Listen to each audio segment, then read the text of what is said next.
Hey, what's up, everyone? Welcome back to the GLL Masters Spring North American Finals. We're glad you're joining us for day number 2. I'm Bravo alongside the fantastic Glitter Explosion. Glitter, I think we're ready for some good games today. Definitely ready, especially after how yesterday went. I have been waiting all day, and I'm very excited to get into everything. Me too. Not only do I find myself thinking about the matches so much, but also going back and watching some of the VODs of the games as well. Here's a weekend overview, and you're joining us for the final round of finals action here. You might have caught Apex South as well as Europe earlier. We'll talk about those. Those were some pretty fantastic games. Apex South ending with a pretty dominant performance from Wolfpack Arctic, and Europe in the end coming down to that game 16. Many of you joined us here on Twitch, catching that last game with Avant-Garde ending up taking the win despite exiting early, getting hot dropped on. Maybe a little bit of grief going on there. We'll have to see if that's the case. But now here we are for the North American Grand Finals. 8 matches down and 8 to go, Glitter. And you guys can see all of the teams that won our first 8 matches on there. And then obviously we have another 8 yet to come today. So we have a lot to talk about when it comes to pretty much maybe like the second half of yesterday, because there was a lot that went down that we weren't necessarily prepared for. But in case you guys forgot, we have $100,000 on the line for the entire event. 15K going to first place here for North America and paying out into the top 5. And then of course our point system over on the right, you guys know this very, very well. 12 points go down for first place, and then it will go down from there. 1 point per kill on top of it. And we saw, Andy, one team in particular really taking advantage of those kill points.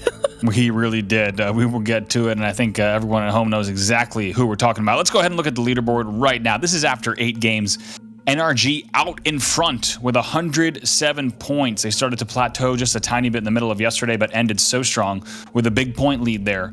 58 placement points to their name, but Glitter, you were just talking about him. Sheesh there with 53 kills on the board, your overall kill leader. That brings them to second place with 82.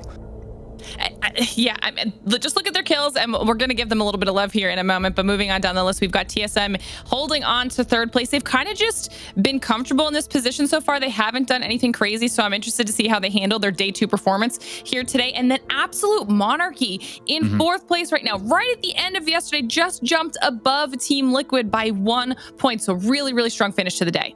Right, and as a reminder, that was your team coming into game 6 in 10th place. So Absolute Monarchy with an absolute run at the end of the day. In 5th place, a team we've been talking about quite a bit even before the finals began. It's Team Liquid there with 70 points on the board, just 1 behind that 4th place spot. And Liquid certainly on our radar as a team to watch, because we knew they were capable of much greater things than their semifinal, coming in on a tiebreaker to just barely make the finals. Not what you expect from names like the Team Liquid roster, but now here they are in 5th place. Another thing worth noting, now of course this is not always the case, but if you're keeping an eye on those Liquipedia tables that are so diligently updated, you do have not only wins across all the top 5 teams, you also have almost every single first, second, and third being scattered across the top 5 overall right now. And as we know, that's not always the case. Sometimes you have a little bit more of a healthier and more generous spread in terms of who's taking those top 3s. But so many, and specifically if you look at first and second in our first 8 games, they really went to your top 5 teams on your screen. There's a big fall off after the top 5, only 1 win for TSS. Rest of the teams here are winless. So we do have a very tight stack up top, but let's not forget NRG's point lead. It's pretty serious here, Glitter, and it's if things continue for them, it's going to be a very difficult road for other teams in the lobby. Yeah, and I think that's actually why I'm going to be watching Sheesh a lot today, because so as far as their placement points go, they actually didn't have too many super strong placement performances. They had 1 win all of yesterday, and then their next best placement was 4th place, and one of those was with 0 kills. So so they were actually leaning very, very heavily into their kills, and that is kind of crazy to me. At one point we saw them with over 30 kill points and single digit 9 placement points, but they're in second by a decent amount. So they've held on to us solidly purely because of their aggression, and there's something to be said about that, because we talk about consistency a lot. I think a lot of the times we mean it in the sense of placement points and KP, but they didn't even need it. They just completely committed to the KP side of things, and they're now sitting in a solid enough position that they can catch up to NRG if we have similar situations to what we saw yesterday when NRG went out early in one of the only games where they went out early, and Sheesh was able to capitalize on that and close that lead a little bit. Yeah, we'll have to see if we see more of that. And I think that brings us naturally to the topic of zones and ring pulls, Glitter. You saw a lot of players, unsurprisingly, last night take to Twitter after the matches, commenting on the consistency of those Western pulls, unsurprisingly, and also pretty far Western pulls specifically, not just a little bit west, but really pulling towards that Spring's End finish. We had one that was right around Countdown, of course, also up north, but really everything across 8 games, a hard Western pull. And a lot of players even saw the NRG players. I think it was Sweet coming to Twitter and saying, you know, even in first place, I want to say the consistency of ring pulls has been surprising. He might have used different words, but I think we were all surprised by it. And the question is, what on earth are we going to see across these 8? Because if you look at the North American semifinal Group 1 that we casted, that was 6 Western pulls followed by just about 6 Eastern pulls, and it was the polar opposite. Now, of course, with these being randomly generated, we shouldn't see something like that today, but you have to wonder how that will factor in specifically to the rotations that we see today, because they will undoubtedly, if we get different pulls, they will simply be different routes for these teams, and it will challenge them in new ways. Yeah, it's something that I think we're definitely going to be looking out for, especially when it comes to teams like Complexity and HRN. They are teams that we had talked about at the beginning of yesterday because they had such strong semi performances that we expected them to do well. Now their drops are on the eastern side of the map, right? And so it's possible that the fact that all of those zones were hard Western pulls, that because they had to rotate so far, that may have affected some of those outcomes. So we'll see if any of the zones switch up and maybe favor some of those other squads. Certainly, that will be the first thing we keep an eye on. Of course, normally that's going to be the case in games anyway, but I think a lot of players are going to be wondering how on earth are these going to pull? How will this impact the last 8 games? It's going to be interesting to see. It sounds like we do have players loading into the match right now, so excited to drop in just a moment. Once again, welcome along to the final day here of the GLL Masters Spring North American Finals. Only 8 matches to go, and we say only 8, but really, we have the latter half, the back half of all these matches, and anything can happen from here. Even if you look at a team like NRG with the point gap that they have, they are still a team that needs to show up today, because 8 games provide so many opportunities for TSM, Absolute Monarchy, Liquid, all these teams to rally back in. That's why I was saying, like, I also do want to watch TSM, because I almost feel like we're waiting for that massive TSM performance that we know they're capable of having. It's like they just set themselves up in a solid enough spot for today that they didn't have to stress too much, and now they can really focus on nailing down whatever small things they need to as a squad and coming out strong here at the end of the day.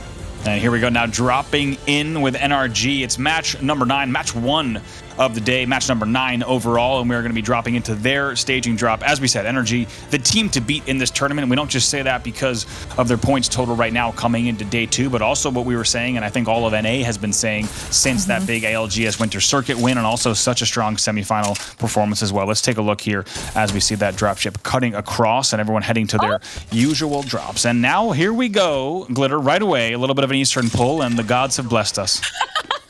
It's an NA first. Okay, but this is exactly what I was talking about. HRN in this area, that's going to be huge for them. This is an opportunity for them to see what they can do when they don't have to actually go that far. They should be able to loot up and be able to hold a decent position for a long time. Meanwhile, you can look up at the northwest corner and you can see the teams that we were watching hold like Liquid around over by Trials. We watched them do that for how many different zones. Now they are going to have a journey ahead of them to make it all the way across the map. Yeah, you mentioned Complexity and HRN. Complexity's route is still pretty complicated. HRN, though, like you said, they're going to be able to loot all of Lava City to themselves. Then they'll be able to get choice of which kind of rooftop building they want to hold there in Lava City. You have to think it might be the westernmost one that's just outside that vault that we've seen a lot of teams prefer over these past 2 weeks. NRG already on the move. And of course, we did also see, keep in mind, MST and Vibes exchanging just a little bit of shots. They are still battling over Countdown, so we'll keep an eye on that off your screen as well. And now taking a look also in the top left, you're also seeing a little bit of action here at Sorting. Now, as you take a look at this now, Sentinel's in a little bit of trouble as well. I'm surprised that we've got some early action here with Sentinels. They pretty much had sorting to themselves for the majority of yesterday. That wasn't something that they really had to worry about. So this could change up how their early game goes if they decide to kind of push up on that. It looks like DePresley's deciding if he really wants to take this engagement or not. But right now, it's just a little bit of poking. Yeah. So you can see some shots coming out of Crust. Nothing too crazy, though. They're feeling each other out. Yeah, Dogefather's trying to see what they might be able to do here in terms of getting some action. But right away, you're actually seeing some good angles coming from Retzi, as we see. Just sitting down, he's going to be able to have this Sentinel in hand, blue armor as well. Maybe going to have an opportunity to get some of those opening damage bits to help them get the right kind of push here. But like you said, not what we saw. Ooh, right away, taking some big damage, forced to pop some cells, and he will take that angle back, and very thankful that he is going to have enough heals to fight through that one as well. Senox and Crust, though, in a very different armor situation and will need to be very careful. Sentinel's going to need to decide how they want to play this one, because when we talk about where they are on the table, right now currently in that bottom half, and going to want to make sure they have a good run today. And to be fair to Sentinels, they started off the first two games pretty strong yesterday, and I don't think they want to start off on the back foot today. So right now we can see them just kind of backing off a little bit, seeing if they find a little bit better loot for themselves before they decide to take this engagement. But if Dogefathers continue to land there, it could switch everything up. But now KSZ taking a look here at Lava Choked. As we talked about with this route here into Lava City, it's going to be so punishing everything Fragment and above. All the teams that are coming from Frag East, Frag West, Overlook, Epicenter is going to be a little bit tight around these chokes, and now this is exactly what we're seeing already develop with KSZ. And also on your screen, that's going to be absolute monarchy. This just starting to get some distance there. And as we were saying earlier, Absolute Monarchy, that team that really picked it up in the second half of the day, able to close out their day with a win, which means they might be able to come in today with a little bit of momentum. We can see them deciding to go through Harvester and get some more loot for themselves. But we also have MST in the area, and that's another squad that towards the end of the day, and I don't understand how they did it because it was a long day, but both of these teams at the end of the day really picked up their gameplay. And let's not forget MST. We'll keep a very close eye on this battle here as well, also taking a look at Dome just to see what things might look like over here. But MST, a team that we saw them actually lose that battle off of Thermal against Sheesh 3 games in a row, placing 20th in your first 3 games. Keep in mind, we only played 8 games yesterday. So for MST to still be sitting in a position where they are a threat to the lobby is quite an accomplishment after placing 20th 3 games in a row, not just points-wise, but even mentally. Absolutely. And I think there was a game where I was like, Andy, this isn't even the same team anymore, because they just turned a switch on, and they turned up their aggression. Their engagements are so much more successful. So this might be the squad that we end up seeing today as well, if that's the type of gameplay they're going to be trying to do. You can see how many squads are starting to rotate into that second zone now, trying to find a safer position for themselves. Now, it seems like Sentinels did make their way out of sorting. Okay, they decided to back off that fight with Dogefather, so they're probably just going to be finding a nice place to hunker down for a little while as season rotates around the edge of the dome. Yeah, I think Sentinels actually went all the way to top station building. I think we're seeing them hold top station, like you said, avoiding that battle, but maybe continuing to hold there. Interesting zone here, just because within that beacon zone, we do still have teams that are getting comfy, as we see all the way in Dome. We do have teams at Lava City and teams that are holding at sorting, indicating that there could be a few different chips on the table in terms of exactly how this next poll will go in terms of direction. But now taking a look here at the entire Dome area, just a lay of the land so far. One thing to note is that we no longer had that geyser battle between Farm Boys and Cruelty that we seem to have at the latter half of yesterday. That one has subsided, so we'll keep an eye on exactly where Cruelty has been bouncing around as well. But here's Energy just continuing to hold down. Looks like they're trying to decide how they want to move through this area. Sweet does spot out a player and takes a little bit of damage, instantly decides to back off and re-heal up his shields, as I believe we saw an EMP about to come out from Season here, Andy. Yeah, needs to be careful. Lots of damage coming. You already saw Clane go down. Now Fun in a dangerous position as well. Has to try to hold this, but now it's going to be right away on Moose, Scurry, and Vayne. Bottom 20, the ones that are that. Bottom 20 being much more aggressive than we saw them yesterday. This is going to be a nice early engagement for them, as Season does end up going down. Huge win for Bottom 20. Yeah, Bottom 20 will be very happy with that. And as we know, when we're playing in that edge in terms of that back part of the dome, a lot of real estate to play with, and they're able to make that push. Perfect timing there. Now taking a look here at HRN to see their exact move, as they've already departed and now already on the move to try to claim some different ground here right around that southern cave exit. And also we're thinking about peeking into Dome to see what might be going on to the south as well. Yeah, HRN definitely heard that engagement and needs to decide if they want to push up on it. They were a little bit late to the party, so there's probably enough time that the squad that you know, bottom 20 was able to heal up, so HRN isn't pushing it too aggressively. They also know that there's the possibility for people to be rotating out of literally any of these areas. Cave is potentially going to be very scary, so they're just kind of keeping their eyes open, seeing if there's any available engagements from to third party right now. Otherwise, I think, especially after we saw how yesterday went for HRN, I think that they might actually start off a little bit more conservatively today. Yeah, we certainly could see. HRN was, like we said, one of our teams to watch in the semis. 6 top 4 finishes, pretty strong considering we only had 6 games there in those semis each day. But weaker in those latter half of the game. So like you said, going to want to look for a very consistent performance today. And they're one of many teams that are going to be looking for that, as it's, like we said, it's a marathon of games. But now checking in with Complexity, it's a team that we've talked a lot about. We didn't get to see too much of their gameplay yesterday, and you could say that part of that was due to the ring pulls, like we talked about, having to move all the way from Survey, Epi, Refinery to those southwestern zones. Pretty punishing for them in the end, not just in terms of the routes, but also in terms of the scoreboard. They will make their late rotate here through the central choke. Oh, this is one of those areas that I think every team is going to be a little bit sketched out by not necessarily wanting to have to push through if they don't absolutely need to. You can see there are a couple squads in the general vicinity, but Complexity looks like they should be able to make their way through here unscathed, which is going to be a saving grace for this one area of the map because they have a long rotate ahead of them. Yeah, a lot of teams just trying to get through early. You kind of saw how easy KSZ's route through was initially, just because a lot of teams just saying, let's get through here. Also taking a look here at Sentinels, by the way, like we said, still hanging out at sorting in the station building. It looked like momentarily when we got a look at the mini-map, they were holding the north stairs, which is certainly preferable compared to the angles that they had now. But Retzi just doing a little bit of scouting here. And no, I'm sorry, that is going to be right. We do have Crust and the rest of the team, so just a little bit of scouting there. But look at NRG here at Dome in a whole bunch of trouble. What is Nathan going to do here? Sweet goes down, and now Nathan has to just try to get out of dodge. We'll see if he can do it. He can't even tap his toes against the lava here. He's going to get around the corner to pop the bat. And what will NRG do here? Once again, if you were writing the script to be as drama-packed as you possibly could, it would be NRG under threat and being full killed there 2 out of 3 here in the early game, in game number 1 of the day. Nathan's able to just get away, doing it with about 5 HP. But what will he do here as the solo Bloodhound? And we only caught the latter half of that. I'm not exactly sure how it all developed, but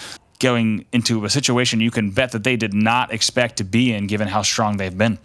Especially because I'm pretty sure that that fight was actually up against Vibes. Vibes being one of our squads that had an incredibly tough day for themselves yesterday. They are currently in 19th place when we started this overall. So the fact that they just went up against them and it pretty much demolished NRG is going to be a huge boon to them, not only for their points in general, but mentally. That's a very, very strong start for Vibes, and that could maybe switch their entire game here today, considering they did have a strong semis performance. Now, it's just going to be down to Nathan decide what happens for NRG. This is, to be fair, they're in an area where he could rat for a good chunk of time if he wanted to, but it's still less than ideal for NRG.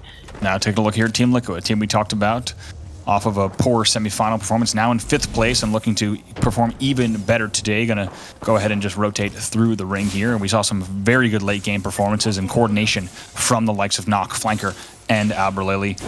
Impressed with their late game yesterday, and we'll have to see how they play this as well. Just trying to get a little bit of scouting going on the other side. Now also taking a look here at Vibes. This is the team that you were talking about, Glitter. This is the team that had 2 wins in the kind of arguably more stacked semifinal lobby. So they had a very, very strong showing. 4th place overall, upsetting quite a few teams. Not the case so far, though. 19th place for Vibes overall. They need a very, very strong day today. It needs to start here with game number 9. Ooh, already see the Spitfire coming out of Voltic, trying to put some damage down on the squad across the way. Is that Liquid? Did Liquid push in on that? This should be Liquid here on that battle. Yes, indeed. As we take a look at the other side. Now taking a look, 88 there with the Sentinel from Nock. He's going to be happy with that one. We'll see. Trying to see if we might see a Gibby around the pipe. 75 as well. And the damage as well. Not afraid to hit the second one for 75 again. Alberlely's going to take that as a green light, an opportunity to go. Flanker there with the scout as well. They're going to think about flying in, but instead just reset just a little bit. You could tell they had their foot on the pedal, wanted to take that opportunity, that 150 damage as an opportunity to go, but instead they will slow down just a second and stay patient here. Liquid ready to go, and Nock hitting those Sentinel shots through very, very small sightlines. That Arc Star that just came out of Vibes is the only reason that they are currently alive, and that Liquid backed off, so that was a huge play from them. Checking in with Sentinels now still on the top of sorting, trying to hold off squads at this point because people are starting to push in. You got a bombardment coming out. They're going to hide inside, take a little bit of cover until that is done. Retsy's health is dangerously low, so you're going to see the med kit get dropped for him so that he can heal up. I mean, this is a little bit rough for Sentinels. There are a lot of people in their area right now, Andy, so this is going to be a tough fight. Yeah, we're seeing a little bit of actually action in the feed as well. We're seeing not only My Little Phony, but TSM and a few other in the feed. So let's go ahead and see what's going on right outside of Banana and also inside Banana Building here at Sorting. You saw a few notes here, TSM grabbing a few, and looks like he's not going to let a fellow Octane get away there. Some good shots. That is going to be Sheesh.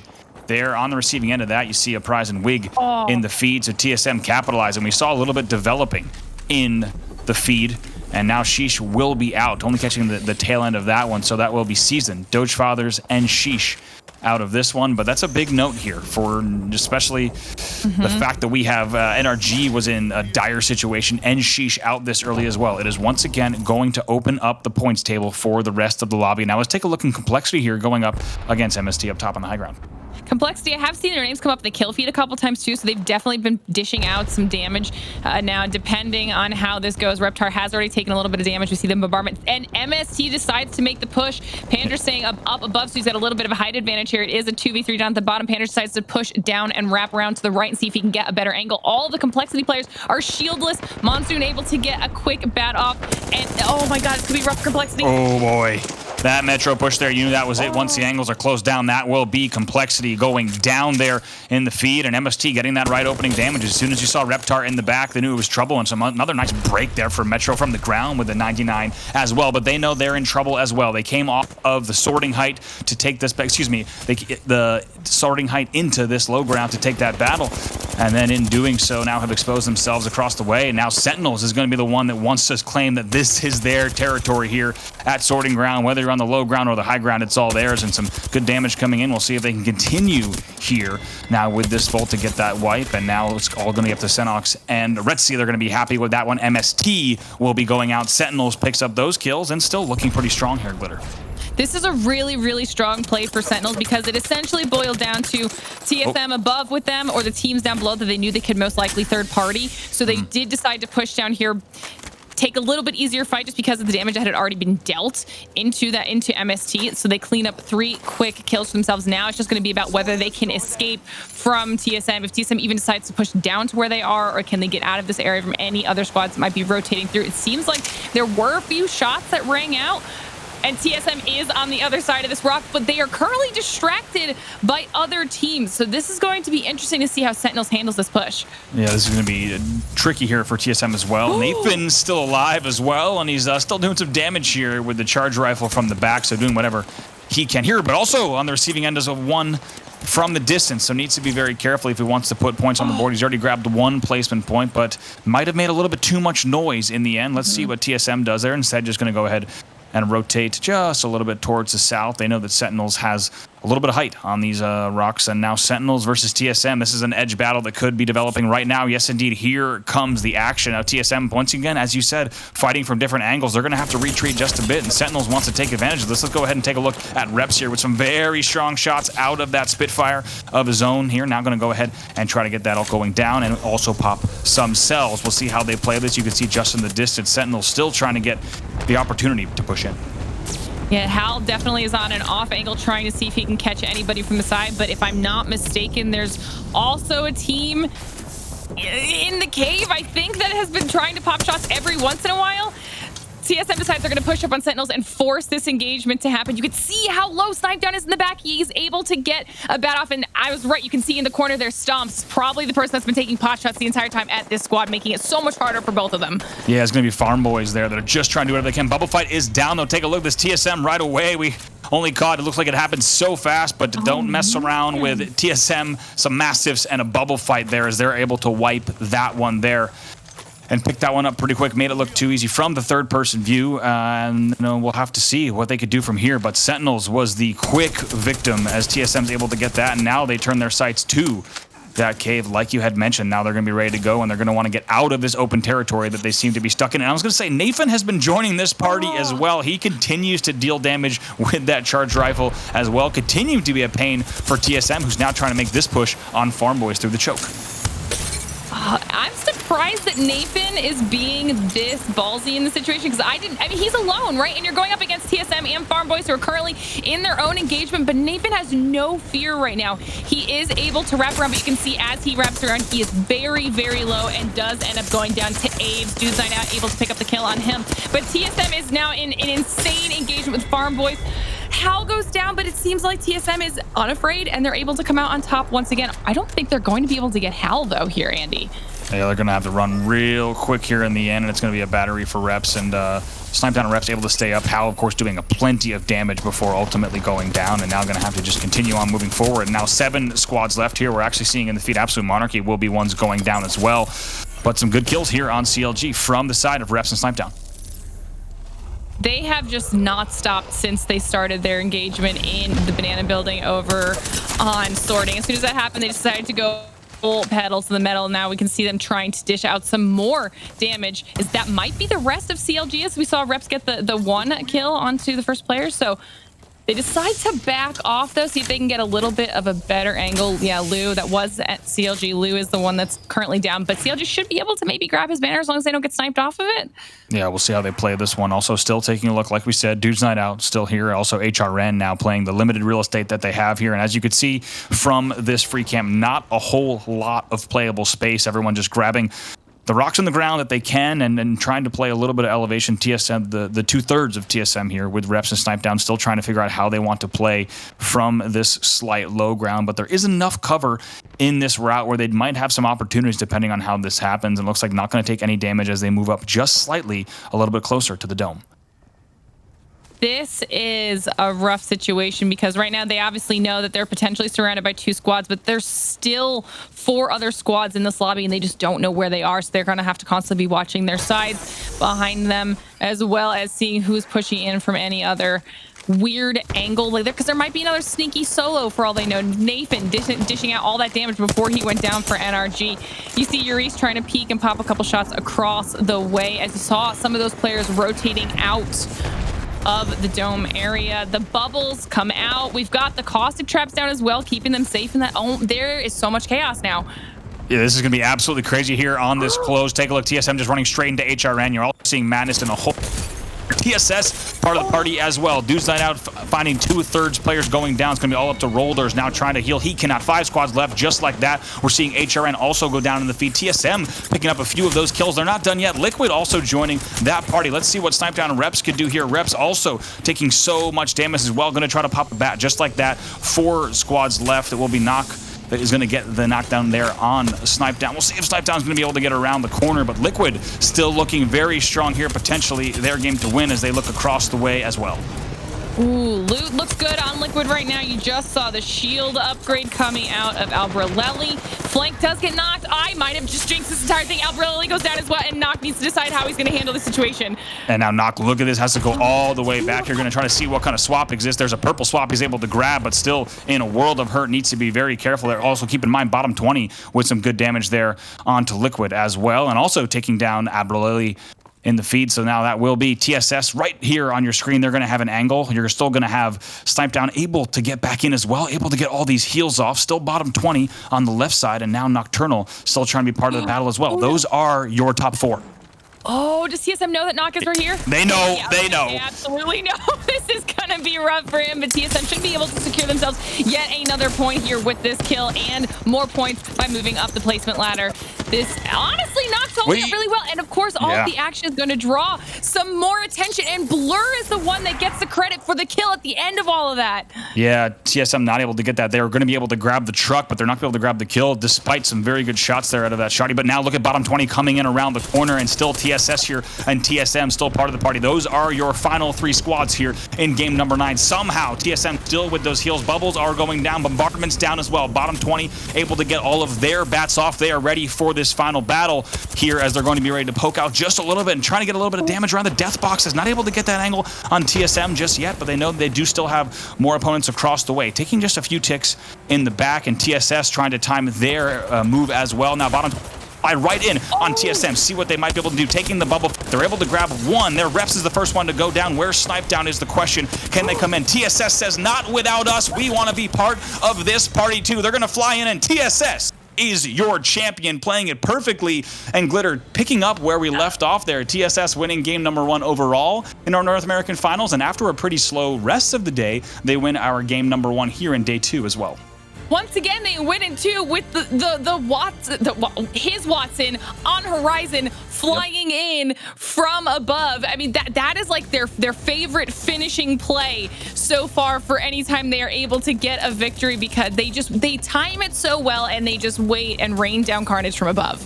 They really are. It's the only Horizon in the lobby, and like you said, when we have seen her in the late game, she's made a difference, and TSS able to play such a different angle in that scenario, especially when you already had the likes of bottom 20 already pushing in on TSM on that cover. It gives them so many opportunities, and if there's ever a time to utilize that Horizon ult, now's the time. The clock is ticking before that patch hits, so make sure to make the most of it today. Here's just an idea of what that battle looked like as you saw that bombardment going down. That's what forced that first bubble, a big determining factor, because then it forced that push for bottom 20 onto TSM, and as you'll see in the feed, they're able to take reps down, and they're also able to get the wipe on Snipe Down. So they will grab those KP, but then TSS is just able to push in, clean up, and take all of the pickings in the end. But like you said, able to play that so well to close out our game number 9. And let's keep in mind, let's see where TSS was going into that game.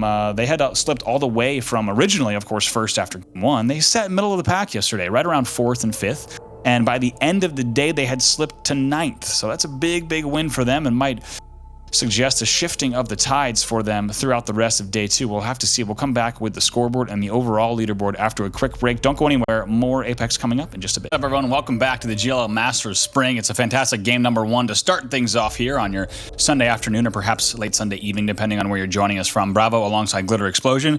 And Glitter, it's TSS back on top in our first game of the day. Yeah, and honestly, they played that so well. We were talking about a little bit during the break, and in that scenario, in my mind, whoever made that first push onto TSM, knowing they were 2 players, was going to be the person who did not win, because all the third team had to do was wait for the third party after that fight was 60% of the way through. So TSS does come out on top with yet another insane little crash in from the horizon. And you can see the overall, or the score, sorry, from this past match here, Andy, and TSM actually matches TSS in points because of their insane kills. This is what I was talking about. They've turned it on now. They really have. They are stepping it up, and if that's a sign of things to come, it could be quite a day for them. Also, it also tells us that really, if you have a T and an S as their first 2 letters of your team name, you're likely to do pretty well today. Tinfoil hats. Put them away. But look at the points that Energy had. Energy only had 2. Oh my God, look! Look at that, and right away, it's a very different story than when we even started the day today, when we're talking about can Sheesh catch NRG, and instead it's a huge rally from TSM and lackluster performances from Sheesh and NRG that opens the floodgates for now TSM to only be 13 points behind the likes of NRG, and this is setting us up for quite a fantastic day number 2, Glitter.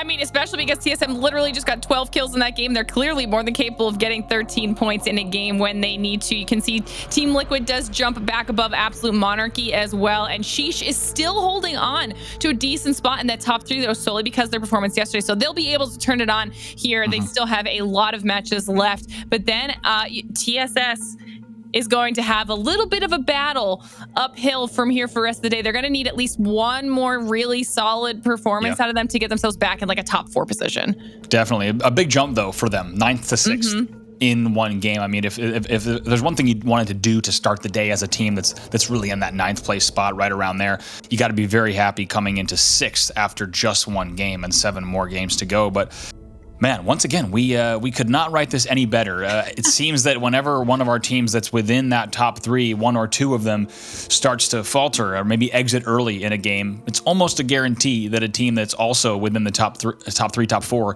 kind of pops off and has a game that really resets the point balance. So we really could not ask for more of a tug-of-war scenario in between these games, and maybe setting us up for a nail-biter throughout the rest of the day, of course. Many of you caught the Europe matches as well as we get into match number 10 here of our North American finals, starting things off with TSS to catch them on their drop. But you might have caught the European finals, that game 16. The fact that we had, across 16 games, Glitter, you and I talked about it, it's a lot of games. But the fact that you can still end up with a game 16 where your final end zone can determine the end result is pretty fantastic. In the end, it's going to be Avant-Garde that does close it out despite exiting early, getting a little bit griefed at the beginning of that game, but they're able to hold on because Nessie was not able to get enough KP on the board. We'll have to see if things are going to be just as tight here in North America. Yeah, and speaking of being griefed, now this was one of the areas that we had seen Cruelty going up against TSS. They decided to switch from Overlook and then went over to Geyser. We're going up against Farm Boys. Drum roll. Oh. You know what? Whenever OBS is playing with us with some teasers, it's usually not a good thing. And by not a good thing, I mean it's pulling west. So here we are. It's a zone that we did see yesterday. But let's keep in mind that we are thankful that we did see a slightly eastern pull here today as things went over to the dome area. But what are you seeing? Yeah, I mean, I was just talking about how we had the potential for TSS and Cruelty to run into each other at Overlook. You can see there on the map that they are close, but they haven't really committed to either. They're kind of in between Geyser and Overlook now, deciding that they don't want to take the initial engagement with TSS or with Farm Boys, deciding it didn't really work out the way they had initially wanted it to, so they're just going to play it safe for now. Good to see them making those smart decisions, but this is one of those zones that, when we're looking at the map, could actually be huge for Liquid. You see that MST has completely decided to go nowhere near Thermal anymore. They're now up by countdown, which means they'll be in a nice safe position as well with this zone. And those are spots we talked about at the beginning of today. Oh no. This is now going to be particularly Doge Fathers actually against Sentinels, and what is going to happen here for Cross? Big shots there with the Mastiff, and we'll have to see if he's going to be able to get this bat off there. It's a huge win there against the Presley with that Mastiff, keeping Sentinels alive here in that game. Now with the blue ready to maybe charge back in here, but instead going to go ahead and pop a little bit of heals. No, cancels the heal, instead goes for height. Now taking a look, and once again going to resume that syringe. You're going to go ahead and see what he might be able to do here. And once again, Sentinels under pressure, under fire early on at the sorting factory, an area they've been holding down, and no longer can they be comfortable here because Doge Fathers force what and Euban going up against Crust, and now just going to hold that doorway to try to get to Presley back into the action, which could be now a 3v1 in just a second. We'll have to see a little bit of a pop there coming from Crust, and you have to think that Doge Fathers might just all in this in a moment. And now Arc is going to go out there. We'll see if it's going to be able to connect. Shots coming down there, and yes, indeed, a little bit more damage. Going to try to fly over. This should be it for Sentinels. Yes, indeed, Sentinels going to be our first ones out. The Doge Fathers Sentinels battle continues at Sorting Factory, and Sentinels will go down this time. And once again, we resumed it late. You thought maybe Cross was going to try to hero that as he's able to get the one knock, but certainly not enough there. A very difficult battle for them. So that will be Doge Fathers claiming the ground here at Sorting Factory, and also seeing some engagement here from Cruelty Team, who has made their way. You saw them start to make that rotate. They dropped No Name. You had pointed it out, Glitter. They came through the choke right away, and now they want a little bit as a team of two here. Not sure exactly what might have happened to them trying to get into this battle here with the Doge Fathers as well. This is an interesting play considering they are down a player, deciding that they probably don't want to push up on that squad right now. But this is what we were talking about in game one. Will Doge Fathers leave Sentinels alone on their sorting drop? And the answer seems to be right now they don't have any intention to, and it went well for them this time around. So this might be an engagement that we see all day, early game, like we did with Farm Boys and Cruelty. But right now, Cruelty's made the smart decision to back off and maybe just go get some loot for themselves, considering that this might be a little bit of a rough game, having to play with two players the entire time. And now looking at the map, so many teams have already rotated into the second zone. And one thing I do want to point out, take a look all the way at the bottom. It's going to be Vibes. Actually, we'll look at the top first. No, we'll come down to the bottom. Thank you, Oz. Take a look at Vibes. Let me tell you, the amount of millisecond delay between San Francisco and Stockholm is punishing in a scenario like that, so apologies. But to talk about one drop that did change, MST was going up against Vibes. Vibes changes their drop away from Countdown all the way to Dome, and actually we get a circle pull like this. So that's an unlucky scenario for Vibes. We'll have to see if they run into HRN, but now we'll take a look here. Keep an eye on this top left. Pull NRG slowly making their way in on the edge as well. Liquid already cozied up a little more central. That's going to leave CLG for that whole northern side. I'm surprised that they actually left that northern side. They had seemed pretty comfortable there yesterday, but they did take a little bit more western when the zone did shift a little bit farther south. So maybe they decided they were comfortable here now. But you can see at the bottom, you see Timmy dishing out some shots as Sheesh is rotating into train yard area. And that could be a sign of the aggressive Sheesh that we saw yesterday starting to kick everything off here today. Oh, and here is that HRN battle up against Dogefathers potentially developing still here at sorting. And Dogefathers, like we said, able to win that first battle. But HRN looking very good in terms of armor, and it looks like they're instead just going to nope out of that. Might have been hearing some footsteps, and we'll have to see. Instead, they're just going to fly through. Yuban going to do a little bit of scouting, though, wondering what's going on with this HRN side. Are they going to engage? And shots will be exchanged here. A little bit force what trying to engage, and Yuban is way out here, and now RKN and Hill are forced to take a look at this battle as well. So neither team committing just yet, but HRN realizing they do need to stop because Yuban is flying right in and getting very, very curious about what's happening here. And right now, HRN might be able to take down Yuban just because he's overextended so far. He's going to have to pad all the way out, stimming as well. And it looks like Yuri's going to try to hit that on the flesh, and they're not going to be able to take him down just yet. They get very close to doing so, though. So HRN will heal. A little bit of an awkward battle between Dogefathers, and HRN. HRN looking like they were ready to just skip across sorting, but Dogefather's kind of pushing the issue with Yuban coming all the way to the circular building. Now we'll go back over here a little more central, and here's TSM now finding Scissors out. And keep in mind, that was our squad of 2. That was Cruelty. They should be able to pick up this second one as well. They make easy work of Boy Senpai, and that will be Cruelty team. That squad of 2 out, running into a team you don't want to run into at the middle of the map. TSM picking up a few more kills to their name. That was super unfortunate because I don't think Cruelty even knew that TSM was just kind of lying in wait in that scenario. And it looked like they didn't even have the best loot to really even take that fight, even if they were aware. So that was just an unfortunate situation for Team Cruelty. TSM looking to see if they can get into any more engagements here as they continue their wrap around the edge of what is going to be the second zone, seeing if they can get themselves in a decent position, maybe hold on for a few minutes. Absolutely. Just going to cozy up here, get a little bit of a reset. But now we're taking a look here at Vibes. This is one of the teams that we were talking about. Is going to have a little bit of a different route. And they actually took a pretty wide rotation here, coming just up Thermal over to Spring's End. And now going to have opportunities to play Edge and see what they might be able to find that path. I'm surprised that they played that one a little bit more conservatively. They had some pretty open shots there on the team across the way, decided not to take them, decided they want to push up, and in the process take the damage themselves. So should they have stayed across and maybe popped a couple shots? Who knows? But Vibes does have to heal. He's going to try and get some cells off so he can get his shields back while his teammate wraps around and tries to see if they can scout where they happen to rotate to. Yeah, Mooney going to be happy to see no one in that scan right above him directly on height just yet, allowing them to continue that rotation. You could tell, though, that they are just foot on the pedal. They want to get out of that low ground that they were on, and now also taking a look at Dude's Night Out, who's holding just those southern buildings of Fisher as well. They're going to have to battle with that soon, but now HRN actually in a battle here as well with that side of Depressly, so now just going to continue on here. A little bit of chaos here at Harvester for the HRN side, but that is going to be a bleed out in the end for Dogefathers. So that battle did continue off screen, and it's Dogefathers who actually exit. Keep in mind, they were the ones that did push that battle and kind of got the attention of HRN as they were just trying to scoot alongside Sorting Factory, but now also taking a look here with the Fisher battles. It's bottom 20, trying to deal some damage. Nice 99 damage coming out here of Vayne, and also going to try to set a portal for the squad to see what they might be able to find and then come across this way. Looks like they want to make this push in with how aggressively that Wraith has pushed up and ready to take these shots with the Mastiff. Instantly decides to take the portal back because Vayne is very, very low, but his team seems to be in a decent position, and he did get a decent amount of damage, so it's going to be up to his teammates to decide what they want to do here.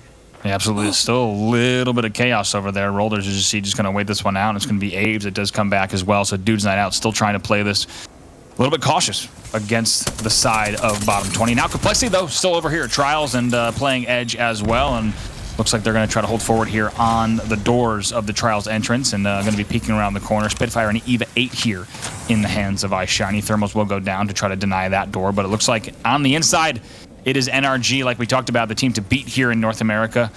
Still your points leader, but early exit for them in match number 9 means they need to continue to apply the pressure here throughout the matches and the rest of the day. They will then reset once again inside Trials. Was that not the corner that we saw Complexity, or no, was it Liquid that wrapped around and it was completely Liquid, yeah. that destroyed the team in the corner? That's going to, I feel like that's going to be a dangerous area for her to keep getting these northwestern zones for those teams because no one is safe right now. And checking in with Liquid, speaking of Liquid, here's where they are right now. They are holding this area pretty comfortably right now. No one's actually too close to them, and they have a lot of cover depending on any of the directions that these teams like rotate through. And moving back on board with TSS, they are in a rough engagement, using the gravity lift right away and throwing down so many arc stars, hoping to deal some damage, but Blur is already down. Yeah, they're going to have to play this very carefully. It looks like that's going to now be 2 players down now. Just the Gibbs Sung here, trying to stay alive on the height. He's also in a return to battlefield timer as well. Needs to be careful of that and just trying to get around an angle. And looks like it's going to be a very difficult scenario for him. Bombardment is coming down as well. Going to pray that the bat hits in time. The bat does, and we'll have to see if he's going to be able to get out of this. It's a very, very precarious situation. Tries to bubble, but you have to think that's going to be it. Sung will go down. NRG capitalizing on that, coming out of trials to clean up that kill. They're going to be happy with that and then return inside. They'll be happy to be the gatekeepers. But speaking of gatekeepers, you mentioned it, Glitter. We saw it earlier as well. Liquid continuing to hold that central choke and gatekeeping all of the different angles. It gives them such good opportunities to gatekeep anything coming in from Skyhook, anything coming outside of Trials West, and really control that area all outside of Countdown. But it's also Dudes Night Out that have made their way out of Fisher. They've come north to now challenge NRG here in the Uncharted Territories push, and Bottom 20 also part of that party. I mean, Complexity's over there right now. This place is just where all of the teams are, and I think NRG might be in a little bit of a rough spot if any of them start to jointly focus down NRG right now. NRG has Complexity in their crosshairs, dealing a decent amount of damage coming out of Nathan, and Complexity tries to rotate and back off, but potentially they might be rotating into the hands of Liquid, so this is going to be rough. They are! Look at the kill feed! Look at the kill feed! Yes, indeed. To TSM, you see Complexity also on the receiving end of those kills coming in from the TSM side. So now taking a look, NRG just going to pop out, and we'll see exactly how they can hold this off, continuing to hold this area on trials and still finding players around their crosshairs. A lot of these teams actually just backed off. I think that might have been a little bit too much action for their liking.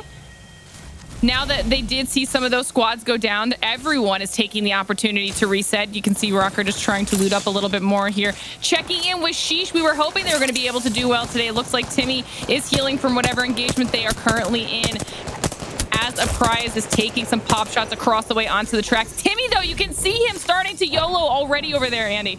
Yeah, Timmy, if there's one thing we know, the man is not scared, and right now having to play this in the ring, not the situation they wanted to be in, but keep in mind with that thermal drop, a pretty long route that they had to take all the way up into that Trials, Sniper's Ridge, Skyhook territory, and looking to see what they'll be able to do coming out of this, up through still on Bridge, and coming into Train as well. We'll keep a very close eye on them, but also still seeing Vibes trying to get into the action at Fisher as well, and they're now running into Bottom 20. You see that battle developing on your screen as well as the obs cut right to it, and we'll see what Bottom 20 might be able to do from this height. They're going to have to play this one smart because they don't want to be sloppy and accidentally fall down into any of the lava or anything like that. They're deciding on what the best play is going to be for them. This whole area right now is a little bit rough. You can see off in the distance, the solo Aves left on Dude's Night Out is just going to be trying to hold it out for his squad, see how many points they can get, and it's going to be down to Bottom 20, I think, to really decide if they're going to push in and try to take this fight with Vibes, or if they're going to back off and rotate through the area that Liquid's gatekeeping. Only one shot there with the bow hitting for Scurry, so not enough damage to give them yet an opportunity, but pings are coming down there. You saw from Vane, they know exactly where this squad is hiding, and they're going to be able to get some damage there. Look at all that flesh damage as well. This should be the green light for them to think about dropping down. And right here you see Vane thinking about it, but instead just going to go ahead and get those finishes. That's going to be Mooney, and that's going to be the side of Vibes that is on the receiving end of those wipes. So they do get the good points there. Able to pop a couple more shots on players that are trying to balloon away. That was the solo. That's Aves. That's Dude's Night Out. Their last hope. It's now been taken away from them. They're cleaning up a few good kills here, but what they don't know is that now they're going to be forced to deal with Liquid as they go through this area.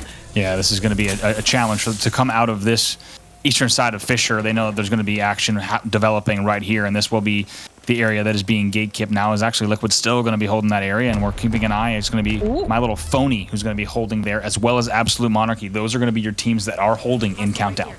As well as Vane, we saw Vane put down the Porter for Bottom 20 and decide they want to push into it, checking in with Absolute Monarchy. They start dealing damage And Nocturnal is now focusing. He's able to get the knock onto Onmu. I mean, this is a rough spot for these teams. It absolutely is. Now taking a look at the Liquid side, a team that always seems to be in such good position and also looted up in the late game, and they are ready to make sure that they're able to see this one through. Lots to prove for this squad, such talented players, and a lot of tournament accolades for them. But as of late, 88 with the Sentinel from Nocturnal there. A little bit of opening damage there, and also going to take the opportunity. No! Going to just swap it out. Going to arc instead and try to see if he can force a little bit of peeks to the left. Able to force it, and it hits as well for 74. So the arcs are going to continue for him, and they're going to continue to arc that out. And looks like those are no hit ticks there. So instead, just going to go ahead and turn around, head on a swivel right now, because now over to the side of Sheesh, and right away, big damage coming out from the EVA 8 of a prize, and they're going to be able to pick up that first kill there. It's going to be Hill that goes all the way down. They're able to get the full wipe on that, and just going to continue holding here on the southern side of this edge. This is the aggression we're used to seeing out of Sheesh. Love to see it. You can see that the zone has shrunk down. A lot of teams have already claimed some buildings for themselves. We see Liquid trying to rotate in and find a good spot for them since they kind of held that choke for so long. They're going to have to push through a squad in order to get the building that Albreleli's on right now if they decide they want to do that, because they will be going up against MST in that one spot. Yeah, lots of options here for these teams. And you just saw the NRG still able to hold that side, essentially hold Trials the whole time, just poke out to be able to get the damage they needed to. And now they do have that eastern exit, of course, which will give them a little bit of a pick of the litter to determine which of the western side of Skyhook they want to enter through. So we'll keep a very close eye on their movement through there as well. But let's not forget, still action here on this edge at Countdown between these squads here. Going to be My Little Phony as well as Absolute Monarchy still in this battle. And with the performance that we saw Absolute Monarchy close out the day with this could be an opportunity for them to start picking up their aggression in the kill feed. You actually see MST getting a knock onto Liquid with that engagement that I said might happen at the same time that everything is going insanely crazy for Phony and Absolute Monarchy. Pringles is not switching on board with Sheesh now. Sheesh is going to be jumping into all of this battle. Oh my, I love when this happens. And here we go. Sheesh is thinking about being the third party. Not just thinking about it, but they are, and they're into the action as well. Look at this once again. Timmy with that EVA 8 and the stim combo just doing such damage across the way. They're able to pick up those first few, and it looks like if they're able to also grab this last one, they should be able to get the wipe. Yes, indeed. That's going to be both of those squads out. They're going to be happy to pick up all of those kills, and Sheesh able to play and maybe pick up exactly where they left off yesterday, as they're able to pick up each of those KP. Now still doing some good damage here across that choke that we talked about, as they're going to now need to think about their move up into Skyhook as well. Oh my goodness gracious. Look at the 301 damage there from a prize. We saw chat popping off for a prize yesterday as he was able to do such damage, and that's going to give them a great option because of the damage that he just did. They're going to be able to move across this route maybe even faster than they would have had this not happen. But look at this now. Timmy flying through. He's actually going to go down and land on the rooftop, though, so Wig and a prize need to be very careful. Look at this. Wig wastes no time. Bubble down right away. Res right up, and Timmy is back in the action just like that. So moving together as a unit, if they were just a second or two off of each other, that might not have been possible. Here's your team tracker with the teams remaining in match number 10. That was such a solid insta bubble to get Timmy back up into the battle. You can see MST is at the bottom of that building that they just threw themselves into the fray on top of. And this is where things are going to get interesting, because teams can decide to wait and see who starts making the first push. Everybody has a decent amount of cover right now, so they don't have to make too many crazy choices. You see Fruit Ninja off on the side. You've got a solo from CLG off to the left of your screen, and things some of the teams want to take this engagement. I think that's going to be NRG. Yeah, absolutely. Like you said, such good timing there. I can just picture Nice Wig saying, "Got you, bro," and getting him right back up into the action as well, which was great to see. But like you said, pretty intense end game we're going to have. Oh, we're jumping. We're on with KSZ right now. Zach is so low for his squad. Oh, however, we see an EMP come out. We've got a little bit of an overview here. You got Naughty pushing up, trying to get as much damage. Klain is taking so much of it and is somehow still alive. And Season, after an early exit there in that last game, they're doing everything they can to hang on here in our match number 10. And we know when we see these Skyhook end pulls, when they do pull into the open, it just gets absolutely punishing. Players playing any fence, any cover that they can in this late game. And now we'll see what Madness and CLG can do, a team we've been keeping a very close eye on as well. They're just going to go ahead and port back. One of the few teams that's still able to use that portal just so effectively, as we start to see less and less Wraiths overall in the lobby, but CLG still able to get into and out of the action so quickly. Taking a look at the rooftops once again. Oh, there are quite a few teams holding the edge, trying to let that big cluster that you see in that one building just battle it out. You see MST trying to make a rotation. 6 does his best, but does end up going down, getting punished by Albrelelli because of it. NRG also trying to dish out as much damage on any of those players trying to push into this building as they make their move. And Nathan is able to take out Metro. The Ring ends up getting the credit for 6 though. Yeah, take a look at NRG just looking so good. Everyone on red Evo, just the damage coming out here for the Spitfire EVA 8 of Sweet. They've also got a full armory up here with the armor swaps ready to go. You have to wonder what it would take for a team to take down NRG. Rocker actually getting pushed on the stairs, though, also with the Spitfire EVA 8. And this is what you don't want. You don't want everyone on red armor with the EVA 8 Spitfire combos in hand and just even pre-firing that doorway as well. It's Liquid downstairs trying to make something happen for them. Now, just like that, Zach Mazer will go down, so 5 squads left in the game. Liquid recovered nicely because they did end up taking a little bit of damage from MST when they made this first push into this building, held them off very nicely, and now they've recovered clearly and are in a decent position. You see the Kraber in the hands of Nocturnal. This could be fun.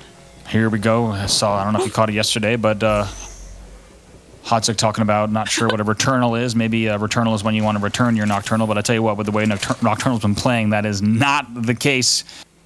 He's been on fire, but look at how tight this is here. You see Sheesh also tucked into that building. NRG still holding height. And in the distance, you do have Farm Boys in that other building as well. So CLG is going to be northmost on your screen here, but also everyone just getting ready for this move. CLG going to have to determine exactly how they want to get this rotation. And Madness going to have a few different options in terms of how he wants to maybe TP the team in and give them some options if they do want to take that TP or take a slower route in. Farm Boys is going to be the bigger question as well. Speaking of, here's a cue from Madness as he's going to fly right away and see what he might be able to find on the scout. Going to go ahead and go right in. And also the TP is set, so they're going to go ahead and go in. Now CLG pushing in right away has to almost and certainly ensure that's going to be a battle, if I'm not mistaken, against the likes of Farm Boys. And right now looking like they are winning that. Have to wonder what is going on inside. And now taking a look here, it's actually going to be Liquid that gets the first kill there, going in on Stomps, back on board with Sheesh. If I'm not mistaken, I think Impulsive Dream tried to back off to see if he could maybe hold out for his team because some of them were quite low.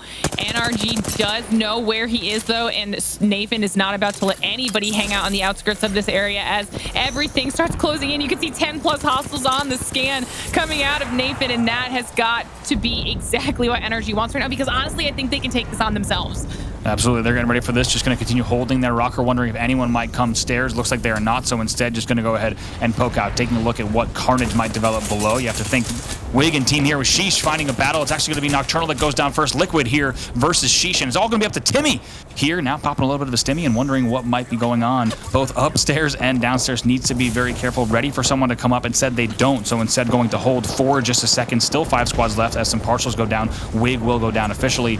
Flanker also in the kill feed, so now everything happening below. Once again, it's NRG with the pick of the litter. They will drop down right away into the action, but no, they go down right away. Rocker also in a little bit of trouble. Needs to be careful, but not Rocker and Nathan cleaning up. CLG will go down just like that. 3 squads left as well. You're going to see Liquid go down in the feed. Timmy goes down, so it should just be our 2 squads left. NRG from height is the champion. Absolute carnage there in the end, but you had to think with NRG's vantage point off of the rooftop, they knew exactly when to drop down into that bubble. And even though I think we saw Sweet drop a little bit earlier than the NRG side would have expected, they still close out that game and proving that when those zones pull west, it's right now NRG. I think if I actually had it written down, NRG had top 2 in 5 out of 8 games yesterday, which is really wild. And now we're seeing them continue to just pick up the pressure and hold the position they wanted to for the whole late game, and they close it out once again. It's another win for NRG.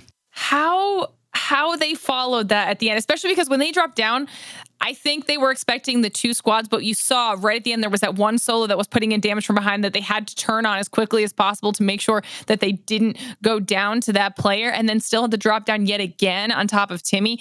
And they were doing that one player down because, like you said, Sweet had went down before them and had instantly kind of dealt whatever damage he could on the way down, but then took a lot of damage himself as soon as he landed. That was insane. I thought they could do it. They do close it out here at the end. Just insane plays coming out of NRG. And how about this for Sentinels in the beginning as well? We only saw just a moment of it there, but a tough result for Sentinels as they're continuing to get dropped on by Doge Fathers at sorting. Not what we saw yesterday, so they're going to have to determine how they want to battle with that. You have to think with the length of time that Sentinels has been dropping sorting, they will not be quickly forced off of that, but you have to wonder what the first 2 games have caused, as we talked about Liquid holding that central choke so long during the game, wondering how much KP they might have been able to get. In the end, Sheesh was able to push up through that area as well. We saw Season much later into the game than they were in that game one, and those are points that they need, but this really was the story towards the end of the game. A lot of chaos in these second levels here. CLG ultimately making the push in as well as Liquid, and there's exactly in the feed how we did see Zach go down, but here was that final bubble, and you could see Timmy also getting all the way to top 3, by the way. Got to talk about that. I believe is going to be the one that gets the credit for the kill in the end, but Timmy staying alive as long as he did, going to continue to get even more points on the board for Sheesh as well. It's a pretty fantastic game number 2, but as we said, you have to wonder NRG in the end how many kills they got in that final zone. We know they're going to have a pretty healthy KP, but they were also arcing from that top. We'll have to see how many kills they got, but all that information and an overall leaderboard is coming up right after this. Don't go anywhere. More Apex action coming from the GLL Masters Spring. Welcome back to the GLL Masters Spring North American Finals. 2 games down today and still 6 to go to determine the title for North America here in the GLL Masters Spring. Bravo alongside Glitter Explosion. And Glitter, it's NRG once again. And it seems to say that when things go west, things go the way of NRG. That's not to say that's the only zones that they can play, because we know how talented they are. But it seems to be the case. We have to call the tournament as we see it. When things go to the west, NRG takes the title now in so many of the games. Let's take a look at the totals from that game. Actually, NRG and Liquid tied with 13. That gives you an idea of just why they were so happy to hold that choke for as long as they did, and then also make that push for some late game KP as well, each of them with 13 kills apiece. That's actually huge for Liquid. That should give them a really big boost up in the overall leaderboard. Sheesh showing us some of that aggression that we saw yesterday as well, with 7 kills themselves and 7 placement points. CLG did have really good positioning, so they were able to hold for a few placement points.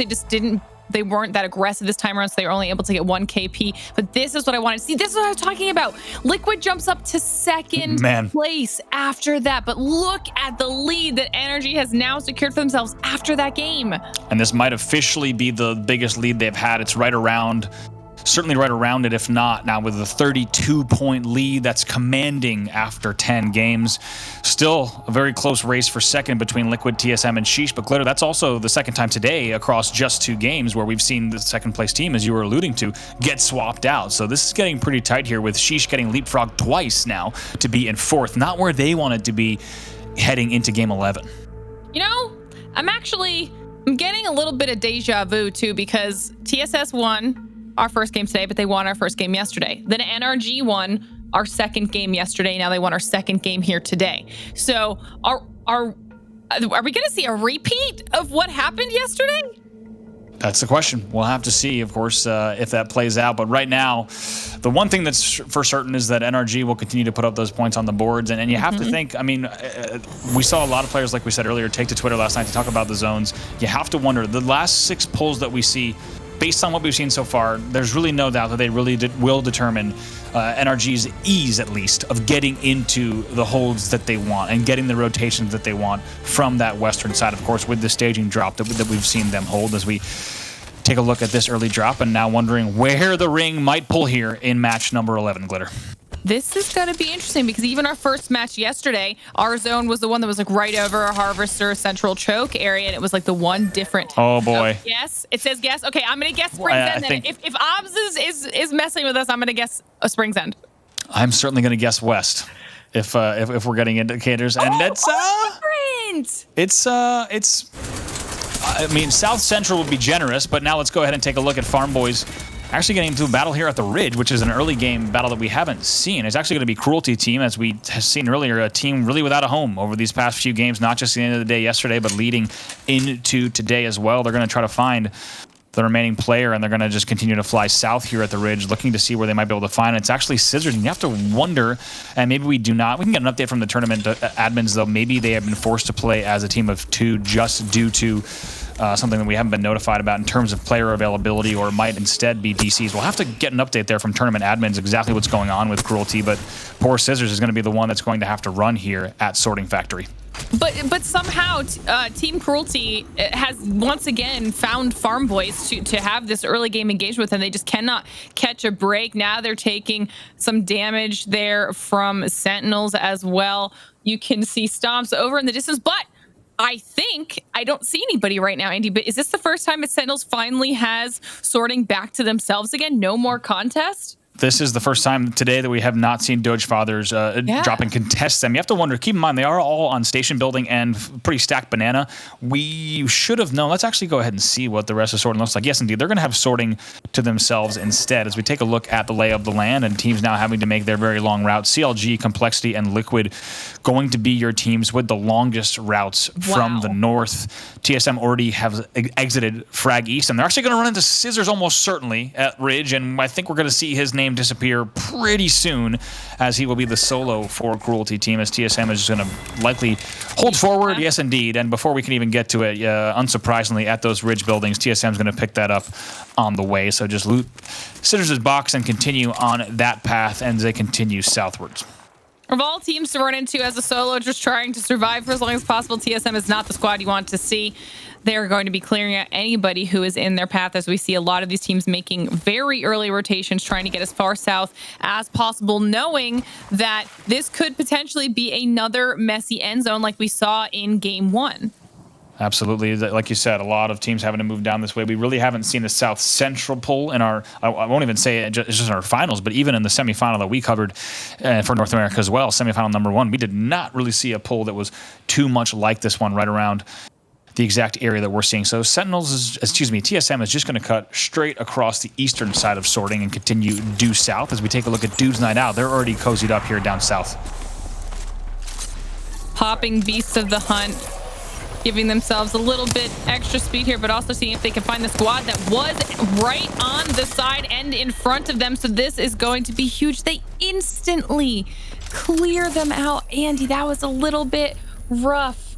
It's going to be Season as right away, and we saw Season with an early exit earlier in the day as well in match number 1. A little bit of a later performance. We saw them just playing any cover they could in that last end zone in game number 2 today, match number 10, but another early exit for them is really going to be troubling just because they are in 8th place right now, and it's a pretty close gap there right around 7th, 8th, and 9th with CLG and Farm Boys, so they're going to need to be careful.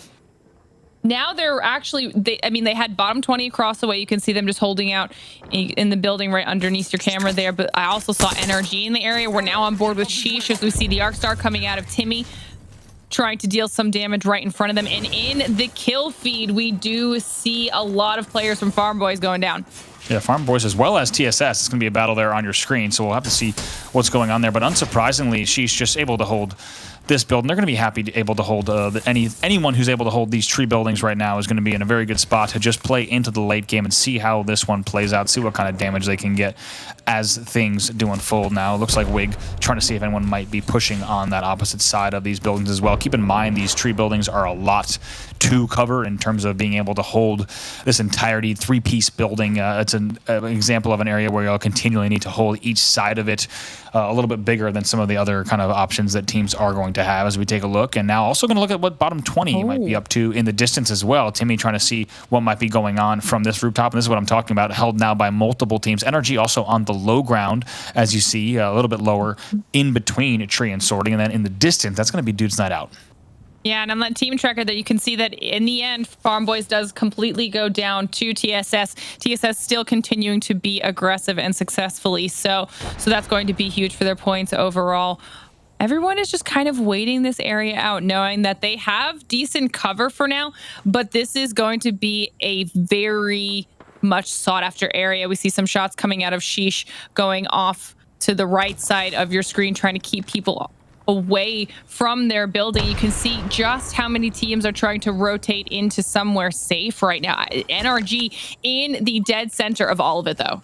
NRG able to move just as we saw off of that ground just by the tree. They're instead able to just get in that southernmost building, and CLG is actually going to have that very similar building but without the circular structure just to the north of them, as we also take a look at My Little Phony, and they're going to try to figure out exactly how they want to move out of this, thinking about maybe ballooning out. Yes, they will. And I think on the minimap we actually did see a team that wasn't too far away, so we'll have to see if they do come under any shots. But yes, here comes the shots actually, and they're going to be on white, so very dangerous shots coming there from Flesh as well. Aberlele trying to shoot fish in a barrel from distance, and unfortunately for him, the rest of them are not going to connect. So we're actually going to see My Little Phony able to balloon out, but with a little bit of damage and a little bit of hurt. And let's see how many heals they even have to reset. It'll be a difficult road and one that they'll need to continue holding W on just because they do not want to have Liquid at their back. TSM also trying to be on the prowl here, going to be picking up and finishing some kills. That's going to be Vibes.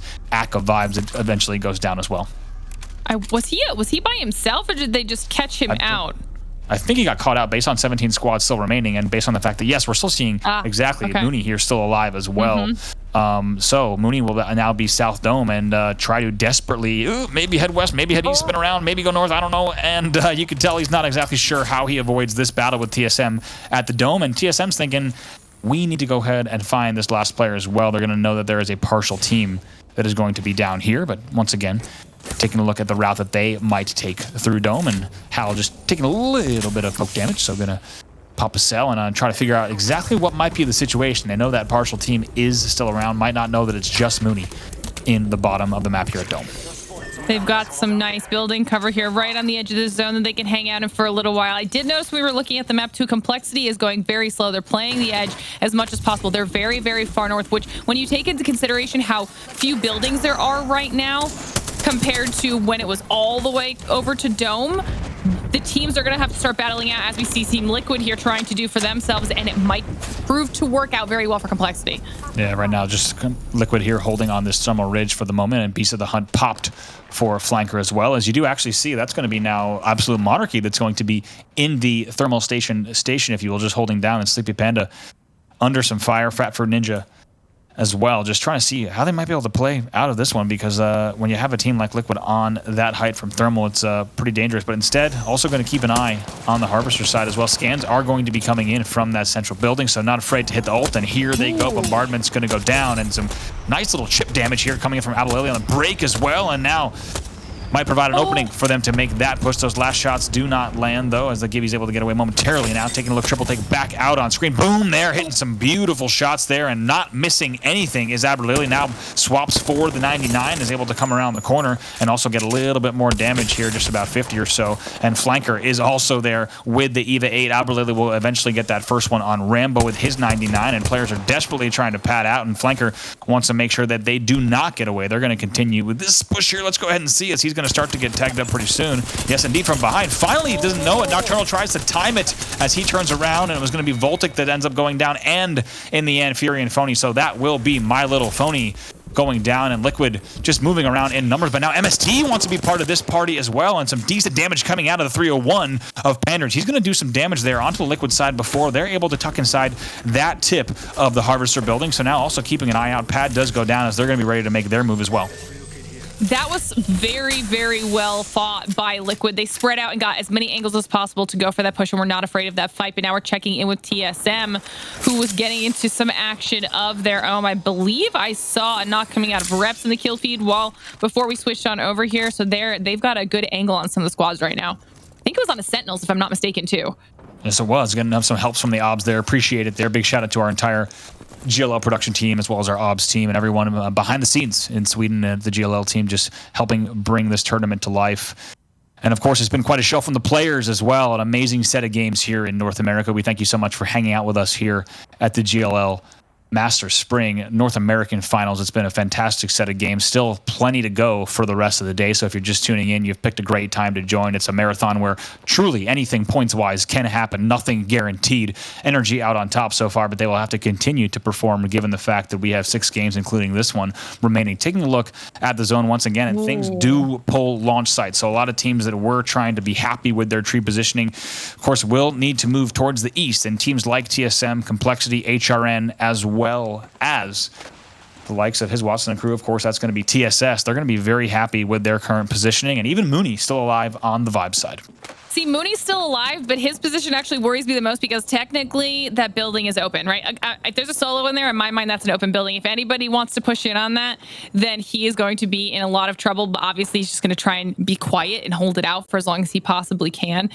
Most of the really good places in this area are taken, and the way people have to get into this zone, if you see the way that it obviously cuts off there on the east side, is treacherous to say the least with how many people will have angles. So this, I'm interested to see how a lot of these teams handle this. Complexity already making a move on the north end. You see Liquid trying to balloon in from above, see if they can get themselves in a little bit better of a position, but they're going to be landing exactly on top of MST, and they might have a battle here. Yeah, let's see. Liquid should have landed on this height here. We'll see how they want to play this one. MST going to have an opportunity to poke as well to join the party. And let's not also forget they do have some company not too far away as you're taking a look on screen here. It's once again Sorting Factory continuing to be a hotspot regardless of what time of the game. It's MST versus Liquid here, a very pivotal part of this game, an important part of the tournament for both these teams as well.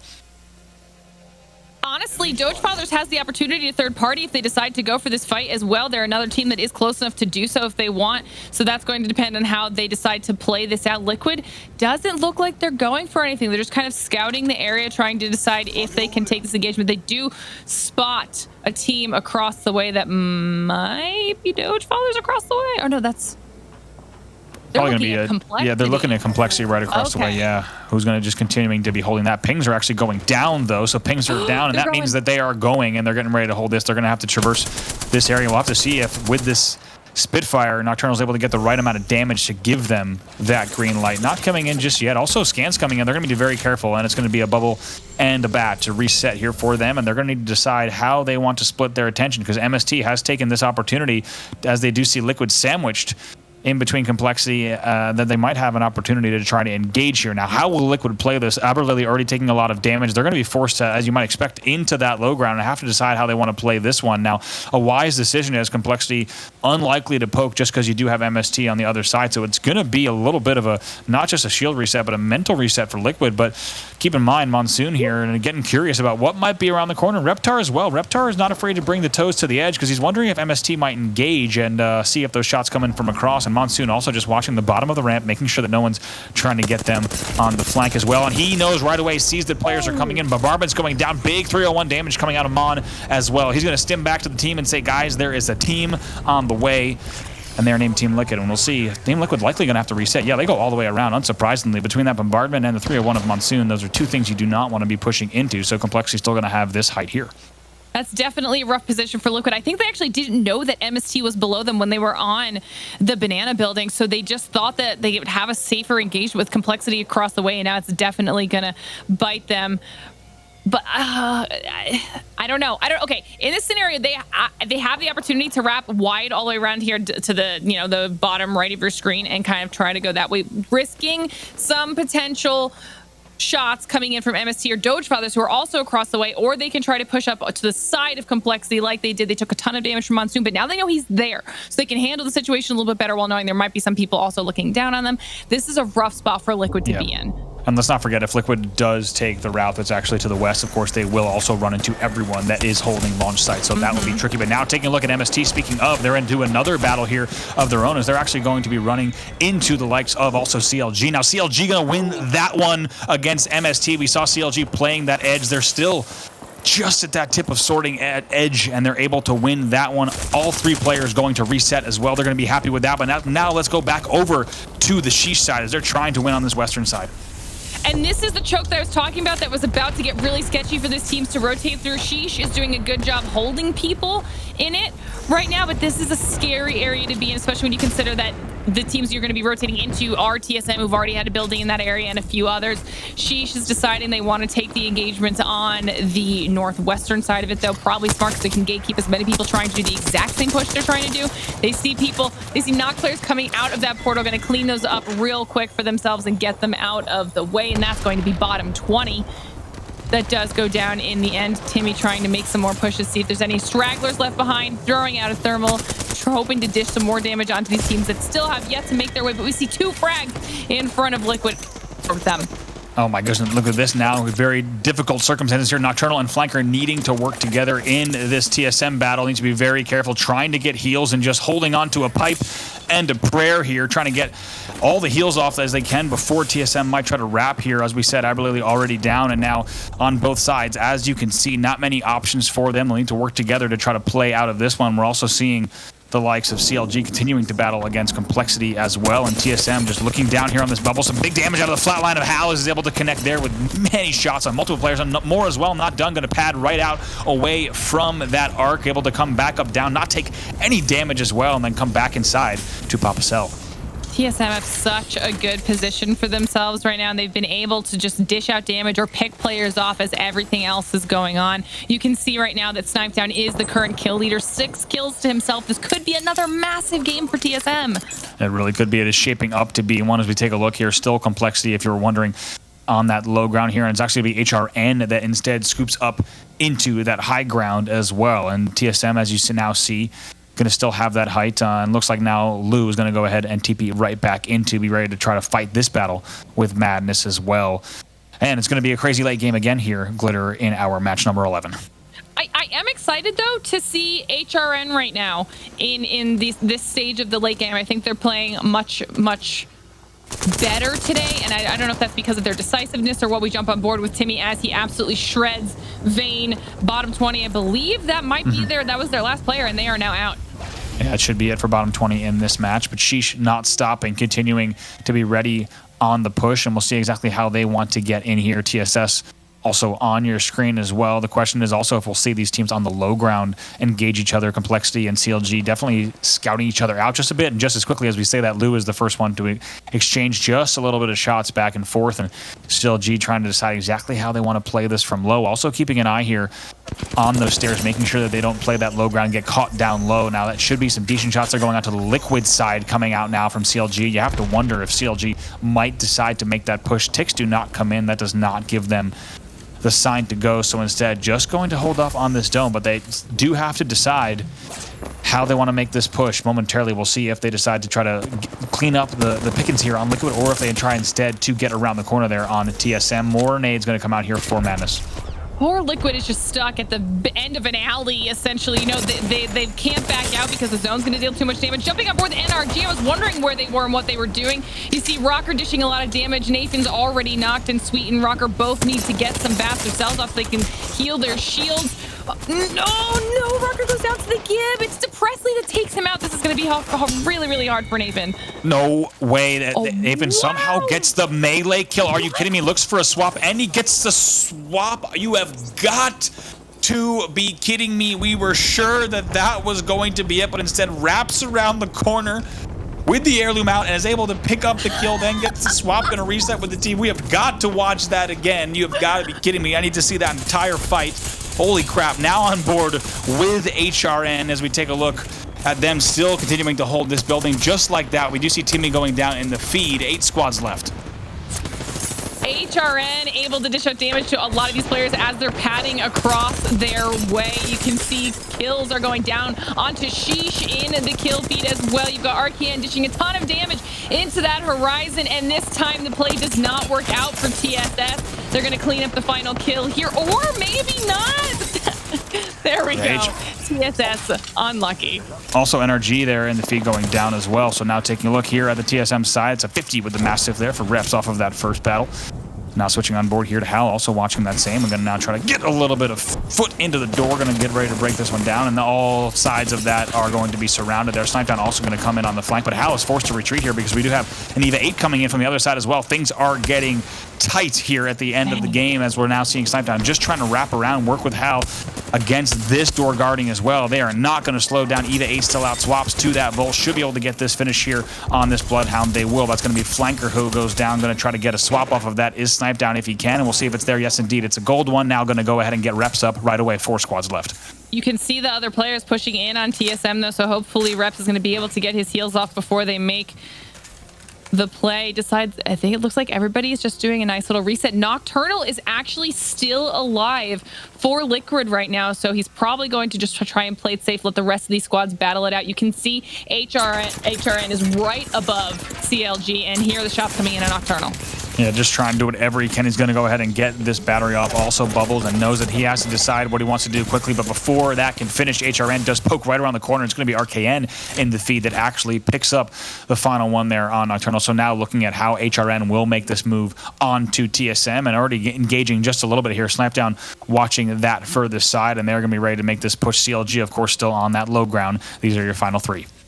Do they not know the CLG's down there? Okay, well, obviously TSM does. I wasn't sure if HRN did, though. CLG's going to have to make a decision when to go up because Hal is forcing their hand as he dishes out damage and takes just a little bit of his own. Madness is getting ready to make the plays and be setting up their portal so they can decide how they're going to use this. Hal is ready and waiting, though, for them to do just that. Yeah, go ahead right away. And now this looks like Vax is going to come through. Also, Lou going to get that green light.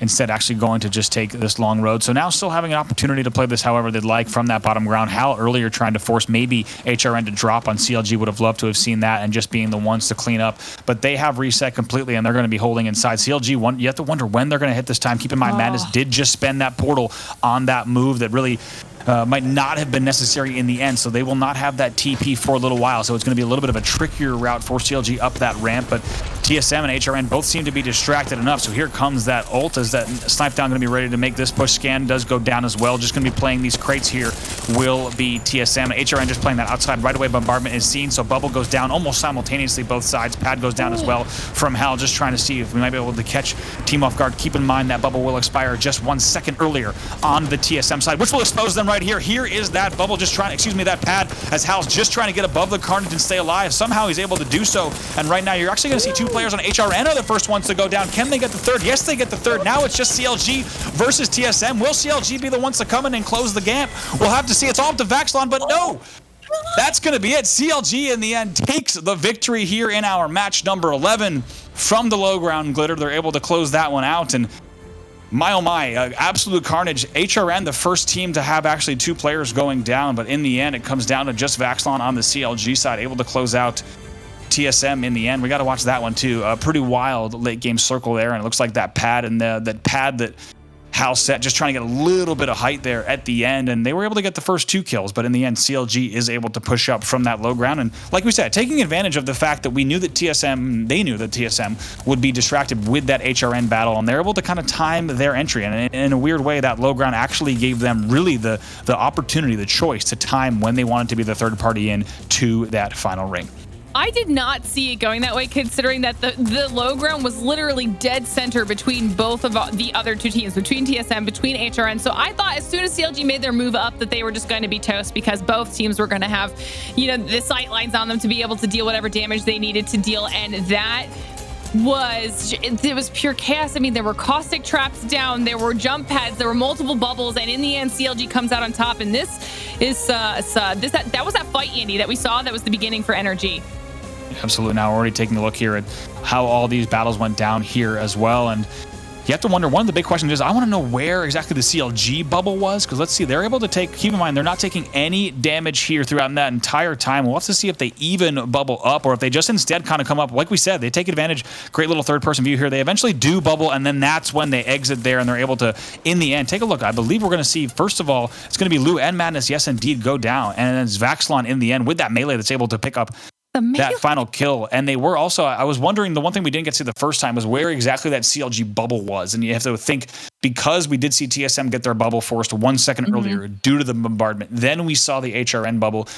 You saw CLG actually able to play that grading of that bridge to avoid that bombardment, and in doing so, they delayed the use of their bubble so late that they were able to bubble, not just last, but bubble much later, play the edge of their bubble, let the whole battle happen, and then come in. And even in the end, it did come down to just Vaxlon closing it out. CLG will be your winners there of match number 11. We'll check in on the scoreboard and the overall leaderboard after this.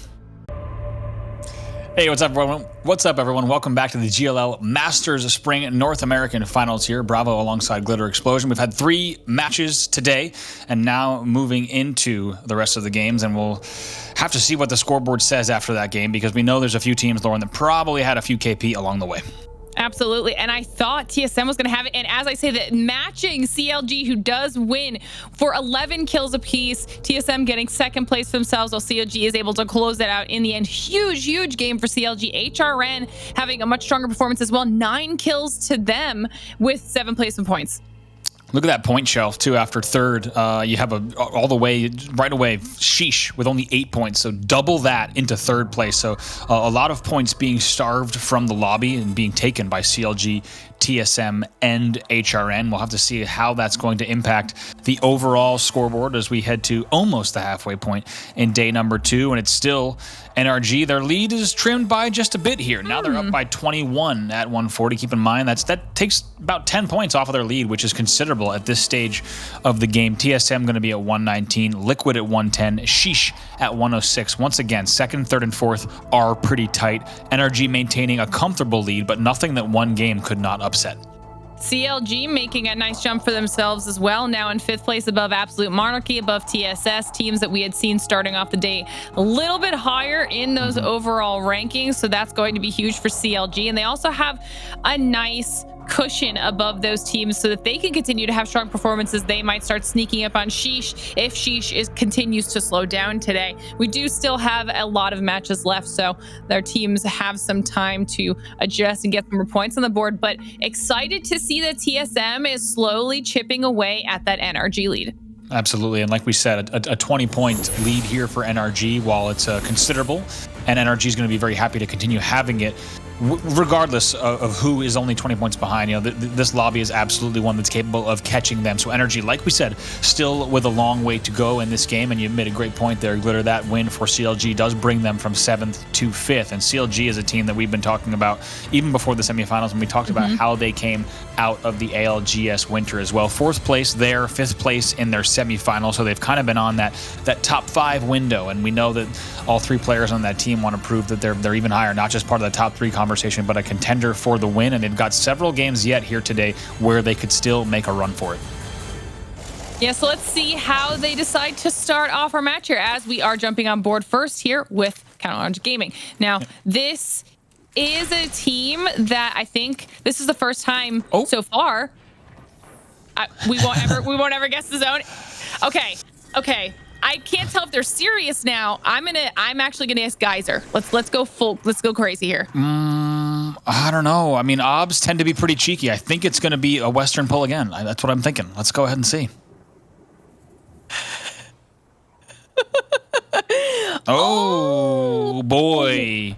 You know what? They're right. They're right. We won't ever guess because it is pretty hard to guess. And we are headed all the way up to the northeast. It is going to be an Epi refinery survey, of course, which off of the initial drop is all split by complexity. We also saw in semis that My Little Phony was dropping up there, but complexity actually has the whole lay of the land. Occasionally, you'll see if that is contested, one team just gets refinery, but that has not been the case. So complexity is going to go ahead, get that beacon, and know that they are going to need to loot up quick and then determine how they want to gatekeep, as right now, of course, they have the lay of the land. If you think about just amount of percentage-wise of the map, that is all of theirs right now, and every team that you see on your screen is going to be wanting to make their way. CLG also is going to probably loot Rain Tunnel pretty quick too. Matt is going to make his rotation pretty quick, and we'll have to see if they go straight for survey or what the option might be for the CLG side. But on the other side, it's teams like Vibes, Dudes Night Out, Sheesh, who are going to have the longest routes all the way to the north. Yeah, this is going to be really, really interesting. I mean, you can obviously see TSM is already pushing up pretty hard into Epicenter to get themselves a spot. They're going to end up cutting off TSS in the process, so it's possible we see an engagement there. Complexity might back off and just hold refinery. You see Monsoon doing some scouting above survey camp. And as I say that, KSZ is also making a move along the western edge of what will be Zone 2. So TSM is aggressively going to hold a position here, though. They're trying to get it early. I think they're going to go back refinery. I'm worried about KSZ and CLG because I don't know if you just saw CLG is split. Vaxlon Lou, but Madness is actually going to try to fly in right away to get with the team, and we'll have to see how they're going to reposition. TSM definitely going for a refinery right away, but there is action afoot at Geyser, and it's HRN actually pushing on Farm Boys, who's going to be forced into that vault tunnel. They're going to have to make their way through, and likely going to have to keep their foot on the gas all the way through, just because if HRN is at their back, they're going to have to make their way up, out into No Name. We'll keep an eye on that battle, certainly, as HRN will be able to continue over there at Geyser. Now, Sentinels actually has already gotten that first knock. I think if I got it just in the feet at the last second, that's going to be Euban of Doge Fathers, which adds up in terms of the last battles that we've seen with them. Retzi is going to be the one that gets the final kill there on Euban. That's going to be 19 squads. Doge Fathers will go out. So Sentinels, once again, reclaiming their ground here at sorting as they already make their rotation all the way out. And that's got to feel good for Sentinels, as they did lose that engagement last time. Senox finds another player and goes for the ultimate disrespect. I thought he was going to go for the finisher. Absolutely. Force Squad going to be the one that finally goes down there as well. So Doge Fathers not going to be the actual first team out. So that's going to be, we'll have to see the team tracker, another team that would have been your actual first team out in the game overall. We'll have to actually see as we take a look. And of course, things up north getting pretty crazy already. And Complexity actually going to be stuck all the way up top. We have TSS already making their way into Refinery as well, so we could see things get pretty thick and messy along that Refinery and even towards that eastern side of Survey, as well as so much open space between Epi and Survey. You have to think that the Epi height and all of that is going to be a factor, but not surprised to see these teams instead go for that back corner for now. KSZ also going right away into that action. But now let's look at Liquid here, who's actually all the way up north at Rain Tunnel. They're making that move from Skyhook, trying to get their way into Survey as well. Al Bralelli with the triple take. I mean, he has been crushing it with the sniper all day. Liquid, though, obviously no stranger to gatekeeping teams today. They did very, very well for themselves last time when we were over by Sniper's Ridge. So they're potentially going to be looking to do something like that here again for themselves. See if they can hold a spot and just pick teams off as they come through. Getting some height here from Albrelli, seeing if he can see any of the teams down below, of which there are many. They decide to just continue with this little rotation, and I don't think they know that they might be dropping on top of both Complexity and possibly TSM right now. Yeah, right now they're just hoping and banking that the teams are already set up in Refinery. They don't have to worry about this. But like you said, it's a pretty big open scouting rotation from them, and Complexity is actually going to be a team that tries to take advantage of that.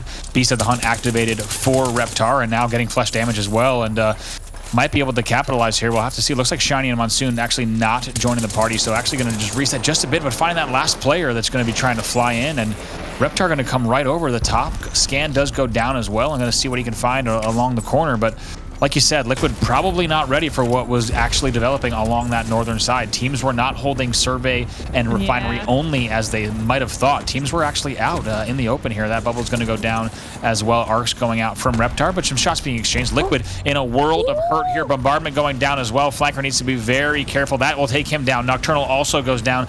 What will Aberlele do in this situation? The answer is nothing, because he will go down as well. It's all going to be up to Noc. What can he do from here now? And that will be it. Liquid out in that scenario, and my oh my, as we take a look, a unlucky rotation, like we said, not ready for the teams to be posed up already way outside of Refinery and outside of the Survey buildings. You have to think Liquid was thinking they might instead just have an easy northern route into this exact territory you're seeing on your screen from KSZ, but that was not the case. They try to balloon out of storage all the way up north, and because this area is so packed already, they found themselves some trouble. Yeah, and I also didn't realize initially when we were looking at that KSZ had also rotated into that area. I mean, we're on board right now with TSM, who's got a solid position for themselves, as we saw a very aggressive rotation coming out of them. We see the Arcstars coming out of Hal as they decide to make this push up and try to take out the team that is, in fact, above them. This could be huge for TSM.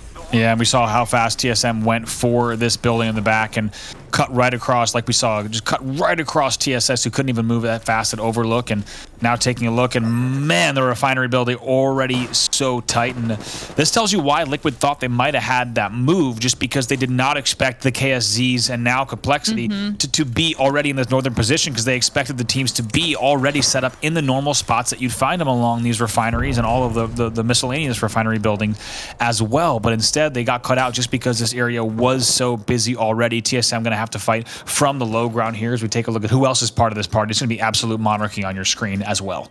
Interesting. Absolute Monarchy is doing a good job holding TSM at bay as well. I mean, I think now that we see how aggressive a lot of these squads are being in Refinery, Complexity made the right call to just kind of bypass all of its Survey camp and Refinery, not look for a place to hold there and just keep going a little bit north because of how many teams were going to be vying for the exact same positions. You can see how heavily east Oof. weighted it is with all these teams. Like right now, Complexity essentially has their entire west side. They don't have to worry about, no one's pushing them, and you see MST going through towards the station, and they don't have to worry about they won't have to worry about them either. Complexity is actually in a really decent position for themselves. Yeah, look at also the southwest outskirts. You do have Sentinels that's still on a very late loot zone, but I also want to talk about Sheesh and NRG still playing edge here.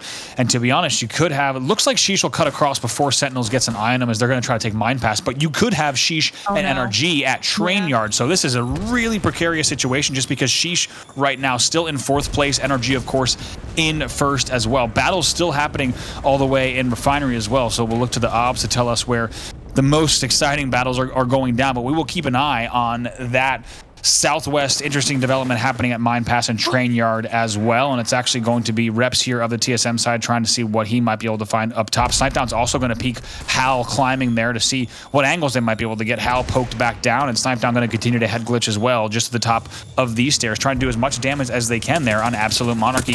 And NRG still at Train Yard. Here they go. No idea was Sheesh that a team would still be at Train Yard, and definitely not expecting that it would be NRG, but Sweet takes a ton of damage, much more than he expected. Actually going to have to stim into the storm for just a second and needs to be very careful here. And Nicewig also doing some nice damage with that vault, but he will be one of the first to go down, all up to a prize and Timmy here. A very messy late game edge battle here between Sheesh and NRG. Now a prize, the last one alive for the team, needs to win this, needs to go absolutely huge, but it looks like they will be able to go in. NRG scans going down. They're going to get that battle. That will be Sheesh out.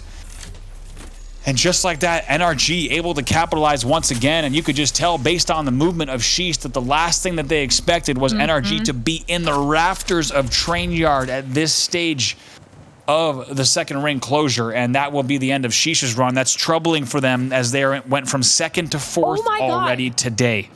Look at the team tracker. We were watching TSM and Absolute Monarchy battle it out here. They're both gone. HRN is now in the position that Absolute Monarchy had, and you can see KSC. Zach is trying to get some damages from the outskirts, as is Stay Naughty. I mean, oh, what happened in the amount of time that it took NRG to take out Sheesh? We lost TSM and Absolute Monarchy. Yeah, we'll have to see if any replay exists there just from the obs, exactly what went down there. But we saw a little bit of, like we saw Snipedown trying to head poke. We saw Hal trying to climb up on this circular building and taking a little bit of damage, was forced to reset. In the end, both of them are wiped though, because like you said, Glitter, HRN being that third party in there, bringing us to just 15 squads left here in match number 12.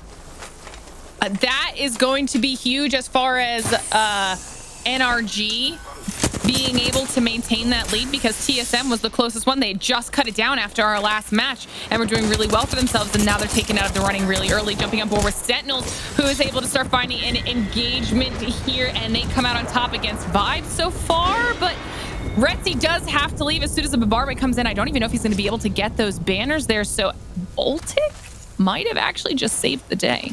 Yeah, Voltic able to, in the feed, to get that last one on Crust in the end, and Retzi's forced to get out of Dodge. A tough situation for Sentinels. It's a team we also have covered at length, and right now in 14th. They had a very good start yesterday, and keep in mind they were right around top 6 after those first few matches, but the success has not continued for them, and they will need quite a run if they want to get out of that 14th place spot.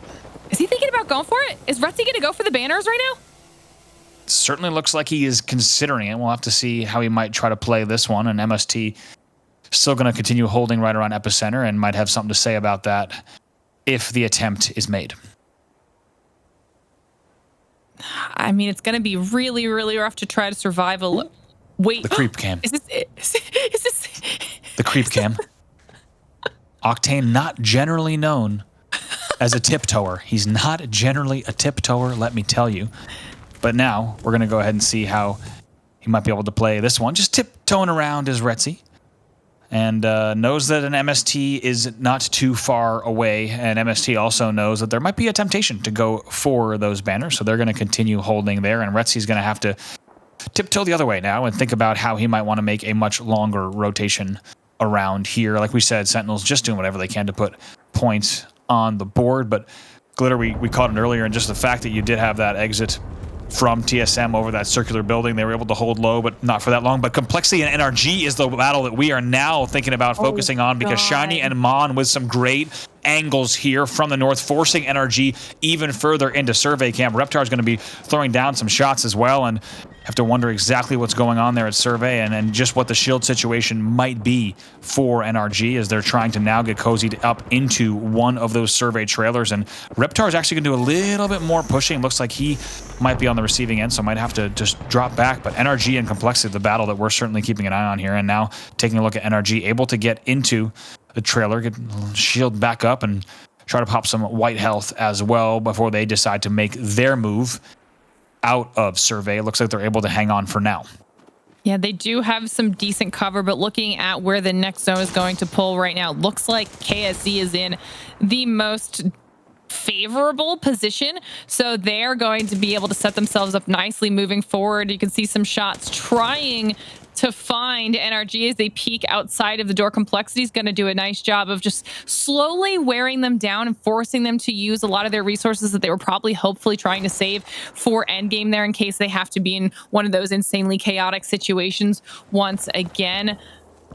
Complexity is also in a very nice position for themselves. They're set up well. They've got the height. They haven't had to expend too many resources, and they know who's around them because they haven't had to worry about their west flank too much, and the zone is about to be fully closed anyways. Yeah, they're going to be very happy with their positioning right here. Like you said, not worried about what threats might exist, knowing the lay of the land here, being able to play edge in the scenario and wondering where NRG might try to make a move to, and Reptar actually going to just reset just a bit and head up towards that northern route for them and keep an eye on how they might want to play this as we take a look once again. Take a look at CLG, also the likes of Season on your screen as well, a team we saw exit a few times early in the tournament so far. Farm Boys here as well, as also My Little Phony playing just under the silos as well.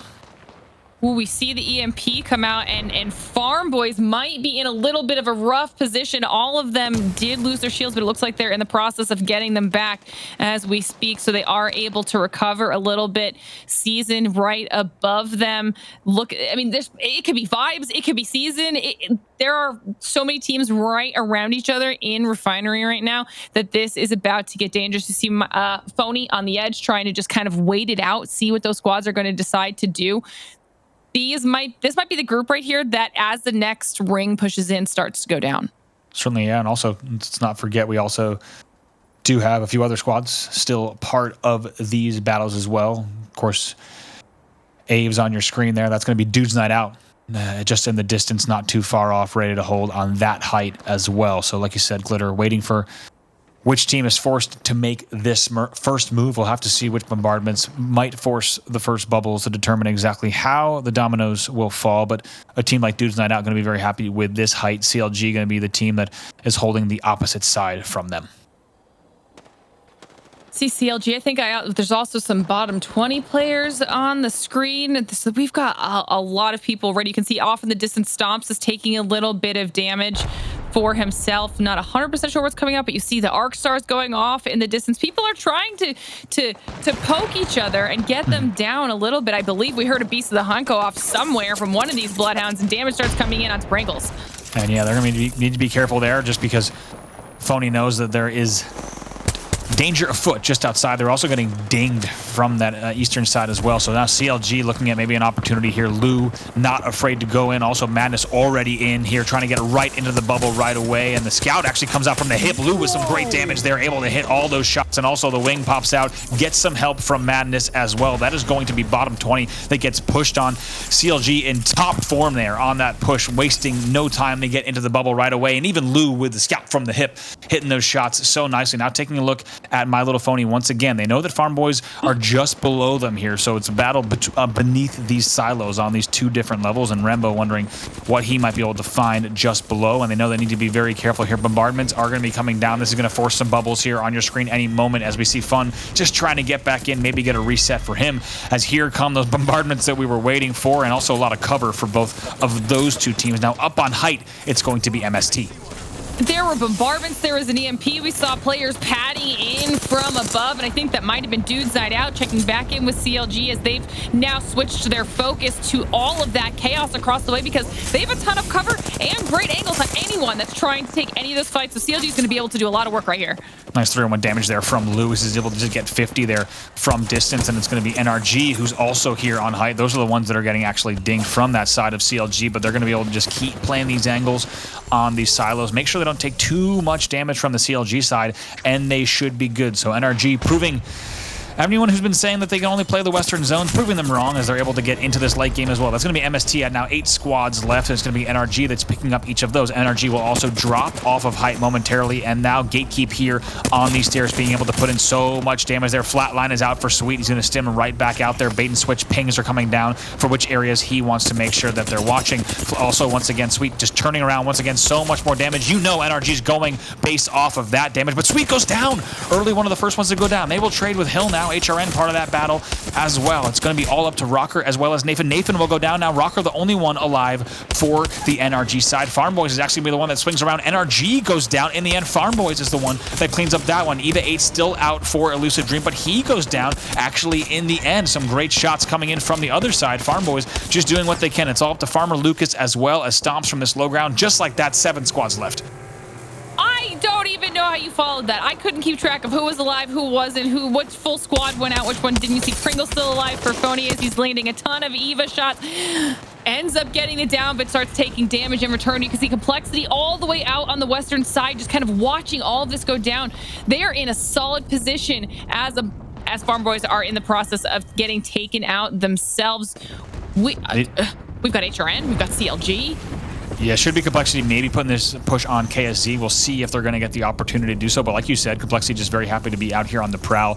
Pings going down, knowing that they're going to have KSZ, maybe not knowing that it is KSZ themselves just yet, but knowing that a team has just moved in there. Mon Pad goes down, probably going for the height here to be able to play this rooftop, and they're going to just hold this for a moment. Now be very happy to have that high ground advantage. Also see exactly how they want to be selective in terms of the targets that they choose. CLG still playing from low as well. Like you said, HRN still on that building as well. So taking a look at these 4 squads here at the top and bottom of these 2 buildings. Complexity is in a nice spot for themselves. It's probably gonna, I guess, boil down to whether or not KSZ is going to try to go for them on their roof, or the teams across the way through the bubble coming out of CLG as they decide to push in onto HRN. Urice gets the first knock, and CLG is going down so fast. Manus the last one alive with no shields and little health to his name, and HRN does take out CLG after that aggressive push. But Complexity also flying in as well. They're not afraid to go clean up on the other building as well. They're going to pick up those. So just like that, it is going to be HRN and Complexity now. Arcan already flying across. Urice taking height now. Complexity is going to be forced to play from low. We'll see what Urice and Arcan can do together. Should be a straight 2v2 in this battle, if I'm not mistaken. Now taking a look here, HRN.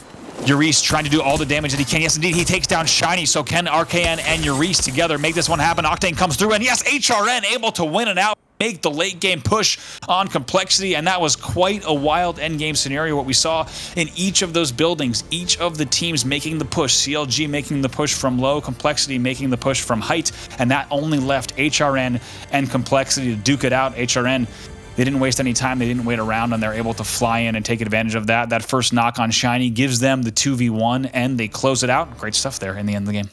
HRN needed that too, literally for their points, but just for their mental state in this tournament. That was such a strong performance. Urice was doing a great job for himself, dealing so much damage onto Shiny there at the end. So strong performance coming out of HRN. This is that fight that we saw that went on forever between TSM and Absolute Monarchy, where in the end it didn't matter because both squads went down.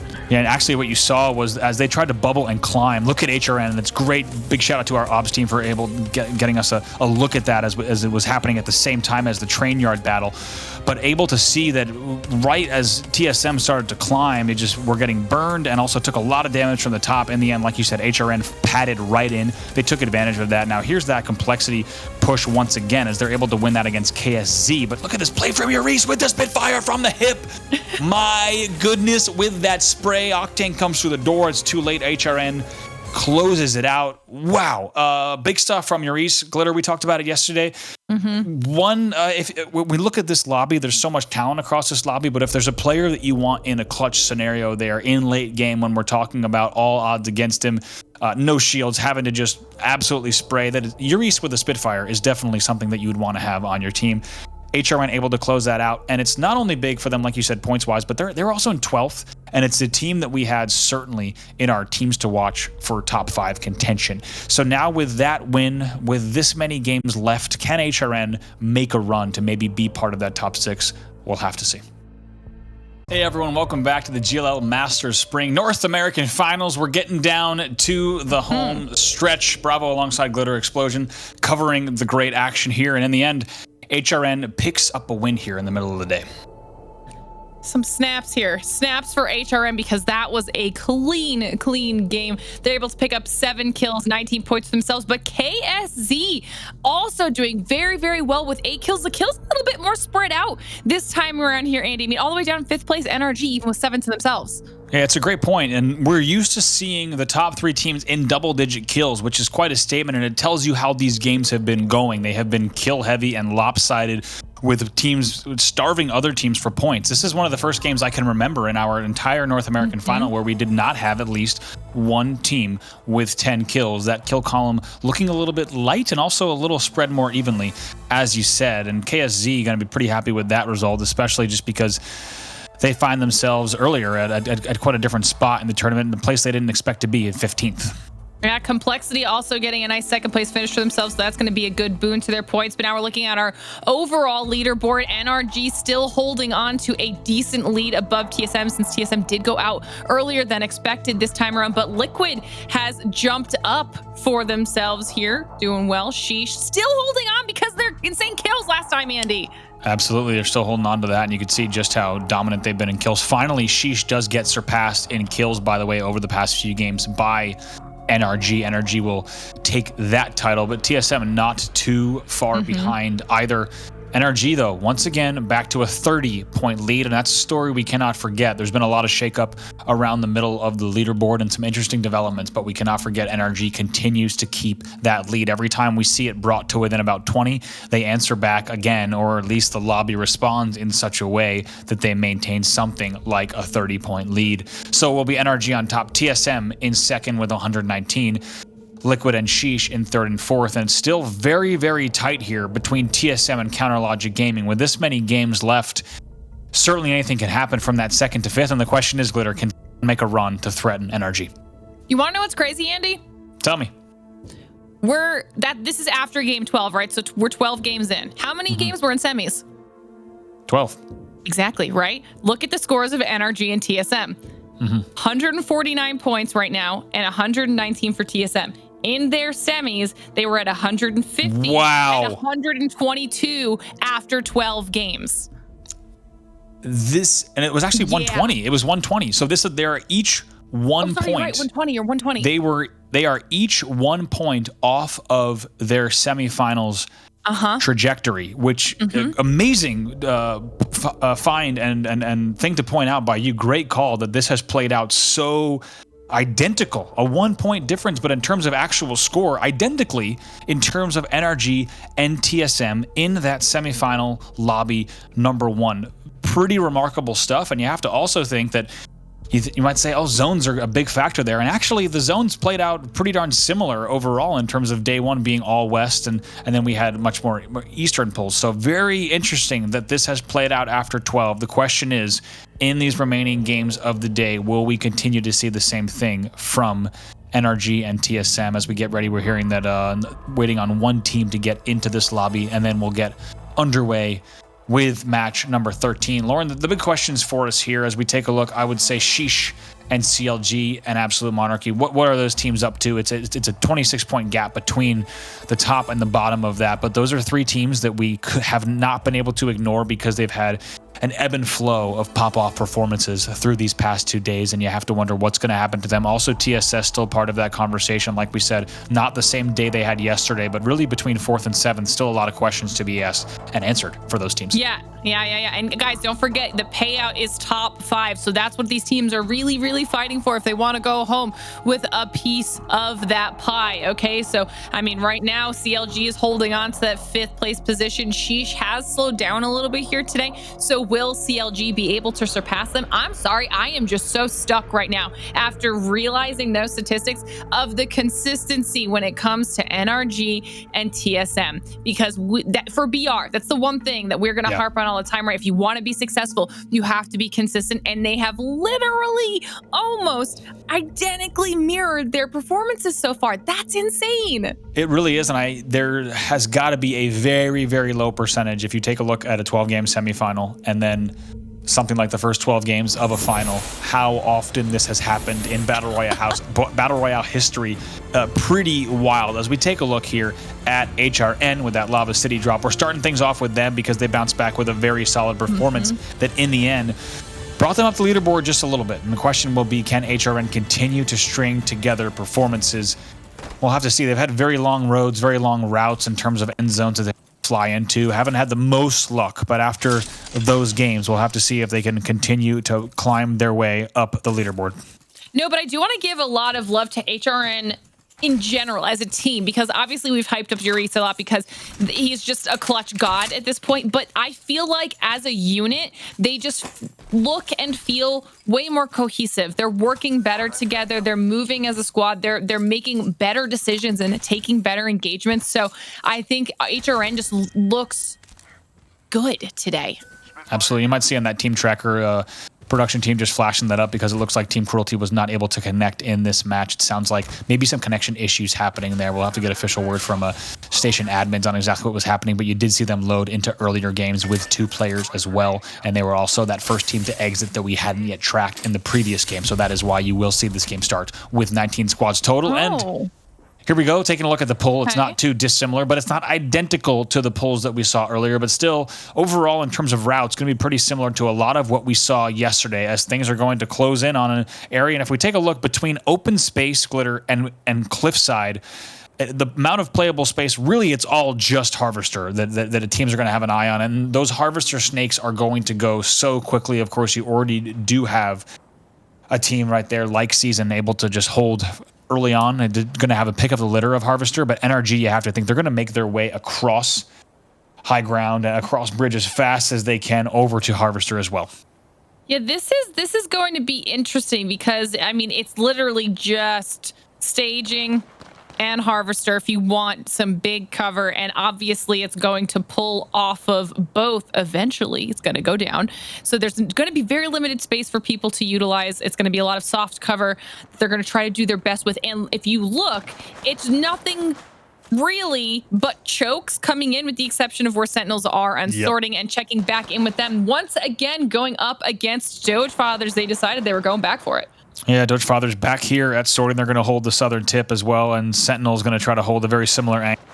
In terms of the overall layout of the battle, very similar to what we saw earlier. Senox trying to get an angle here on Euban as well, but Euban is actually able to get that full bat off, but not before. Looks like now down to 1 HP. Going to be a very difficult situation for him. Keep in mind, bottom 20 also playing on the low ground. They might try to join this party as well. That's something that we're going to keep an eye on, but Senox is forced to retreat just a little bit. Retzi able to get a little bit of height, trying to tag with the scout from distance. Those shots won't land, though, so going to reposition to try to get probably a rooftop there on that southern tip once again. Scan's going to go out here for Senox, trying to see what he can find, and now here comes Retzi off of the stim. Also, once again, coming right back into the action. He's able to help. Mastiff comes in. Force What will go down back to the scout. They're not done just yet. Going to try to wrap around the corner. Only 1 player alive there. Once again, wondering if bottom 20 might try to pop up. So far, hasn't been a factor in this battle just yet. Senox trying to get in on the action from the hip. It's the longbow there. They will clean up. They will win that battle. And it's Doge Fathers out. Sentinels standing strong here at the sorting factory. They look like they finally adjusted here to having Doge Fathers contesting their drop, because in the first 2 games it wasn't as certain. They're looking a lot more confident now, but on the outskirts you can see Vibes is now here potentially looking to get in on some of this action.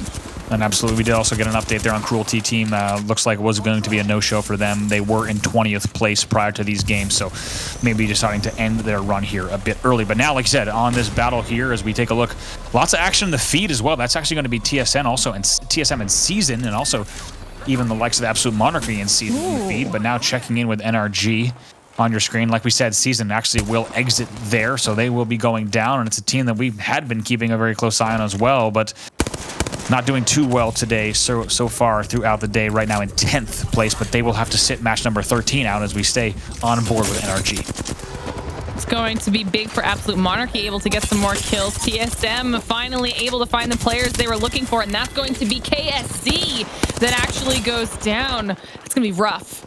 Absolutely. Now you see Zach Mazer will be the one that is full wiped, and now looking at this NRG side as well, and TSM, that's where we expect them to be, playing along this Harvester angle there, but Stay Naughty somehow still alive in the top and in a very dangerous place. I was going to say, it's a matter of time before we see his name in the feed. You do not want to be between TSM and NRG. Reps just giving a little bit of love taps here to Hal to get him inside. They're going to go ahead and get him back up. Now, NRG is going to have an option to play off of that Harvester height if they want. I don't know how TSM manages to fight through all of that and then still get the tip of the snake that they probably wanted, period. This is one of the fastest areas of Harvester that will go, and they're going to be able to hold this northwestern snake. They're going to be very happy with that, and they also pick up a few KP along the way. 16 squads left. That snipe onto Hal actually came out of Absolute Monarchy. We can see them now that we're pulled out, that they are the squad that is next in line for this engagement. Snipe down, able to put a lot of damage out with this Spitfire, but Absolute Monarchy looking so much more confident today. Yeah, absolutely. They are looking good. Keep in mind, 8th place in their semifinal. So a team that had to work hard to get into this final, but showing up in a big way. They want to perform as well. Like we said, Absolute Monarchy, a team that has shown up, and they're now in 6th place. So this last run for them will be very important. TSM just going to hold, and how many times have we seen TSM holding this part of Harvester? They'll know exactly how they want to play this, and it will be a little bit of a slow burn from them as they look to see what opportunities might present themselves throughout this game. I'm just going to share a little bit of the goods as well. We'll take a look around the rest of the map to see exactly how everyone else's routes are moving into this central part of the map. Complexity on that late rotation once again. That's what you expect to see. TSS coming late out of Geyser as well, and also Liquid still kind of looting around Springs End, that north thermal choke, and they'll get in, but CLG also on the edge and going to be gatekeep there. We could see a Liquid CLG battle developing here in just a moment. And that will actually be pretty big for whichever team comes out on top, considering where they currently are in our leaderboards. So, I mean, that's 3rd and 5th place respectively. So they're both still fighting for some more money right now. Going down early would be less than desirable for one of those crews. You can see Dude's Night Out also on the western edge of that zone, checking in with Team Liquid now.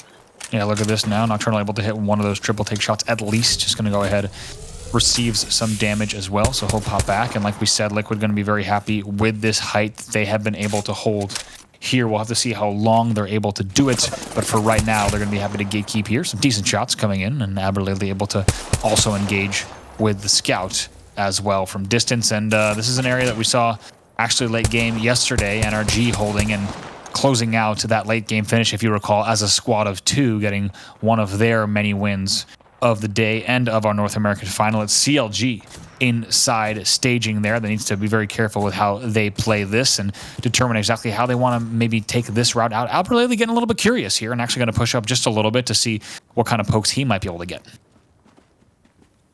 This, I mean, he might be able to deal a little bit of damage, at least very, very bare minimum, acquire some information for Liquid so that they know if they want to make this push up onto CLG. And as I say that, he is chipping away at Lou's shield since they know they're there now. So they have to decide if they want to fully take this fight or just continue to deal a little bit of poke damage. Yeah, let's not forget, we should remind everyone, Liquid right now in 3rd place and CLG in 5th place. So this is definitely a big battle in terms of how this might impact this late game stretch. These last few games, and taking an eye, just maybe not aware also of this player here just around the corner as well. This could get interesting with bottom 20. We were wondering, but scans are going down, which will give teams information about them, and that's going to spell disaster here on the side of bottom 20. Vayne is taking a whole lot of damage, but actually it's Crust is the first one to go down. Retzi goes down as well, and that should be Sentinels in a whole world of hurt. Crust and Retzi down there in that battle. Now taking a look around the corner to see what might present itself, but look at bottom 20 just sneaky along these pills and crates. They end up getting the kill on Retzi.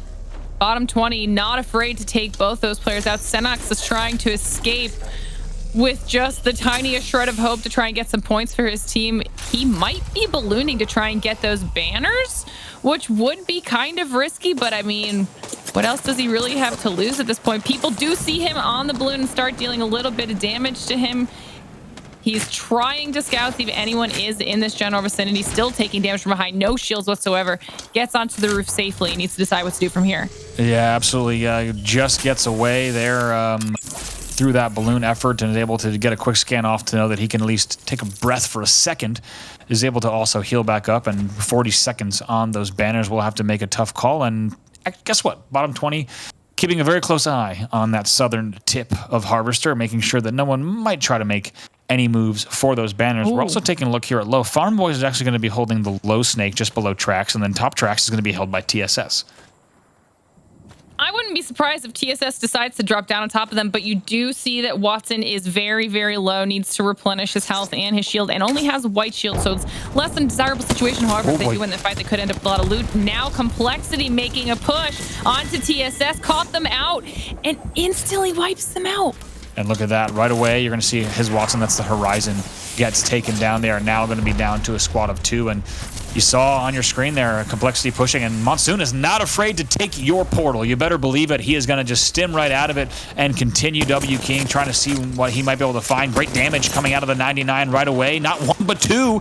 And with those openers, you should think that that will give them the opportunity, but I believe it's bottom 20 that's still holding that distance there, so they do need to be careful from that angle. They won't be able to push just yet, and it's actually going to be Sun that drops down. How hungry is Monsoon? Will he try to finish that one on TSS? Oh, he wants it. Monsoon wants it. So does Reptar. They're going to drop right away. Sung just gets the bubble off in time, and bottom 20 now pushing on top tracks as well. This is going to cause a little bit of chaos. Complexity knows they need to push in bubble right away. They will bubble themselves. They'll win that bubble fight and now hold down, as bottom 20 is going to have hide on them. But let's not forget all the way in the distance as well that we do have bottom 20 just trying to hold right there. We'll see exactly what they might be able to do. My Little Phony and Sheesh are the ones on the other side of that cliff. So keeping an eye here on Complexity on tracks. Bottom 20 actually goes all the way back in the end. So Complexity grabbing that KP, and it looks like they might have a reset opportunity. But Complexity kind of, if they're moving this direction here a little bit closer to tree, it looks like they're interested in this bottom 20 battle. They're not even trying to nope up back up to the tracks or towards Harvester. They're going in right away. They're going to try to find this battle, take a long flank here as Reptar and Monsoon. Monsoon going way wide here. Scans are coming in, so we'll need to be a little bit careful. But let's see the angles that Complexity takes here. I like this aggression out of Complexity. I think it's something they need to do if they want to make a push today here on the leaderboard, so this is definitely the right call. We also saw Farm Boys. They were down there in that snake building below tracks like you had said, but they ended up rotating anything to do with that engagement. They got themselves a safer position inside of Harvester, as we see Monsoon trying to peek, see if he can get any angles on bottom 20. They did do a couple arc stars, tried to get some throwables out onto them. None of them hit, so they backed off for a second. Now they're deciding to take a little bit safer route, even wider here. Going to use a jump pad to help them get through the zone nice and quick. Gotta do it. They gotta do it. Yep, they're going to fly through. I was wondering about just how wide Monsoon was going. I actually saw Reptar get just a little bit melted in that moment, and it looks like they had to reset just a bit. So like you said, they're just going to pad through, get through zone, take an even wider rotation here. Take a look at Sheesh here, just holding station for the time being, and also just getting rid of all the pesky pads that are around, and nothing like a massive. But take a look at what is developing on your screen. They see the push coming in. Timmy is ready. Spitfire is out. Arcs out as well. They're ready for this push. 44 from distance with the Mastiff, just trying to door peek just a little bit, and is also going to heal up on the door. It's also going to be a Hemlock Havoc here for a prize. Maybe not the best combination he'd like for this battle, but Wig also taking a look from this low angle as well. It's going to be Complexity that has to make that push if they want to continue on that rotation, but actually it looks like they might just nope out of this instead. They do not want to have to fight that if they don't need to against Sheesh at the station. I'm surprised by that, because as they were making that rotate through, Timmy was trying to clear those jump pads out. They should have been able to hear those shots and kind of known that there was potentially a squad at least in the general vicinity, unless the timing was that far off. But they're going to be rotating back to where they came from, back into bottom 20, who seems to just be holding the same exact area where Complexity last saw them. So now at this point, it's Complexity's decision, it looks like, to try and push through bottom 20. And let's not forget, this is big for Complexity because there's enough games left. Complexity down in 16th. And with the amount of talent on this team, you have to think Complexity is here to play the rest of the day strong. Here they go right now on the push. Bottom 20 already getting the opening damage there. Reptar losing half shields, needs to be very careful. Monsoon already stimming, holding forward, ready to try to look for those angles there. That's going to be a bombardment. Where is that dome going to go for Shiny? Actually going to retreat. Not going to force the bubble just yet. Like that play. Do not need to spend it. That was not the place nor the time to spend that bubble. So instead, Monsoon's just going to get crafty with an angle and let the whole team wrap behind him. They will take the low tracks route and look for this. Keep in mind, bubble's still available for them should they get the right opening damage. Now here's bottom 20 just trying to door peek just a little bit here. 301, excuse me, fence peek rather, from Vayne as he's able to try to get some shots through the chain link here, just continuing to play this upper high ground area. Going to have a lot of opportunities to peek, and Complexity really have to be careful. Now, finally, that dome will be forced. You have to think heads up play there from Shiny and crew to not spend it earlier. Otherwise, that could have spelled disaster. They knew they could get out of that one. Farm Boy is still on your screen as well, and Complexity having to decide how they want to get out of this, but they're getting tagged up from that tip of Harvester. So they will pad out, try to get in. This Monsoon gets dropped all the way down. They already lose Shiny, and now Reptar flies in as well. Looks like, remember, they just spent that dome, so this could be dangerous. Bottom 20 now also trying to make the push in against Farm Boys, who is trying to engage from low, but will that allow enough time for Complexity to reset here? Looks like they will get back up for the moment, but also even Xenox becoming a problem here from Complexity as well.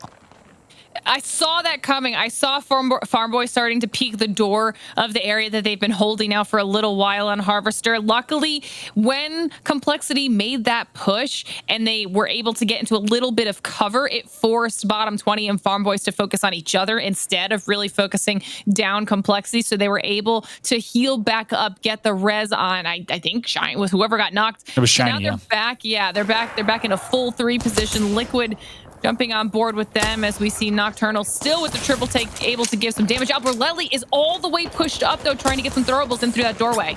And Nocturnal all the way back here, just hoping that he's able to connect in a meaningful way to help his team that's already pushed up. Alberlelli will go down there, 3v1 on the doorway, not where he wanted to be. That's going to force Flanker out. Quick scan goes out, Beast of the Hunt as well. Going to go right back in, actually, and see what he might be able to find. Eva 8 is out, only taps for 15, though, so will instead have to go hide. Hits the scan again, but right away the angle does come out. He will go down. That's going to be in the feed. Sweet actually doing some damage there, and NRG will continue holding. Lots of carnage, though, in that feed. That's going to be Complexity against bottom 20 still happening. Keeping an eye on that as well, and NRG now outside of the building, very happy to clean up those kills. That will be Liquid out there. NRG holds very strong. Yeah, NRG did a really good job with that. We did jump on board for a second with Complexity in that divot, also in an engagement themselves. You can see it above and there in the corner of your screen as NRG does finish healing themselves back up. And we see the pings coming out. They want to rotate in towards the edge of the zone, but they also do know that there is a squad right above them on the tracks. I'm pretty sure we just saw Complexity take out bottom 20 in the end, and then Farm Boys also going down there in the end. We'll have to see, or excuse me, taking down Complexity in the end. So we'll get an update on that as well to see exactly what might have happened off screen. Just like that, NRG continuing to hold with 12 squads left here in match number 13, and looking to see how they might be able to make this rotation a little bit over towards Harvester. That bombardment just a little bit out of range, but take a look at this. Dude's Night Out is going to have to try to fly right in. Bubble goes down for NRG as well, so they can bubble, doing so well to peek there, taking down one player of Dude's Night Out. You have to think they're going to win the battle against Rollers as well, and the third player is forced low. That means CLG will be able to get some picks as well, but just like that, NRG in a world of hurt, just up to Sweet. NRG out there with 10 squads left. They will exit much earlier just due to being in that fray. Now taking a look at My Little Phony, who was able to capitalize, swing in, and take down NRG, and TSM continuing to play edge here. Now TSM has had a really, really strong position this entire time, and while that's all been going down, you can see they don't have too much damage. They haven't had to get into too many engagements, but NRG going out might be yet another opportunity for TSM to capitalize, get some solid placement points, bare minimum, as well as clean up a lot of the rest of these squads and start to play catch up here for the second half of the day.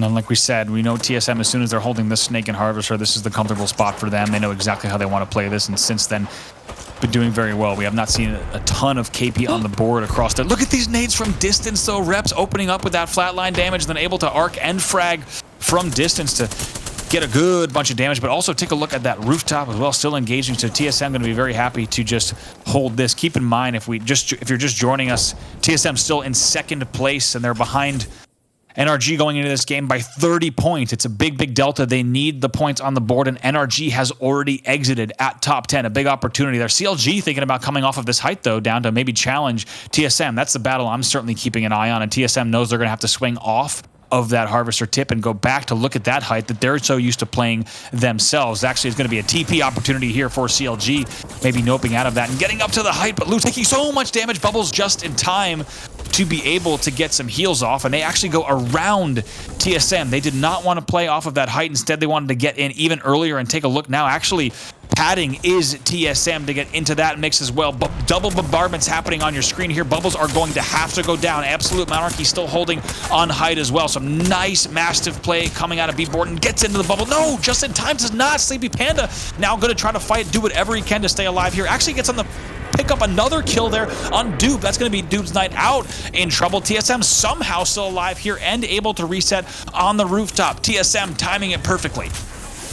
In the kill feed, MST is also able to start getting some damage down onto CLG. That's going to be huge for them. More damage coming out of Hal with the Spitfire, able to crack shields before the player makes his way inside of Harvester, but is not going to let him get away like that. Another kill goes on to TSM, checking in with MST now, who does have a player knocked, but they're probably going to be able to get this res onto the Octane and reset a little bit here. Yeah, Panda's going to come up there. MST and TSM, same letters, but very different elevation between these two teams. And right now in this late game, 4 squads left total. TSM going to be so happy with the way that rotation went. But HRN here also knows that they need to be very careful in how they play this end game as well. Right now, playing along the edge, trying to see what kind of damage might present itself for them. Spitfire Mastiff in the hands of Urice. All right, look, this is the reset time. This is where all the squads reassess what they've got going on, who's near who. You can see Phony here down at the bottom. Urice is trying to scout a little bit for HRN. We've got MST still holding on with TSM above them. It looks like Phony spotted out Urice. They want to see if they can get some damage down. Also looking at Hill, who looks like he doesn't have any shields right now. So this is going to he's be... good. Okay, just about. He's good. I was nervous too. Don't worry. They're holding there, like you said. Definitely HRN with the widest split right now, covering the widest ground. Urice covering and playing from that height. That rock's going to give them the angle right now on My Little Phony. And TSM going to be very happy with the area that they're holding here. It's going to be really their call on exactly how they want to engage. And actually, My Little Phony making the run for the MST door, and Rambo going to be in a world of hurt as well. That's only one player left. Does HRN make that push knowing that TSM has height? You have to think that the answer is no, that they won't go just yet. And Rambo is actually going to just get away. And actually, TSM is going to make the drop there on Rambo. And Hal goes down to Rambo, but still sniped down, and reps now need to work together on height. That's going to be a 3v2 now, though, for HRN over TSM. So barrels are going to go down for RKN as well. Let's see. They know, of course, that information is going to be true. Reps actually drops for Hal right away. They get him back in. That means they're going to be able to pad right back up. TSM right back in at a perfect reset for TSM. HRN does not go for that play. Bombardments are going to be going down here against HRN, and now MST going to still be playing low. HRN going to have to move just a little bit here, probably play that pill for just a second. Dome is forced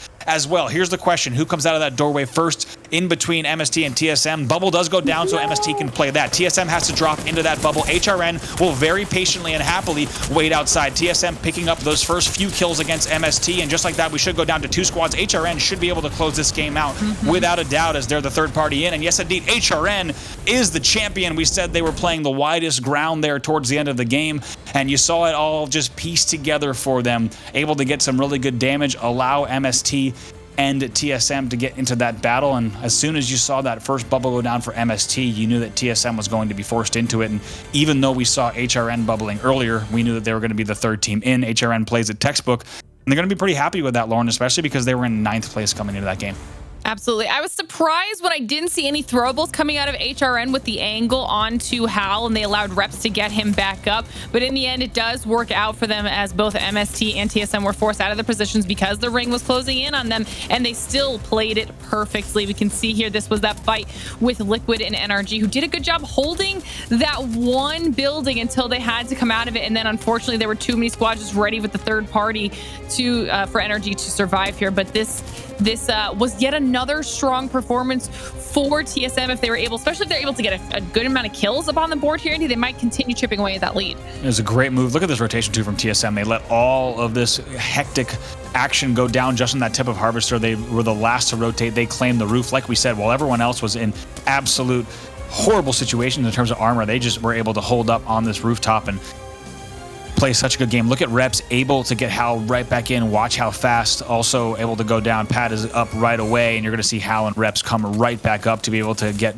as much as they could into that fight, because keep in mind, as we looked at the kill feed just for the last second, they were able to pick up a few more KP, of course, on the MST side, and in the end, it's going to be HRN that's very happy to close that. Yeah. Did you see their health at the end there? No one had touched them. No, they played their bubble perfectly. They timed the MST TSM battle, and they're going to be so happy with that. But as you alluded to, the question is, TSM into the late game once again. NRG exiting top 10. What will that 30-point gap look like? That is the question. We'll be right back with an updated leaderboard and getting ready for that next match. Don't go anywhere. Hey, welcome back to the GLL Masters Spring North American Finals. We have so many games down and just 3 more to go here, and it's been an absolute battle. And I think we are very curious here, Lauren, of what the standings will look like and what the stats out of that last game look like. Let's take a look right away, because we want to know how that game went down. This is your scoreboard for match 13 here. HRN is able to grab first place and 7 kills. Once again, the kills a little bit more spread out through this lobby, Glitter. They are, which is nice to see, but I'm really impressed with TSM because I wasn't sure. We didn't check in with them too frequently, so I wasn't sure how many kills they were able to secure, considering they did find their position really early on and were able to hold it so solidly. But 7 kills matching HRN's kills is huge for TSM. MST being much more aggressive. We saw them do that in the second half of yesterday as well. So MST is really starting to pick it up for themselves. My Little Phony and Absolute Monarchy, 5 kills apiece. We're seeing them step it up. Now, this is where we're paying attention. CLG got some more points than Liquid, so how is it going to play out? The gap, Andy. Look at this. Way better. Way better. 21 points now, slowly chipping away. 154 to 133, and a little bit more of a gap between TSM and Liquid as well. Liquid all the way at 111, and they will continue to be very close with Sheesh and CLG, 111, 107, 105 apiece respectively between those 3 squads. But it continues to be, after 13 games, a battle between NRG and TSM. Now, that's not to say with 3 games remaining, we could still see a run from the likes of Liquid, Sheesh, and CLG. We'll need a very specific set of circumstances for the last few games, but all eyes right now are on the likes of NRG and TSM, your number 1 and 2 leaders after 13 games. Yeah, and honestly, with how close the kills are between NRG and TSM, it's really just boiling down to the fact that NRG's been more consistent with their placement points as well. So let's see how these few remaining games go. But also, I'm now really keeping an eye on Sheesh and CLG with only that 2-point spread between them. CLG has been doing a very good job of chipping away at that today. We've seen them be way more aggressive, and they are positioned right now to jump up another spot in our overall leaderboards, which means more money.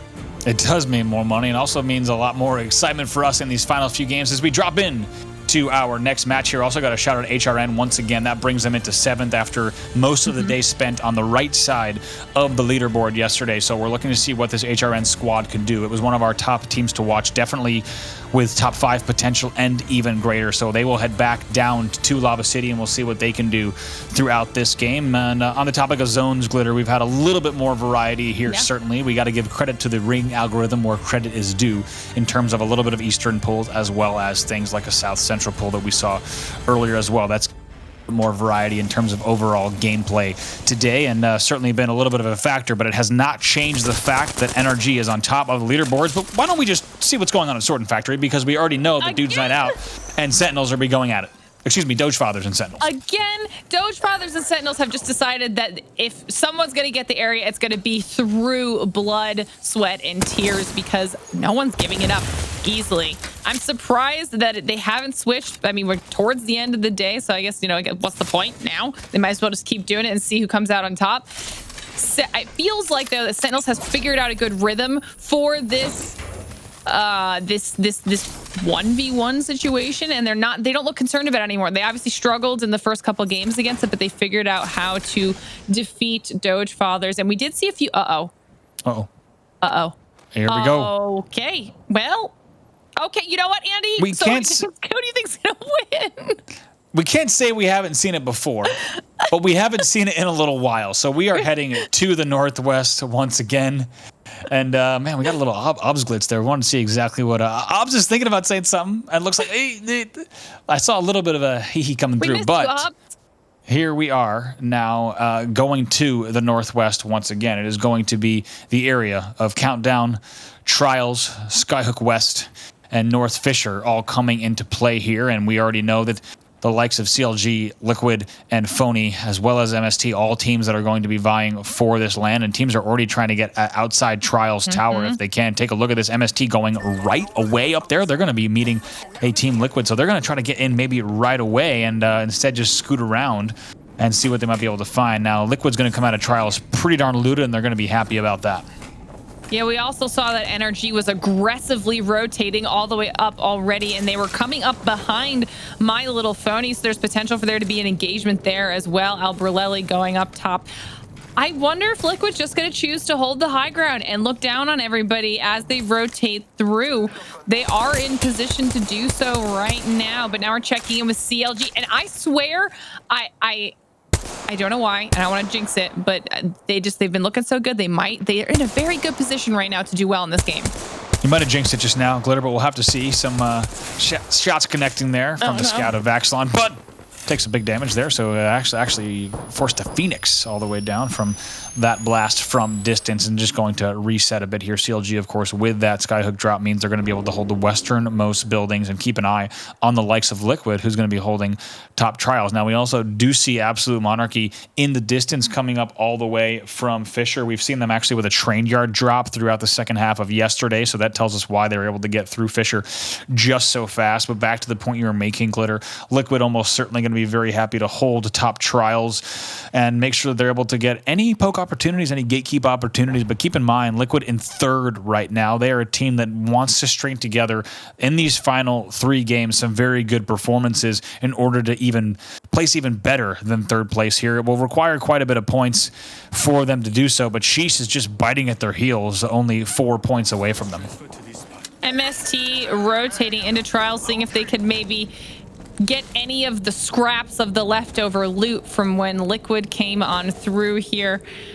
Gonna clear this and then move outside and hopefully not linger in here too long. MST, though, we were talking about it, they've picked up their aggression. They look much better today. I don't know if they're a second half of the day team or what, because they did so much better in the second half of yesterday as well. So maybe they just take a little bit longer to warm up than some of these other teams. I don't know what it is. Yeah, they certainly stepped it up without a doubt. And also a second place coming in for them. Keep in mind, last game as well. And they're in 12th right now. So let's keep in mind, with this many games left, still 3 to play, a series of performances could catapult them up the leaderboard. And that goes really to say anyone within, if you take a look at the overall points, anyone truly within even that top 15 can have a very different placing at the end of the day, even if it's just for bragging rights. And we're also going to see Zach and crew all the way up at North. We've seen them play those tracks as well, as they're able to loot through just in the back pills that are all the way towards the top of the map. And CLG going to continue holding as well for now. But take a look at TSM now and TSS here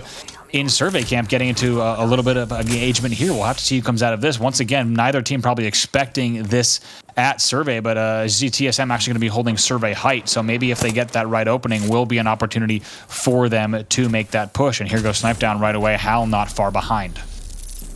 They are trying to hunt down TSS, see if they can get an early game engagement, get a few kills up on the board for them. They do find Sung and instantly deal some damage. Sung only has a white armor, as does Blur. This is going to be a little bit rough for them, as you see the rest of TSM pushing up. Snipe Down, able to get a crack his own armor, needing to be healed, so he's going to bat while the rest of his team fights down. He gets pushed and is able to get the knock before he himself goes down.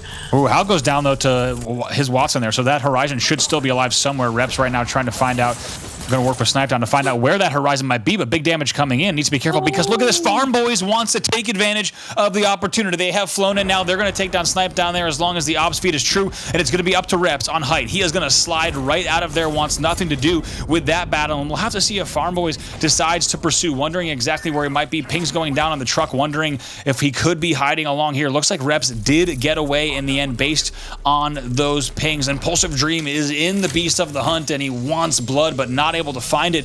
And TSM thinking they had that opportunity on TSS and very, very quickly finding out that that was a dangerous place. And Complexity also wants to know what's going on as well, because this is generally their territory and where they can be found dropping. So they're going to see if they can find what's left of Farm Boys as well. Let's see what kind of opening damage they can get. And right away, Shiny is going to early bubble, see if they can play this one. Mastiff is ready to go as well. Going to avoid this bombardment once this does end, but nice little pokes there from Farm Boys, actually going to take the bubble that was dropped, but Stomps is the first one to go down. Reptar gets that one, which is big. Now it will be a 3v2 for the Complexity side. Can they get the next one as well? It's nice little 20-20 damage out of Reptar. Are you kidding me? Look at this guy able to pick up that one. Now it's going to be up to Monsoon and Shiny to come in here. That will be the Farm Boys going down, and now they're going to go over to height for just a second and take a look. TSM is back in the mix. It's going to be Hal and Reps trying to fight through on this one now, and take a look. Snipedown is going to be finished. Can they pad out? Here goes Hal trying to hit the double, maybe into a balloon. No, skips the balloon and is just going to try to continue on towards the epicenter and stim right out. Absolute chaos, and you're hearing there from the Obs that they're able to get that Snipedown banners. You can also see bottom left, and they'll be able to reset. Absolute chaos at Survey Camp early on in match number 14. So I was watching Reps through all of that, and I was like, I wonder if he's going to sneak around and try to go for the res on Hal, because there was still a decent amount of time left for him to do so. And as soon as all that action popped off, I couldn't tell if it was going to scare him away or serve as a distraction so that no one was focusing on where he disappeared to. And in the end, it worked out incredibly well. He was able to get the res on Hal, and then they were allowed to leave. They allowed 2 TSM members to recover fully with a banner, and now they're going to get the res on Snipedown. You see Complexity trying to hunt down his Watson, see if they can finish off the remaining member of TSS and get a point on their board for themselves. But the fact that TSM is allowed to reset is crazy. And the fact that even you have his Watson, the Horizon, still alive all the way down at Central Epicenter, it's pretty wild. The fact that, I mean, Survey Camp, not a lot of playable area there, and the fact that TSS is able to get away with a solo, TSM comes away with 2 players and a banner, and now actually going to be respawning the teammates as well is his Watson, our lone Horizon in this North American lobby, trying to get Burr Flavors back into the action as well. So TSS trying to make a run. Let's not forget, TSS is a story that has slowly faded away down the leaderboard throughout the course of the weekend. You do see Hal able to get that res on Snipedown as well, as he'll be coming in onto top construction. But the TSS story is one we have seen slowly slip down the leaderboard. They're in 8th place right now with 76, but really only about 8 points off of HRN, so they still have a long run as well. We really can't overstate just how important the points are now that we're this late on. You also do see Vibes still down at staging. They're going to make a long rotation. Frag West is where TSM ended up after all of that scurry, and actually, if I'm not mistaken, this should be the side, if I'm not, yes, coming all the way up to top from the bottom. That is actually going to be the Doge Fathers making their late way up to Harvester as well. So that's what the outer extremities of the ring will look like here. Do you see Sheesh anywhere? Am I blind? Well, I feel like they're somebody that we also need to just know where they are, because they are currently trying to fight to hold on to their consistently dwindling lead right now in our top 5 position. They started off the day in a oh, okay, all right. This is a little bit scary for them. There are so many teams around them. You got bottom 20 literally right next to them. NRG 1 building over.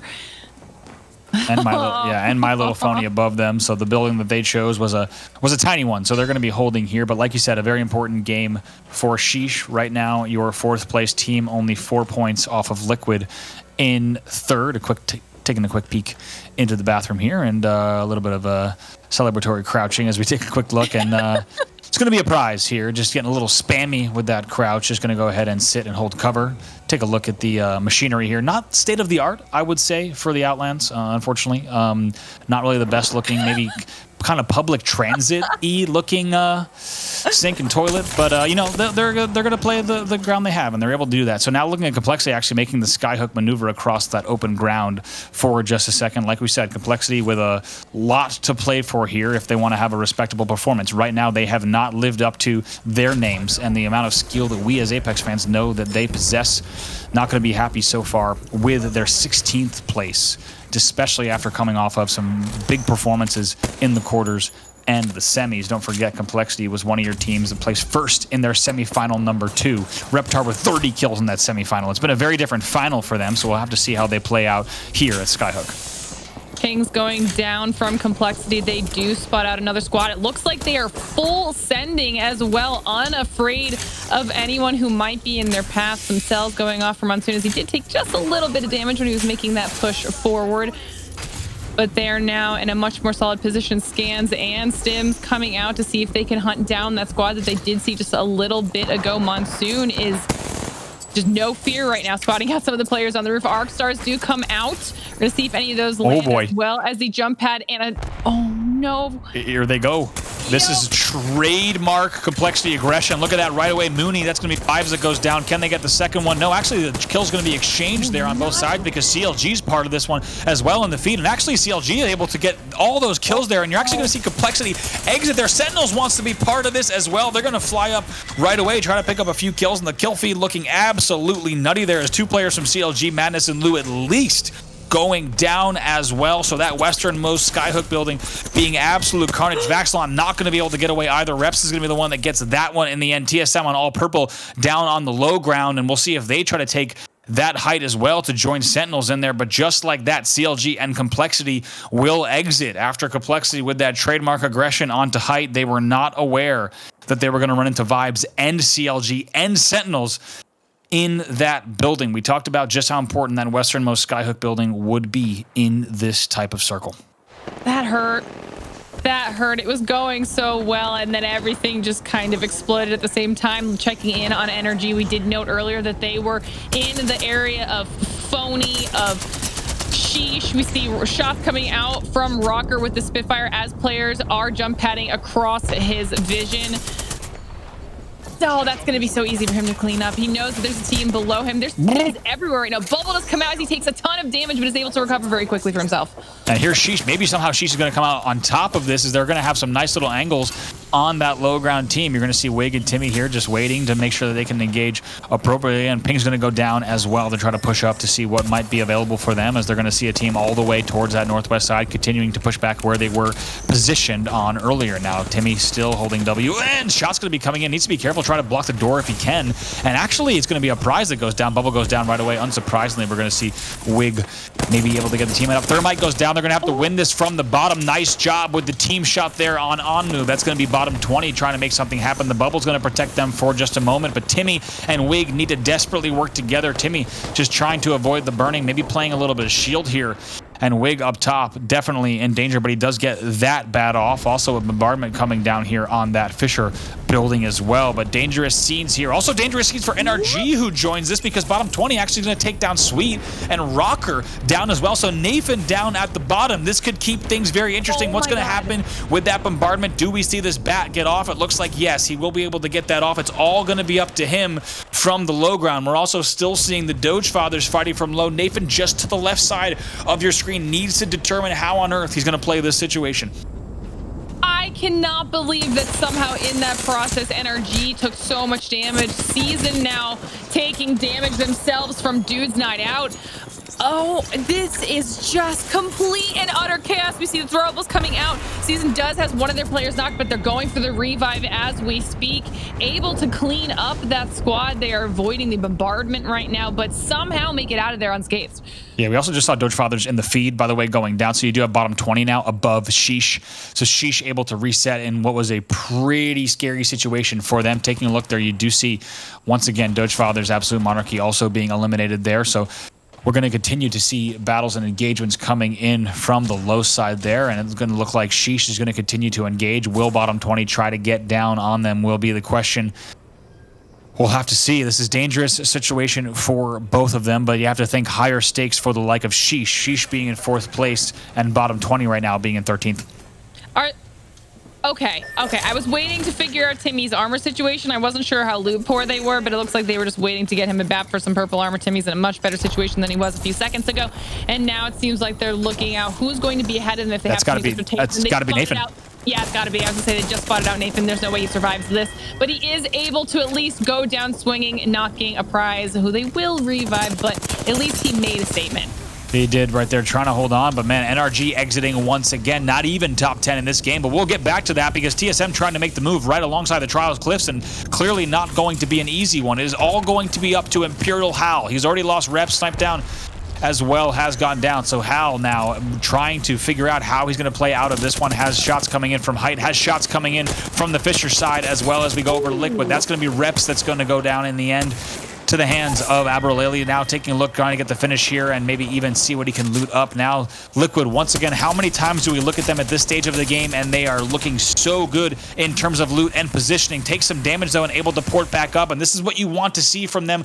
Glitter, you had asked, will we see them play the aggro, instead playing that aggro port to give themselves opportunity? Hal is still alive as you see next to that Liquid TP, but we'll have to see what happens here with bottom 20 now pushing in on Fun. There's so much. I mean, you see his Watson just flying in TSS. You've got bottom 20 in there trying to do some damage for themselves. I mean, Blur manages to somehow make it out of that. Oh boy.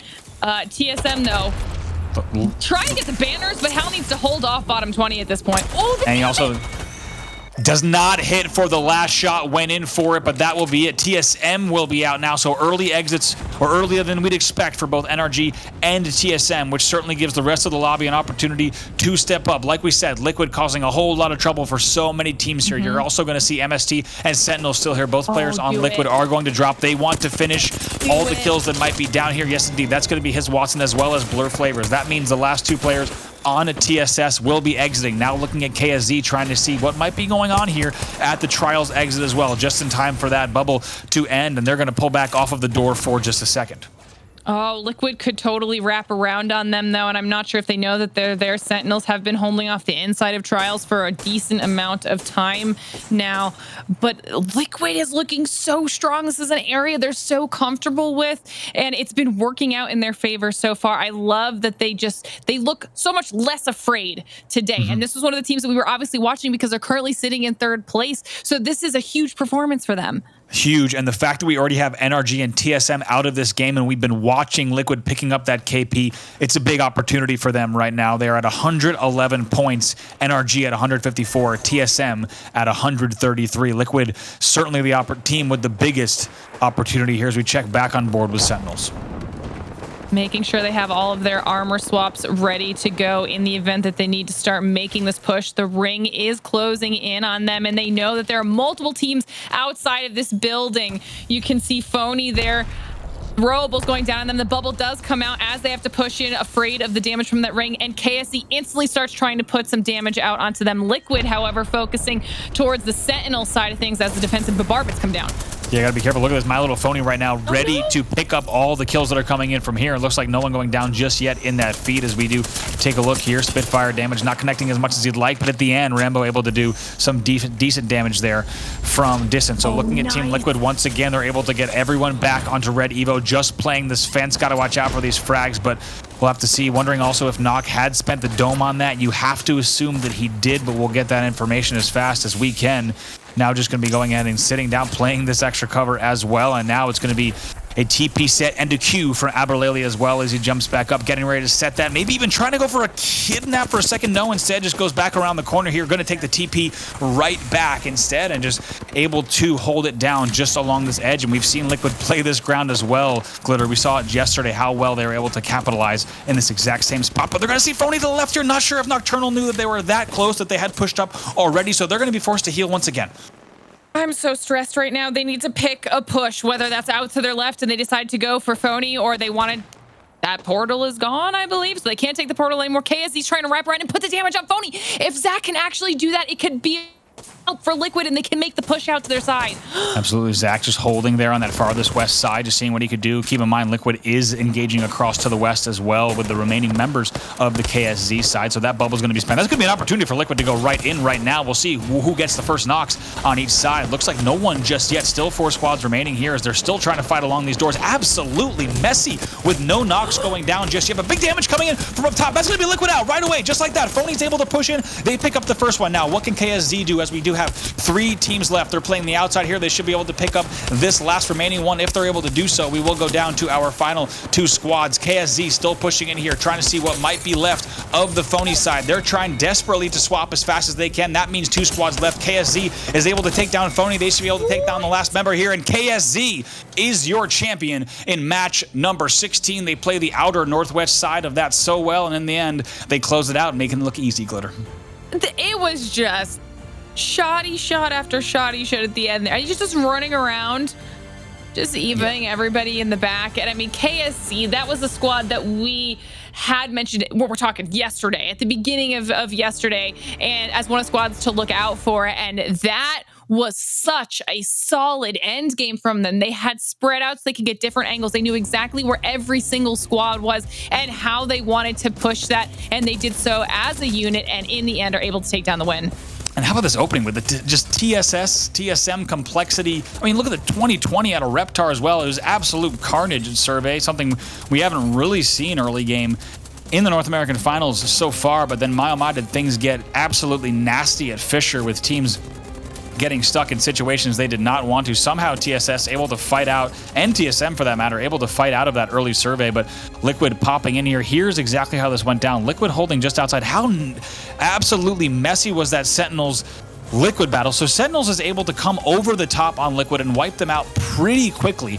In the end, though, it's KSZ who finds all of these teams desperately resetting and just trying to get whatever armor swaps they can, who then push in. It's Phony who was able to pick up a lot of those kills. They pick up that first one, they wipe out Phony, and then they find that last solo, the partial, to close out the game. But a really messy, shoddy bubble battle.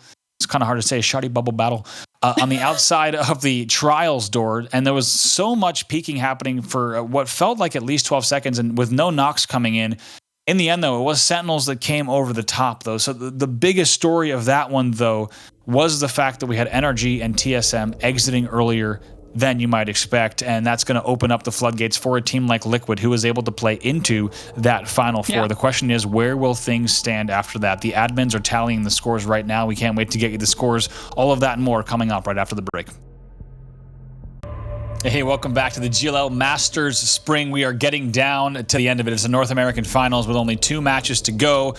And Glitter, after that last match, the question is, how much liquidity is there? How many kills do we have for Team Liquid after that game? I want to know what the points are. Well, we're going to find out right now.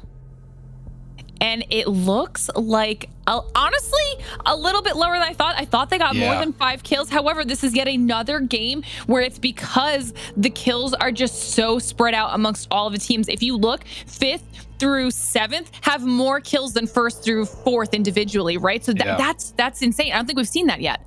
We definitely have not seen. We've seen the kills to be spread across the rest of the lobby a little bit more, but we have not seen, like you said, 5th through 7th leading everyone in 1st through 4th, maybe throughout the entirety of the North American Final. And it's simply an uncommon occurrence in Apex, and I would even say BRs in general, to see a scoreboard like this one. So it's a great call out by you. Very different result than you might have expected, but let's go ahead and see how that impacts the overall, and it won't change the overall top 4. 155 for NRG. TSM existing just a little bit later. A late run from them brings them even closer at 142. Just because it doesn't change it, though, TSM, even though they went out early, I think they only ended up with 3 placement points there. They had 5 or 6 kills. They were one of those teams that had the 6 kills somehow. So that chipped away at that lead massively. No longer are the days where NRG is in 1st place with 30 plus points, because right now 1st place is well within TSM's grasp with 2 games left on the board.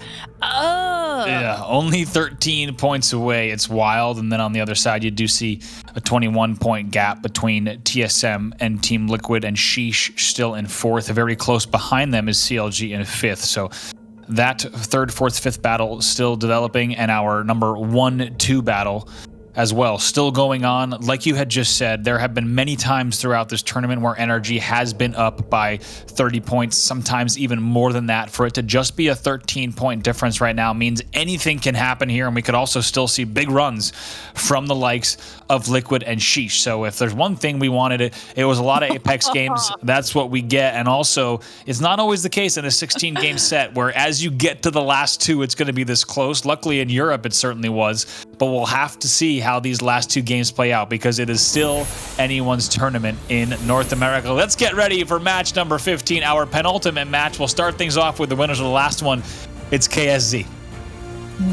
And they had such a good play. They were just so smart there at the end. KSZ deserved that last win. They were so solid. So now it's going to see how do they continue that momentum? Are they going to steal some more of those points from the people at the top of our overall leaderboard? Because that is also playing a factor in why NRG is unable to, have a bigger lead. They ran into some of those teams over in the Fisher area that I think they probably weren't necessarily expecting. Big Pog Zone? Big Pog Zone? What do we have here? And we're going straight east. It's a hard east pull, and it's actually going to be an overlook no-name Geyser pull. We saw this quite a bit in the first semifinal group, day number 2. We saw this played a few times, but right now we are pulling just north between those three, so you have to think that teams are going to be banking on overlook and no name over a Geyser pull here in terms of where they'll be setting up. But let's not forget that TSS does have that overlook drop, and already a battle though at Train, and not surprisingly it's going to be Doge Fathers, and I have to guess it's Absolute Monarchy on the other side of this one based on how they've been dropping so far. Apparently Doge Fathers decided that it just, wasn't their day to continue going back to sorting against Sentinels because they switched it up and went to Train, but they find themselves yet again in a very early game engagement. Yeah, Doge Fathers, one of the teams that's definitely been shaking up the early game, not afraid to do it right now on the bottom half of the leaderboard, but they're not going to go down without a fight as they're going to make this push right there. It's actually going to be B. Borton on your screen who's going to try to get away to see whatever he could do. But once again, like we said, Absolute Monarchy is that team that has been pushed already to the low ground, and Doge Fathers continuing to apply the pressure. This is a little bit rough. You can see Sleepy Panda not only has no shields, but is also really low. Everyone's taken a little bit of damage, but hasn't really had an opportunity to even loot that much damage coming out the 30-30 of B. Borton as he does try to get the res here in the bubble. Looks like they're going to allow him to do so, but as I say, the damage comes out right around the corner. It's all going to be depressing now, actually having to push from low, and not the scenario that the Doge Fathers expected themselves to be in, especially after their recent run. Speaking about the coin more so than the team, but now trying to get the shots, not able to do it, and in the end it is going to be Absolute Monarchy that maintained control of the train yard. This is the area they had been dropping for the majority of the NA Finals matches, but not too far away is MST coming in from the northern side of train yard. They want to know what this battle is all about as well, and they're also looking pretty good in terms of armor, so it's going to be Panders leading that on the Octane, trying to see what might be available and just putting in some early nice opening damage. That's going to give them the ticket to push in even further. They're also connecting on the rooftop as well. And these are two squads that have been doing much better for themselves here today, unafraid of this aggression. We've got 6 up here with the high ground looking down on where they think Absolute Monarchy is rotating through. Will they follow them? We do see the bubble did come out in the tunnel, but is it worth this chase or will they back off? It looks like Panders kind of wants this engagement. As an Octane player, he's just going to keep stimming and keep pushing along, and we'll have to see what he may be able to find. And he's right now going to find an Absolute Monarchy team that's just on the exit side, southern tip of that mine pass now. Grenades are coming out as they try to get away. Breaks coming in though, and flesh damage going down as well. So Pander's still on gold. No reason not to keep the push going. But actually a drone EMP is going to come in, so he's going to be forced to sell right away. Both of those are going to hit though, thankfully, to the gold. It's a very quick heal up for him. Now also going to continue peeking 6 and Metro, not very far away. They are not afraid to back down in this battle. Keep in mind MST still all the way in 14th, and they'd love to get more points on the board. They are potentially rotating right into NRG. I don't know if this chase is worth it for MST. 6 needs to heal his shields up. It looks like they're finally deciding they're going to back off of Absolute Monarchy. And literally, as I say that, we see them running into the clutches of NRG. Yeah, NRG right here ready to put some damage down as well. Let's keep in mind, NRG with only a 13-point lead. We say only 13 because just in case you're just joining us, they've held on to what has been a 30-plus point lead many times throughout our North American final, but we've said that they cannot let up and they need to continue at the same pace. Right now, they're able to pick up those 2 kills there. That's actually going to be Absolute Monarchy, the team going down. So NRG, a team that's always ready to fly in when the opportunity presents itself. That will be Absolute Monarchy, Doge Fathers, and of course, as we mentioned, Team Cruelty no longer participating. So now, just like that, 17 squads left in the lobby. You can see that Complexity has already found some space for themselves over in Overlook. We've got TSM trying to nail down some space. A lot of squads are trying to move in as quickly as possible. You see KSC all the way down on the southeastern side in Geyser. It looks like Farm Boys have somehow made it out of there and not had to worry about it. I was worried that Farm Boys was going to find somebody over in Geyser. Yeah. I have to say, I'm very worried, confused actually. Take a look if we could zoom in on Overlook. Really interesting lay of the land. Thank you so much to the ops team. Just because we saw Complexity get Overlook, the furthest eastern tip of Overlook. When TSS had that drop, TSS actually went to No Name instead, and then you actually have TSM that's going to be grabbing the plot of land that we saw Sentinels hold so many times in that semifinals, which really offers a lot of gatekeeping opportunity between all of Fragment and No Name all the way up into Overlook, and CLG now coming in finally from that epicenter rotation, taking their time all the way from their Skyhook drop. But really interesting lay of the land in terms of where each piece of cover and each piece of Overlook went. Not what you might expect based on the drop map and the fact that you have TSS with that drop, but also still chaos here at Train Yard. NRG actually coming up through Mine Pass up into Train. They will run into My Little Phonies. Let's see how NRG plays this. This would be a very disappointing early exit for NRG, and not surprisingly, they are just going to nope out of that because there's really no reason to take a straight 3v3 at this stage in our second to last game. I wasn't sure if they were feeling the confidence and they were just gonna, go for it anyways. They decide to be a little bit more conservative now that they know their lead has kind of been shrunk down just a tad. They want to make sure that they have an opportunity to keep it the way that it has been the majority of this tournament. So they're smart, they're safe, and they back off here. Definitely, like you said, wouldn't have wanted to go down immediately coming out of my pass into Train. That would have been a little bit of a bummer. They're going to continue to get more loot for themselves, hanging out in Harvester. They have the time to do so right now. Plus, we've seen it now a few games. They felt very comfortable rotating in with the edge regardless, whereas a lot of these teams have found positions super early on in games. So I think this is going to work out just fine for NRG. Absolutely. If you're just joining us, first of all, welcome along to the GLL Masters Spring North American Finals. These are your final 2 games of the tournament. 14 played so far, games 15 and 16 here. All that remains, NRG right now in the lead with 155 points, 13 points behind them is TSM. A big battle between 1 and 2, but let's not forget also Team Liquid in 3rd and Sheesh in 4th. Still a lot of Apex to play here this evening. Once again, thanks for hanging out with us here on the GLL Apex Twitch. It's been an amazing North American final so far, and we'll see how the rest of these last 2 games go. Once again, we're glad to see an Eastern pull here for these teams. Now take a look at this. Are CLG and Complexity about to get into it? There's also the possibility for NRG and Sheesh to run into each other over on the western side of things. Oh, this could be bad.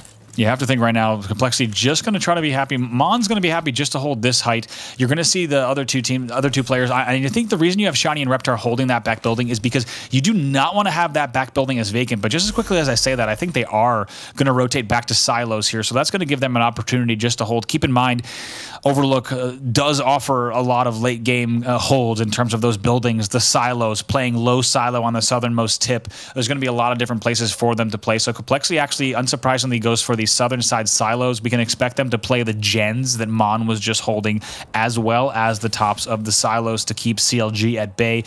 We'll have to see if CLG just continues holding in this building. As we said, there is going to be an opportunity for them to hold. If either team does want to get an angle in that back building, we'll have to see now as Reptar, Shiny, and Monsoon just going to continue to hold that back corner. And TSM, like we said, holding that southern low ground, but it does offer routes. Big breaks here coming in from a prize here, and the scans are going to go down as well. He's going to have to back down because despite big Spitfire damage, also gets tagged up quite a bit as well.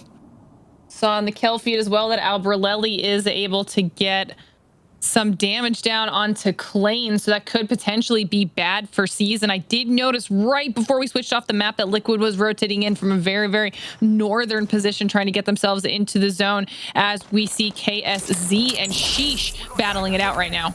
Scans going down for a prize, making sure no one's pushing in low, knowing that when they do hold this height in this circular building just to the northern tip of sorting. And now take a look at Sweet here coming around the corner, knowing that there could be other opponents here as well. Will get this finish here. That's going to be Stay Naughty that goes down. So just going to be stimming around the outside and picking up whatever he can. And now Sheesh just raining down death onto that sorting tunnel. And we'll see if they're going to be able to pick up that one. Actually doesn't come in the kill feed, which is going to give an opportunity for Timmy to fly right around the corner and see what he might be able to get. And actually an Arcstar is going to push him back, so instead going to have to wait. Keep in mind, potential to be pretty exposed, so they know they do want to keep W keying, holding forward, seeing what they can find around the corner, and actually going to be a big right turn happening there. And you have to wonder if they're going to continue pushing, because we did see the likes of NRG not too far. Harvester, and now let's see. This is going to be an opportunity for KSZ to try to fight through this.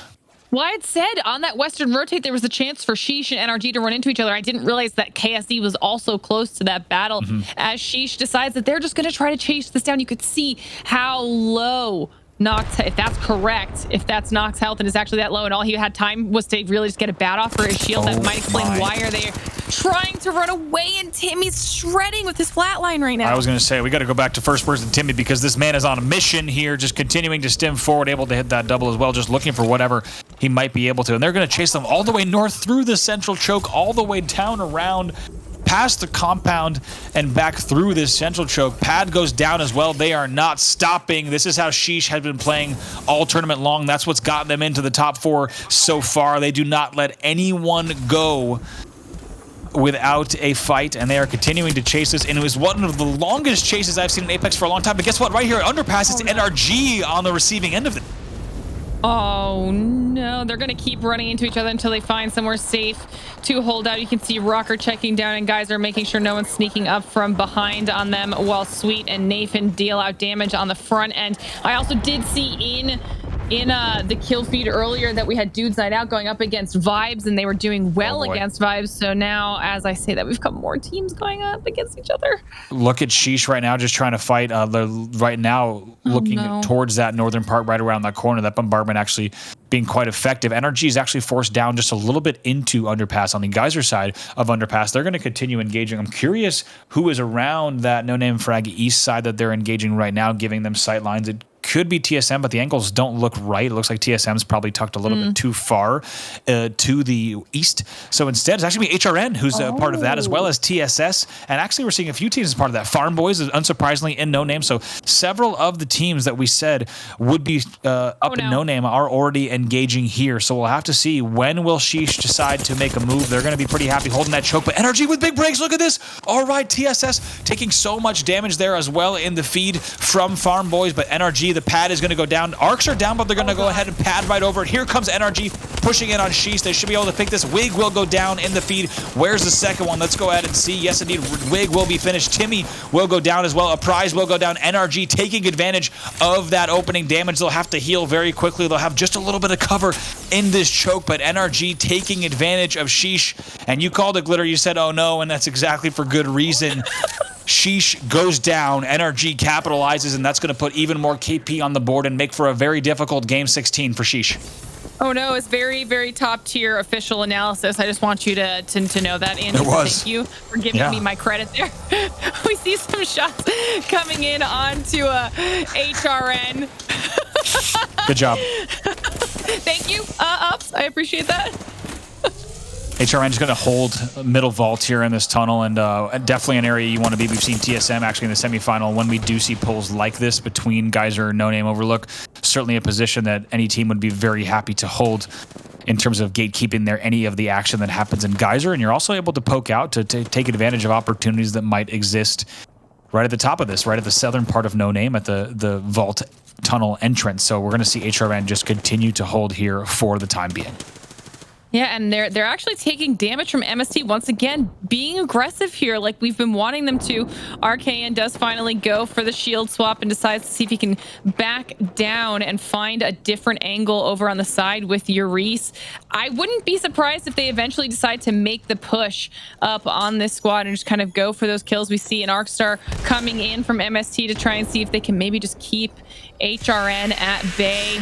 EMP does come out. Will it? No, it doesn't. They can push up, actually. They're okay with this. They're going to be an early bubble as well. Look at that right away. Metro goes down. Urice picking up that first one there. Mastiff is out for Hill as well. He's going to hit through the smoke. Now trying to see big damage coming out of the 301 as well. That's going to be Panders out. MST goes down. Look at HRN, not even sacrificing a single player in that push, able to hold their ground. Going to be very happy with that. It was an attempt coming in from the MST side, early bubble as well, trying to force that, but instead it's going to be HRN holding this vault tunnel just like that. 10 squads left in match number 15. They're definitely going to have to decide to rotate out of there soon. And when they do, there's a very real chance for them to run into one of the many teams that were getting to those engagements earlier, specifically Farm Boys. You can see them taking some shots. NRG now in a rough spot. Nathan's already been knocked. They're going to be able to get him up in the bubble, though. Will he have enough time to heal? Only time will tell. Oh, no. Here comes the push right now. Sentinel's trying to fly in on NRG despite the bombardment. Sweet is doing whatever he can to try to get out alive. Will he be able to stem out of this? We'll have to see. No, he runs right into TSM. That is going to be NRG out here early on, and TSM actually the team to get the final wipes there. You saw the bombardment go down, the bubble go down. They were trying to get that third player up, but in the end, Sentinels capitalizes, but at what cost for them? Bottom 20 still at the low ground as well. The big story, though, is NRG forced out of No Name, trying to come uphill straight into the hands of TSM. Don't forget, NRG only had a 13-point lead, and they exit that early in the game, and TSM now with an opportunity to, for the first time, overtake NRG, but let's keep an eye here on No Name. Bottom 20 once again in that building. HRN is now flying in. We knew they had to pad out to get out of the storm. They're coming in right on top of Sentinel. Time told us. Time will tell. Time told us that NRG just wasn't their game today. HRN is able to peek right around the corner of that loft area and get some damage down, but unfortunately they do lose one with RKN in the process. Hill still trying to deal damage, and Urice in a very solid shield position for himself, so they are safe but as I say that, there's more players pushing into the building, and Hill decides he's going to try to get some height as bottom 20 decides this is their moment. Yeah, bottom 20 decides to push in on that as well. Absolute messy battle there. We've got bubble edges and zone edges coming into play there, but look at this from height, getting absolutely melted. It's all up to Hill for the HRN side. Oh, nice shots there on Flesh there. That's on move of bottom 20, who will go down, going to ult it as well. Now going to try to get that thirst and finish. Just trying to figure out what's going on down below as well. We'll see if he tries to go for any cheeky grabs. Going to go for a little bit of opportunity there with the Mastiff. Tries to make something happen there. Not able to do it in the end, though. That's going to be TSM once again, just getting their pickings. That's why we were talking about TSM's positioning here. Even though they're holding what is a kind of a less traditional area, you're still going to see teams hold this all the time. Look at the brace coming in from the longbow of reps there from distance. They're going to be happy with that, picking up everything that comes across. This is why we talked about this location for TSM. Anyone that's cutting across No Name that has to make a southern push into Overlook, they will cross the sight line to TSM, and TSM has been capitalizing on that. Just like that, 5 squads left. Now here taking a look inside Overlook with Team Liquid.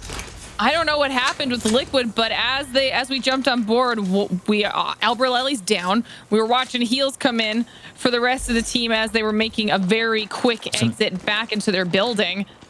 And you have to think there's the death box there, Aberlele. Either a few different things could have been happening there. Maybe an aggro port opportunity for a third party. We didn't catch it. Maybe just a port there for a kidnap attempt. Maybe just thinking about a few different... Look at the goodies that Aberlele brought with him through that TP. They are aplenty. It is Christmas here at Overlook for CLG, and I've never seen so many heals pop out in such a fast amount of time. And also, Hal would be very happy if he could see just how much light ammo is also existing in this building as well. But just like that, 5 squads left. You get some ammo. You get some ammo. You get some ammo. Hey, I mean, he had to do it. Okay, he's going to get himself a little bit more loot. Now we're watching as Lou is trying to take some shots over onto Season. Liquid is still alive, though, with 2 of their players up, trying to do whatever they can. And we can see Complexity has still not left from their area over by the silos, feeling comfortable over there while everybody else battles it out. You see Season making a move coming up behind Liquid. Will Liquid get snuck up on, or do they hear them? That's the question here. Now taking a look also at Season trying to make their move is going to be a very difficult one. There is a ton of damage coming in from the top. The bubble will go down, but maybe it is a bit too late. Liquid, like you said, still holding here. Thinks about the ult instead. Thinks wise. They're going to instead start to think about a battery instead. Going to heal up is Nocturnal. Maybe save that ult for another time. Maybe just moments away. There's going to be a scan. They know that it is just one team below them. We cannot forget, like you said, about all the teams that are positioned up in the traditional overlook positions at this point. And TSM is still dealing damage from that distance. Really, the team to watch here is TSM. We've seen them many times play bottom silos that are just to the north of them. Now Bubble does go down. Flanker and Nocturnal trying to bump in here together, see if they can play this, but they did not get the exact damage they wanted. So instead, just going to keep the scans. Now 6 on screen means there's even more chaos there. Complexity also just trying to hold, and Liquid is going to take this opportunity to reset as well. Now here is TSM, and they've actually made their move. Like we said, not only are they going to play low silos, they're going to play height on silos. They're Hal patting them up all the way up to the top silos. They're going to bubble for a second as well to avoid that bombardment, and now they are going to be your team on height. CLG, Lou engaging with Complexity might provide an opportunity for TSM. CLG also kind of splitting the difference here with Season as well. Klain and team forced to bubble. They'll lose members, so CLG is actually going to make the aggro push here and bubble for themselves as well, looking to clean up the kills if they can. 4 squads left just like that. That will be now Season going down. 3 squads left here as we saw. TSM still on height. CLG will push in on Season and pick up that kill. These are now your final 3. We lost Liquid in that engagement. We lost Season in that engagement. And now we see TSM trying to take some shots as players are rotating out back to their original location. When is Complexity going to make their move? That's what I want to know. That's the question, of course. And now in this, keep in mind, Complexity, the only team in this top 3 that is not within the top 10. So a lot on the line here for the likes of CLG as well as TSM in this last moments. And TSM, like we said, just going to continue to hold that height, and knowing that they'll need to make their move, but they'll have the high ground advantage in order to do so. CLG trying to do whatever damage they might be able to do just to force a little bit of heals and poke damage. And still taking a look in that back corner. What a final 3 we have here in match number 15. CLG has solid positioning right now. I mean, obviously TSM can kind of see down onto CLG as well as Complexity. So I feel like it might come down to TSM CLG battling it out first and Complexity trying to clean it up if they can be smart about it. But I mean, it's all going to come down to who's bubble, when do they bubble, are there bombardments here on the line? There's so much in play. Madness is trying to sneak up for his team right now. What?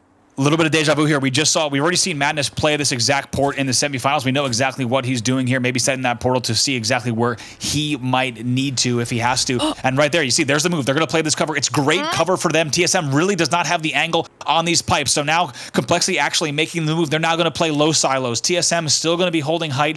CLG, like we said, they know exactly how to play this low ground barrier, and it provides them so much cover. The question is, when will the first bombardments go down? When will those domes be forced, as we're going to see Madness engaging right away here with Complexity. TSM still not engaging just yet. Going to be holding, and now CLG is going to be forced to be moved up. But CLG could play this low cover for very long. Complexity is a team that's going to have to move a little bit earlier. And TSM, the question is, when do they drop? Thermites are going to be going down for Complexity. Ticks for Mon, not too many though. That's going to be enough damage though that it's going to make CLG change their move just a bit. Going to have to see what they might be able to find as that ring's going to close here. 29 seconds on. The bombardment does go down, so domes will be forced. CLG is the first to bubble and just hugging the edges of that silo top and bottom. Complexity, second team to bubble. TSM still on height, and they will be getting all the throwables out, trying to see this go down. Let's see if the arcs hit for them. They don't, and they're going to drop in as late as they possibly can on this. They will now jump all the way into the air, and it is a wild finish here. Extra bubbles go down. Teams padding out now. TSM actually the last team stuck into that bubble. It is all out chaos flying up back and forth, hitting the pads. Should be TSM. Yes, they are going to be your match 15 champion.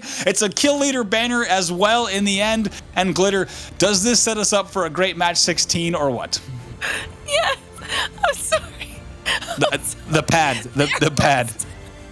That was it was a wild pad. Hilarious chaos at the end. It was just, everybody was like, we got to see who lasts the longest. Take as little damage from the zone as you can. And everybody comes back in. As soon as I saw Snipe down, one of the few remaining players that had already landed, but he had managed to have full health while we were waiting for the final Complexity player, if I'm not mistaken, to make their landing after jump padding. That was a solid play from TSM. They were able to wait everybody else out so that they were the one with the damage and the defensive utility at their disposal at the end.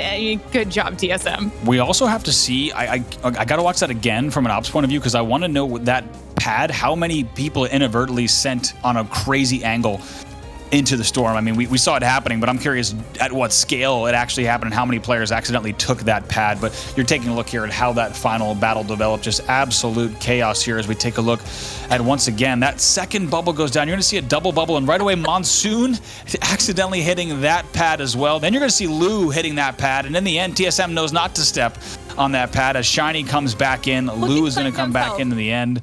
Just absolute carnage. We got to see that as well later on from some first-person point of views as well. Absolute carnage there in the end. It's a pretty big moment for the likes of TSM because that performance points-wise should put them into potentially first place heading into Game 16. And it would be the first time over the course of 15 games, 2 days, that they would take that first place spot. We'll have to see how the math ends up for them. But man, once again, if we could write a script of how Game 15 would end, it would certainly be something like that, where everything is on the line for not just our top 2 teams, but also that top 5 still being so tight and really anything capable of happening here in that last game. Guys, one more game to go. We can't wait to get an update on the scoreboard, an update on the leaderboard overall, and to get into our final game. All of that is coming up right after this.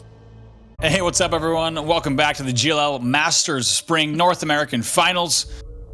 Now is the time. Only one game remains for North America. It's been an absolute battle here, a month of Apex Legends and the GLL Masters Spring, and only one game to decide North America. And we don't just mean that in terms of the number of games, we mean that in terms of the points as well, Glitter, here between NRG and TSM. Yeah, because we had asked for it. We wanted to see somebody chase down NRG, and TSM 11 kills, Andy. TSM manages 11 kills, first place, 23 points, and they were, what, 13 points behind? So is this the first time they jump into first place? Well, no, because then we got to take into consideration the 9 points. Oh my God, Andy, 9 points. Wait, NRG had 9 points. I have great news for you. We're actually going to have an overall leaderboard that will do the math for us. Neither of us try to do it for you. Let's take a look because TSM takes the top spot heading into match number 16, and they do it by 1 point, 165 over NRG's 164. This will mark the first time since grabbing the lead that NRG will forfeit that number 1 spot, and it's to TSM by 1 point following a huge TSM 23-point game. I'm telling you, folks, you could not write this. This is a fantastic set of games heading into our 16th game. This is pretty damn hype. This is insane. And CLG finally making the jump above Sheesh, now solidifying themselves, at least for now, with fourth place. They are only up by 6 points, but they're also not that far behind Team Liquid. And if they have another finish like they did here, a top 3 finish, and Liquid does not have a solid performance in our final game, there's still potential for CLG to leapfrog yet another squad. I was going to say, it's a great point where we are, of course, very focused naturally on the TSM NRG battle, but the Liquid CLG Sheesh battle still very much in effect, and there's a huge Game 16 for those 3 teams as well. That's what we'll be watching heading into match number 16. But are you kidding me? To have NRG and TSM separated by 1 point going into match number 16 is absolutely wild, especially because, Glitter, as you pointed out, it was a 30-point gap earlier. Ladies and gentlemen, this is our final match. Let's get some hype in the chat. It's been an amazing weekend of Apex across APAC South, Europe, as well as North America, and the players have been putting on a show.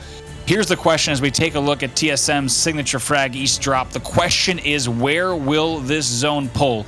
Because on a day where we've seen more Eastern pulls, we have seen a stronger result for TSM overall. Not surprising, just given on the fact of how they drop in. That will be a big factor in this game. Where does this zone pull? And obs are telling us it's spicy. What kind of spicy pull do you have for us? It is due east. It is almost identical to our Game 15 ending. Now, just take a look. I want to point again, once again, TSS is an Overlook dropping team. How they forfeited all of Overlook and moved to No Name, I really don't understand. Now you start to understand my confusion in game number 15. TSM might try to scoot in once again. Keep in mind, energy all the way at staging and complexity going to be coming in from the north. This is a very, very similar end circle. A little bit of different possibilities for our end game. Could pull more towards No Name and off of Overlook here. Could even still pull south towards Geyser, but we are looking very similar to match number 15, Glitter. Taking a look here at, once again, that Absolute Monarchy Doge Fathers battle at Train Yard to see how this one plays out in our final game. Yeah, and Absolute Monarchy not looking as strong as they did last time in this engagement. They already have a player knocked and are low with no armor on Fruit Ninja as he instantly takes damage as soon as he drops down. This is not going the way of Absolute Monarchy. Let's see what B. Borton can do. Can he clean it up? No, unfortunately, Absolute Monarchy will be the first team to go out in our final match of the day. However, I think a big question is going to be here, Andy. Does TSS decide to switch it up? Do they keep Overlook, realizing that No Name didn't go exactly the way that they had planned in the last match, and then take that position away from Complexity, who had rotated there instantly? TSM, do they just take that exact same open terrain area since it worked out so well? They were able to pick off so many teams as they were rotating through. We see Hal possibly getting some eyes down onto Farm Boys, but maybe not because they are over in Geyser. But Hal's looking like he's just trying to clear out this entire area. Farm Boys also rotated into here a lot earlier in the game than we see them right now. They're still over in Geyser, so TSM is going to be making their way through, getting themselves some loot, and it looks like they are just heading over into the exact same spot. It worked out well. Why wouldn't they? Yep, you had Stim Scout Hal, one of my favorite models of Hal, just kind of getting around No Name, scouting just a little bit. Right as soon as he says that the word is good, you see Reps and Snipe Down following, and they're going to get right back into that same exact spot. And good openers from Hal on TSS as well. This time TSS has decided to stay Overlook, and unsurprisingly, given how that last one went, but Snipe Down's also going to take some damage. TSM needs to be very careful here. Keep in mind, TSS is a team that also has 2 wins under their belt, so they are not to be taken lightly. NRG, though, at the southern tip of Fisher, going to be running into Phony here, and right now they have a 3v2. They might not realize it at the moment. Let's see if we have some openers here from them. I think this is probably NRG's opportunity to be as safely aggressive, rotating their way east as possible, because if they can one-up TSM when it comes to those kills, because if TSM's taking the exact same spot, they were obviously in a really solid position to get those kills first place around. We see that it looks like NRG does want to push up on this a little bit, but they're not being as aggressive as I had maybe thought they might be willing to be. Yeah, forcing a very early bubble from distance there. As you just saw, Phony deciding to retreat all the way over back to staging, which is then going to give an opportunity for NRG to just push north through Fisher here and have a pick of the land, see exactly how they want to continue moving through. Interesting that we have TSM and NRG both in those early battles. Now let's take a look, checking in once again with TSM. You're going to have Sentinels, and once again, it's a little bit of deja vu. You're going to have Sentinels and in No Name once again. They're going to be very happy to just hold those compound buildings. Now you're also going to have, look at Madness porting his team in right away. Like, looks like this building should be safe. So this should be a safe port for CLG. I'm not too worried about that. But keep in mind, you also do have Season not too far away as well. So CLG is tucked right in right away, still using that TP rotation all the way in. And TSM now still holding the heights. So things playing out awfully similar to match number 15. And right now, like we were saying earlier, a potential final leapfrog is on the line for CLG as we see the EMP try to come out. They do lose some of their shields, but there's no push or any follow-up damage, so CLG should be able to heal up. Sonox is actually also dishing out some shots, but not in the way, not towards CLG, not towards Season. So there's other teams that are also rotating towards No Name as we speak. You can see Farm Boys finally making their way through from Geyser as well, and things are probably going to start heating up here soon. And you also do see at the top, Andy Complexity did try to go to Overlook.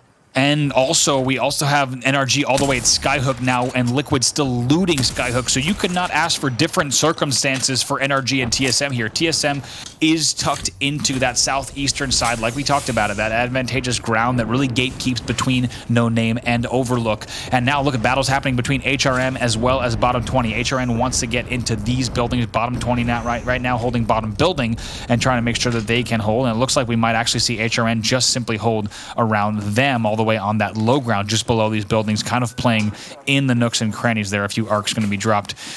And just in case opportunities come through on those windows, HRN, like we said, still playing the low ground as well. Also an appearance, shout out to Watson Fences. First time we've seen him in the North American final. That's going to mark certainly the first appearance of her here in NA in match number 16. Now, CLG still cozied up like we talked about, and you're also going to have the likes of Impulsive Dream and Farm Boys gatekeeping now on the Vault Tunnel. That's what No Name. What is fun thinking here? Thinking about TPing out, actually going to set the portal to see if they can push in on CLG. Fun's going to take it back, and looks like the call will be made that portal is not safe. You have to wonder if they might get curious about that once again.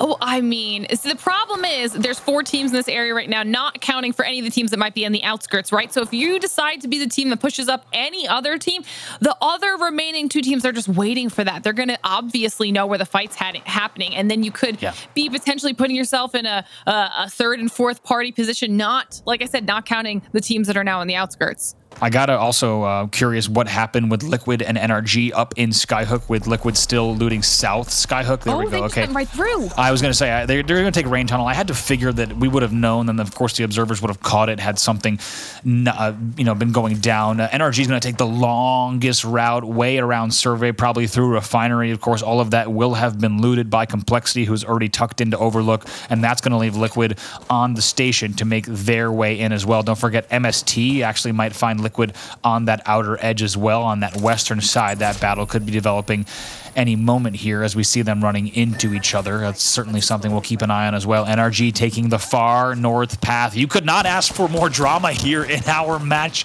number 16. Here's Liquid just in that MST battle that we talked about here.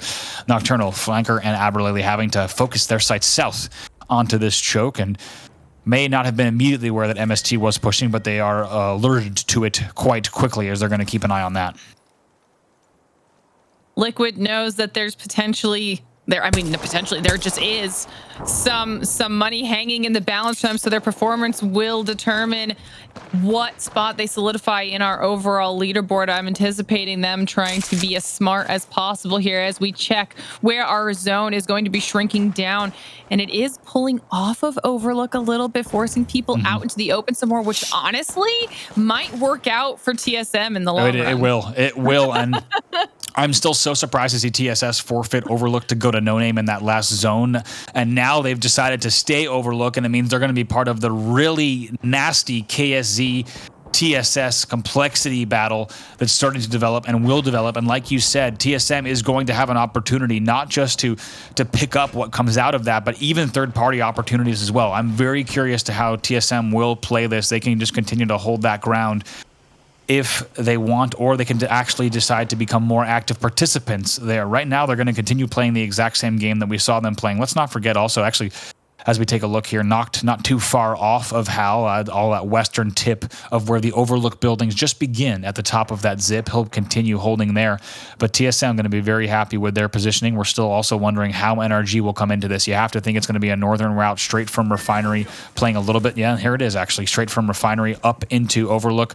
But holding the epicenter height on the top of that ridge soon will also be Liquid. So we could still have a NRG Liquid battle yet to come. But it's actually Sheesh on the low ground going up against Liquid, and we'll have to see what this spells, because NRG could try to swoop in from behind on this if this battle continues.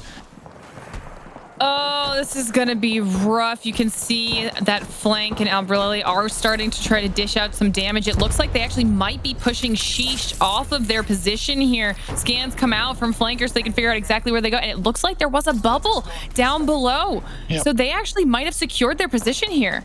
This is going to be, keep in mind, this is 3 and 4. Liquid and CLG is going to be your 3 and 4. Sheesh is going to be 5th. So 3rd versus 5th on that high ground versus low ground there. Liquid, like you said, just going to hold for a second. NRG has to be very careful with how they play this, because NRG coming from the north, they have to worry about Liquid on epicenter height. They have to worry about Sheesh down low in the gorge. And now MST actually coming on NRG right now. And this could be a tournament deciding moment here. MST pushing in on NRG. Keep a very close eye here. There you just see 3 hostiles are detected. Nathan taking tons of damage, but he gets into the bubble. A huge moment, going to be able to get the bat off as well. Sweet needs to be very careful. He is taken down. Should he go down here, this could determine the tournament. Rocker also in dire situation as well, doing whatever they can to get away and to bat. Now, Liquid also trying to join this party. MST causing all sorts of trouble here, and Liquid gonna back off just a bit. Somehow, by the skin of their teeth, NRG gets away, able to pop bats and stay all 3 players up.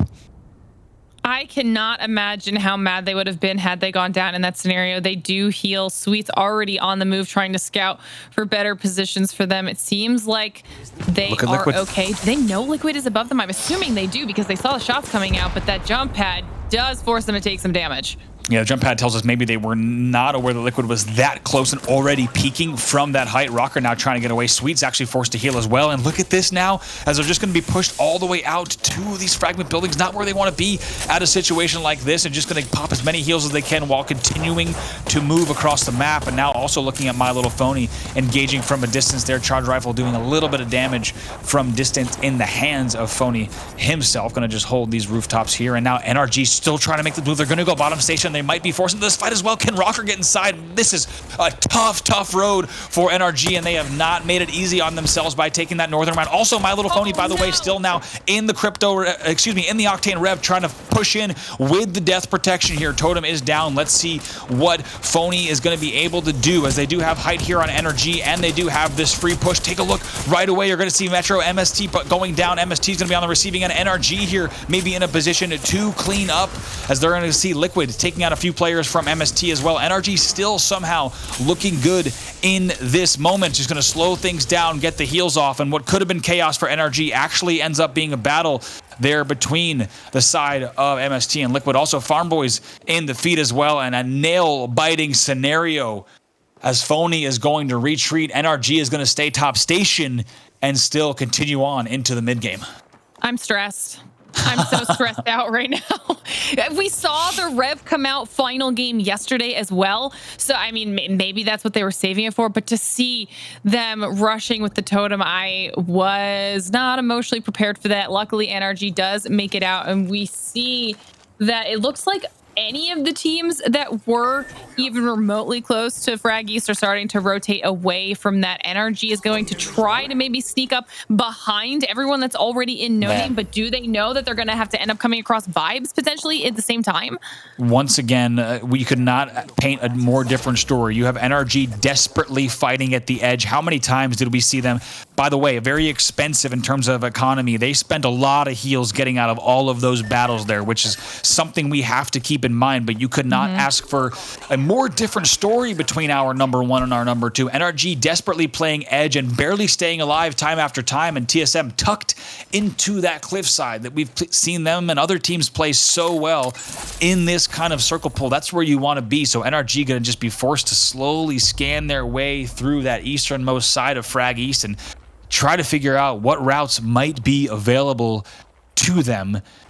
And my oh my, taking a look at No Name once again, still HRN playing the low. They're still actually tucked in with bottom 20 in that same building, and it's Sentinels here still holding, and CLG at the northernmost buildings. Things still looking the same at No Name. And also, it's actually going to be, speaking of, Vibes actually going to pad right in here and maybe causing a little bit of trouble because they're going to take the height that's just off of the tracks. To be honest, this area does offer a decent bit of cover, but we'll see what kind of trouble they put themselves in. They make it through with only a little bit of damage onto Mooney, who is able to heal up after that. So it's not too terrible. However, there are scans coming out. People know where they are. It's just about whether or just who decides to push on someone first in No Name. And that is going to be the start of an epic battle. Definitely. It's a very good rotation there from Vibes. Like we saw, they were tucked really alongside the exit of Underpass. They had to make a move. They're able to then play the car as we take a look. And as you can see from the scans right away, they're seeing from Mooney, all the players that are already up here is going to see a drop coming down. Now CLG, actually Madness taking down a lot of damage as well. Needs to be very careful and see what he might be able to swing back into the building. But let's see if this provides an opportunity for anyone. Madness actually just going to queue right back in. He's going to be just fine.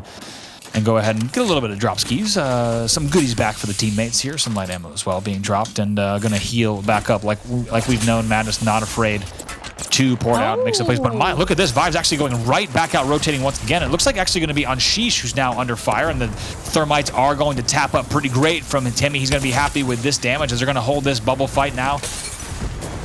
Blue on that EVA 8 just getting a good bit of damage here. Going to be forced to bat. They're going to let those bombardments go down and hold this door. They're picking up those kills on Vibes. Going to be very happy with that. That should be Vibes going down almost entirely, if not all three members, at least two of them, yes, indeed, going down. And also even going to see Doge Fathers taking down some players on Farm Boys in the feed as well. So Sheesh will continue holding there as well. We also got to talk about My Little Phony on the tracks, which is making it difficult for any NRG rotation. We'll keep an eye on that. NRG actually might be tagging up Phony from a distance, and Phony's actually going to be pushing in on Sheesh all the way to the north. Bottom left of your screen should be NRG, if I'm not mistaken. Sheesh going to still be holding train cars. We're going to see another silence coming in there from distance. Not going to make things easy. You can tell just how much chaos there in the POV. Comes flying in the doorway. That's actually going to be the side of Sheesh going down right away. Phony with that push. What kind of opportunities does this present for the likes of NRG, who might be coming off of the tracks? And right now they're just going to desperately try to hold the doors as much as they can. It's actually going to be Abrolele trying to scout out, see what he might be able to find. Sentinels has moved out of No Name and actually pushed up towards the tracks as well. NRG is right here on Sentinels as well. Once again, another tournament defining moment here for NRG, right next to Sentinels playing that low ground here. We'll have to see how each of them play the sweep, thinking about maybe just peeking, and now Senox and Retzi playing this low ground. It has been a challenging road for NRG to get into this final circle. And they have to be able to hear each other, so they know that they are right on top of one of these squads. It's going to come down to whether or not they want to take this engagement. As I say that, you can see Doge Fathers padding on top of that rock, trying to get a height advantage on any of the squads that are starting to rotate out of No Name. They are able to do a lot of damage. We see Season really struggling here. Padding out. Decides to pad away from Sentinels and push their way towards where we just saw Sheesh and their demise. Liquid they have to take it. Going to be in this area. Oh, they have to win this. They have to win this, otherwise, oh no. Sweet goes down, Nathan goes down, it's all up to Rocker. What can Rocker do? No, NRG's out! Just like that, CLG takes down NRG. NRG forced to pad into CLG. They're unable to do it. CLG with a clean wipe. 3v0 there. They wipe every single member of NRG, and that could be the tournament, folks, here. Here comes TSM. They know they just saw the kill feed as they push in here to West Overlook at the top of the Zik. They pick up even more kills. Take a look at that. Already kills on screen for Hal. He stims out. Going to be a perfect bait and switch for the TSM side. Can they stay alive even further past this? This would almost certainly guarantee a tournament result for them. Some good damage in as another kill goes in there for the side of Abrolele on Liquid against Euban on the side of the Doge Fathers. TSM still in the game. Right now, you have to think with the KP on the board and now even with the placements on the board, this could just be a victory lap for them. NRG out of the match. That is definitely less than ideal. I didn't realize that CLG had already rotated out of No Name and kind of claimed that one little truck down there by the tracks. Liquid still maintaining nice angles on anybody that's even in the remote vicinity of their squad. So they're doing well for themselves, trying to get a little bit of damage onto TSM from where there you can see Complexity is below as well, able to hold out longer. But is Liquid making a move onto CLG right now? Let's go ahead and see now. Taking a look here.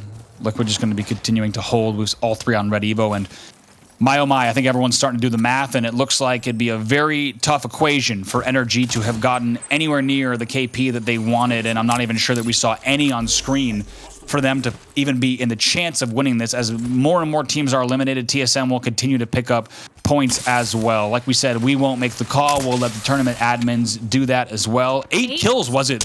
Wow. For NRG, so we stand corrected. Thank you to our no for Liquid. Thank you very much. That's a big important clarification at this stage of the game as Team Liquid here, like you said, with 8 kills on the board, and now going to continue pushing in. It's a big moment here for Liquid. Keep in mind they were your third place team, excuse me, so try and make a big rally for them. Complexity playing the low ground here. TSM still going to be playing on height, and now Liquid and CLG on the western side of your screen as well. Liquid now porting in here. 4 squads left. These are your final 4.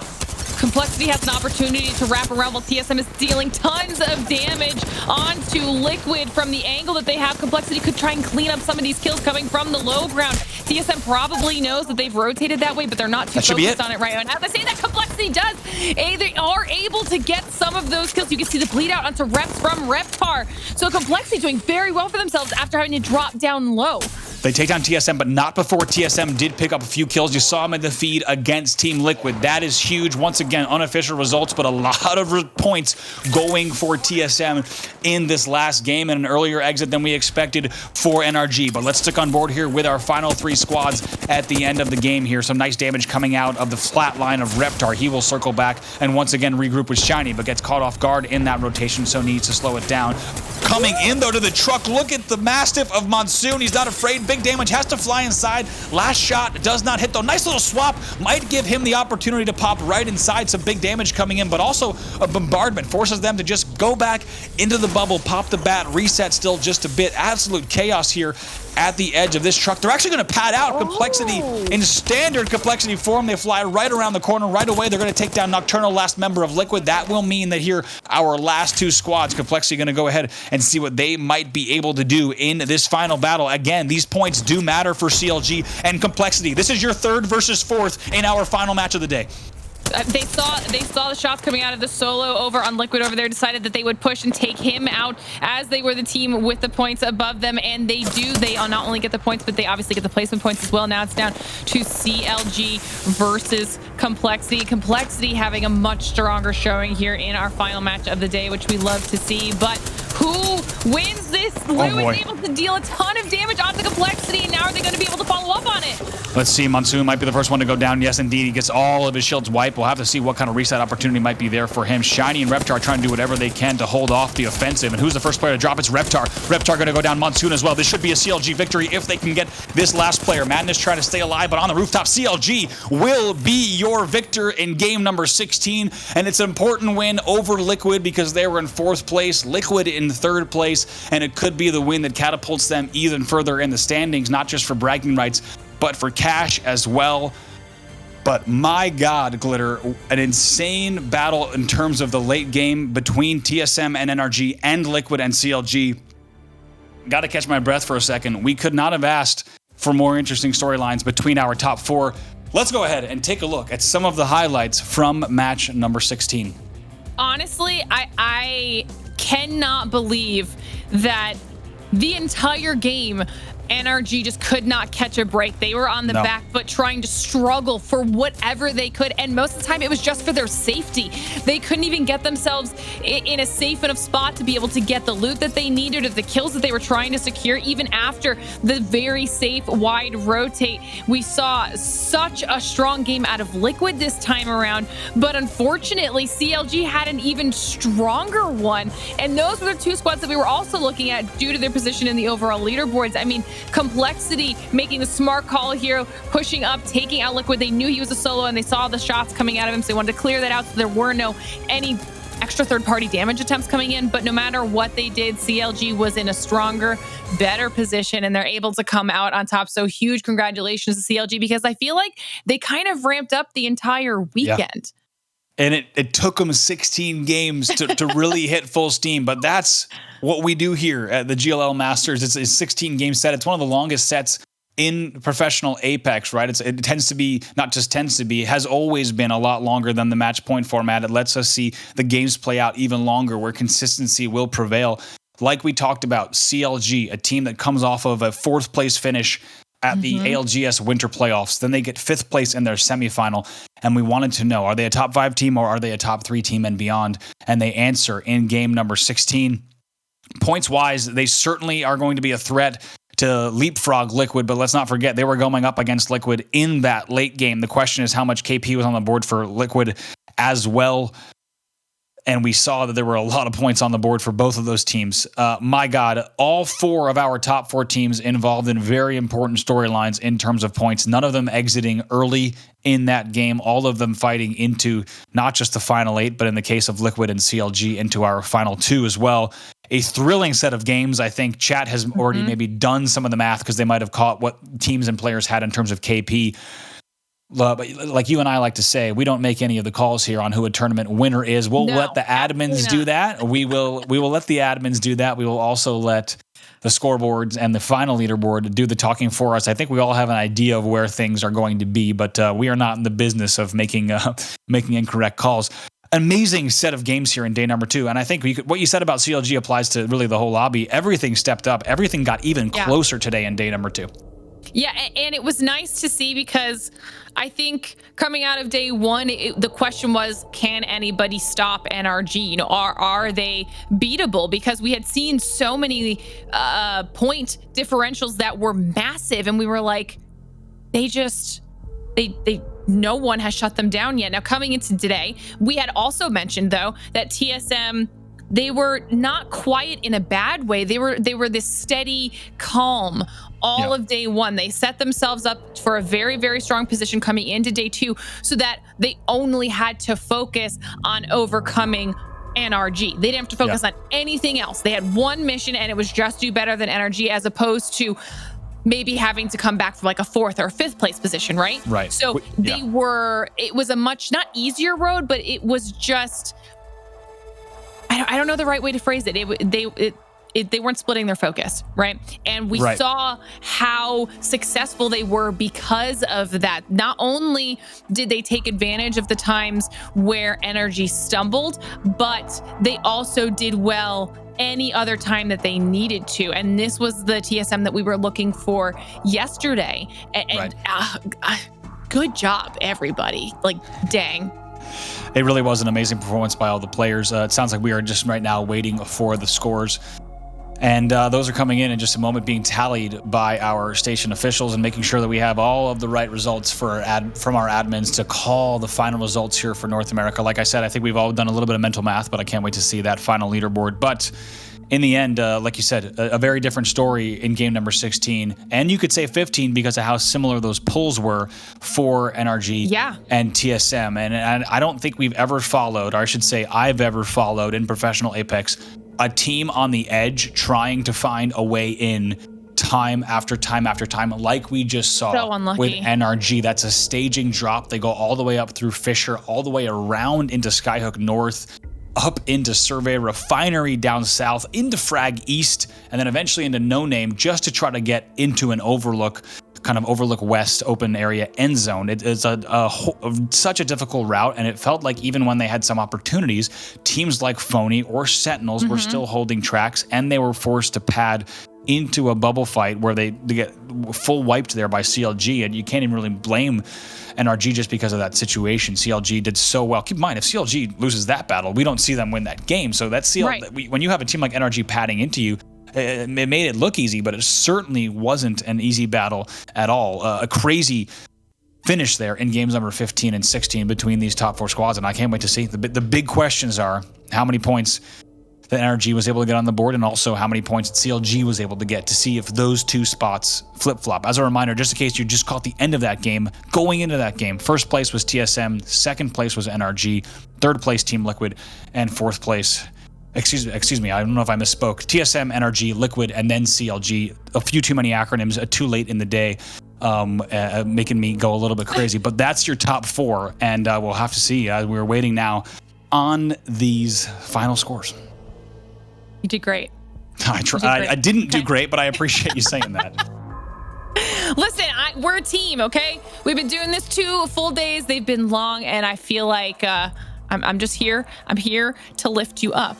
You know, we can though talk a little bit also about Liquid, because they were one of those teams that we had called out coming into this finals as someone we had expected a little bit more from. They had a rough semis, and they had barely made it through when they had much stronger quarterfinals. And now coming into the finals, I feel like they just got better and better. And then this final match, to be fair, had they not had that engagement with TSM, had it gone, you know, maybe to CLG instead or something like that, then they could have been the one that came out on top. So huge shout out to Liquid as well. Before we give you guys the matches, we can also just remind you really quickly on the prize pool, what exactly is everybody playing for here? Because don't forget, there is some money on the line, Andy. Yes, indeed. It's a drum roll, because this first graphic will be your prize pool. It's $100,000 on the line, and as we saw, that battle between these spots is quite different. 15 grand for first, second will take home 7 grand, third 4,000, and fourth 2,500. So those final fights, we can't overstate it. Those were big fights. Those were fights that were worth thousands of dollars in the final prize pool. Let's go ahead and take a look at our final leaderboard here for the GLL Masters Spring North America Finals. It's TSM in the end who closes it out with 172 points. And take a look, NRG will be your second place team, but I think the item that you're looking at, Lauren, here is Team Liquid somehow holding on, beating out CLG 142 to 141. That is your top four: TSM, NRG, Team Liquid, and CLG. And Sheesh still manages to hold on to their 5th place position. So even though they had a little bit of a rough day for themselves today, they still will go home with some money in their pocket. So congratulations to all of our teams who placed in our top 5 and did win themselves some cash. And congratulations to anybody who even made it into the finals here today, because there were a lot of people that competed to even make it to this point. So shout out to all of you guys. But Andy, 1 point. The amount of times I've seen a BR that actually comes down to 1 point in the end, whether it is for money or placement or something, is insane. One kill could have made the difference. And in 16 games, but of course, can't take away the top story. TSM there, in the end, it took them 15 games to overtake NRG in the top spot, and heading into game 16, they were up by 1 point. But in the end, TSM closes it out over NRG with a late rally to win the tournament here, the North American portion of the GLL Masters Spring. It's an unbelievable win from TSM. We could not have asked, or like I said, all weekend long, written a better story for them. NRG with a very, very tough route there at the end game.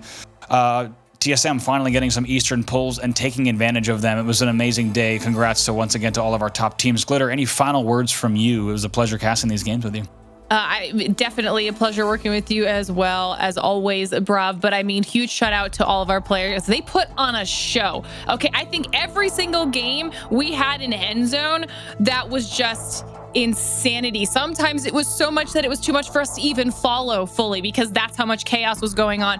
Yeah. So the players, you guys absolutely killed it this weekend. Thank you so much for making it entertaining for us as casters, because it was a pleasure to be here with all of you. And thank you so much to GLL for having me, because I honestly, working Apex with you again, Andy, it was a blast. It was a blast. It was great working with you, Lauren. It was great working with the entire GLL team. Like you said, a huge shout out to the players, because not only did they put on an amazing show, but back-to-back 8-game marathons. It's a lot of work just mentally for these teams to be able to put on performances like they did. It was an amazing job. Once again, a huge shout out to the entire GLL team in Sweden.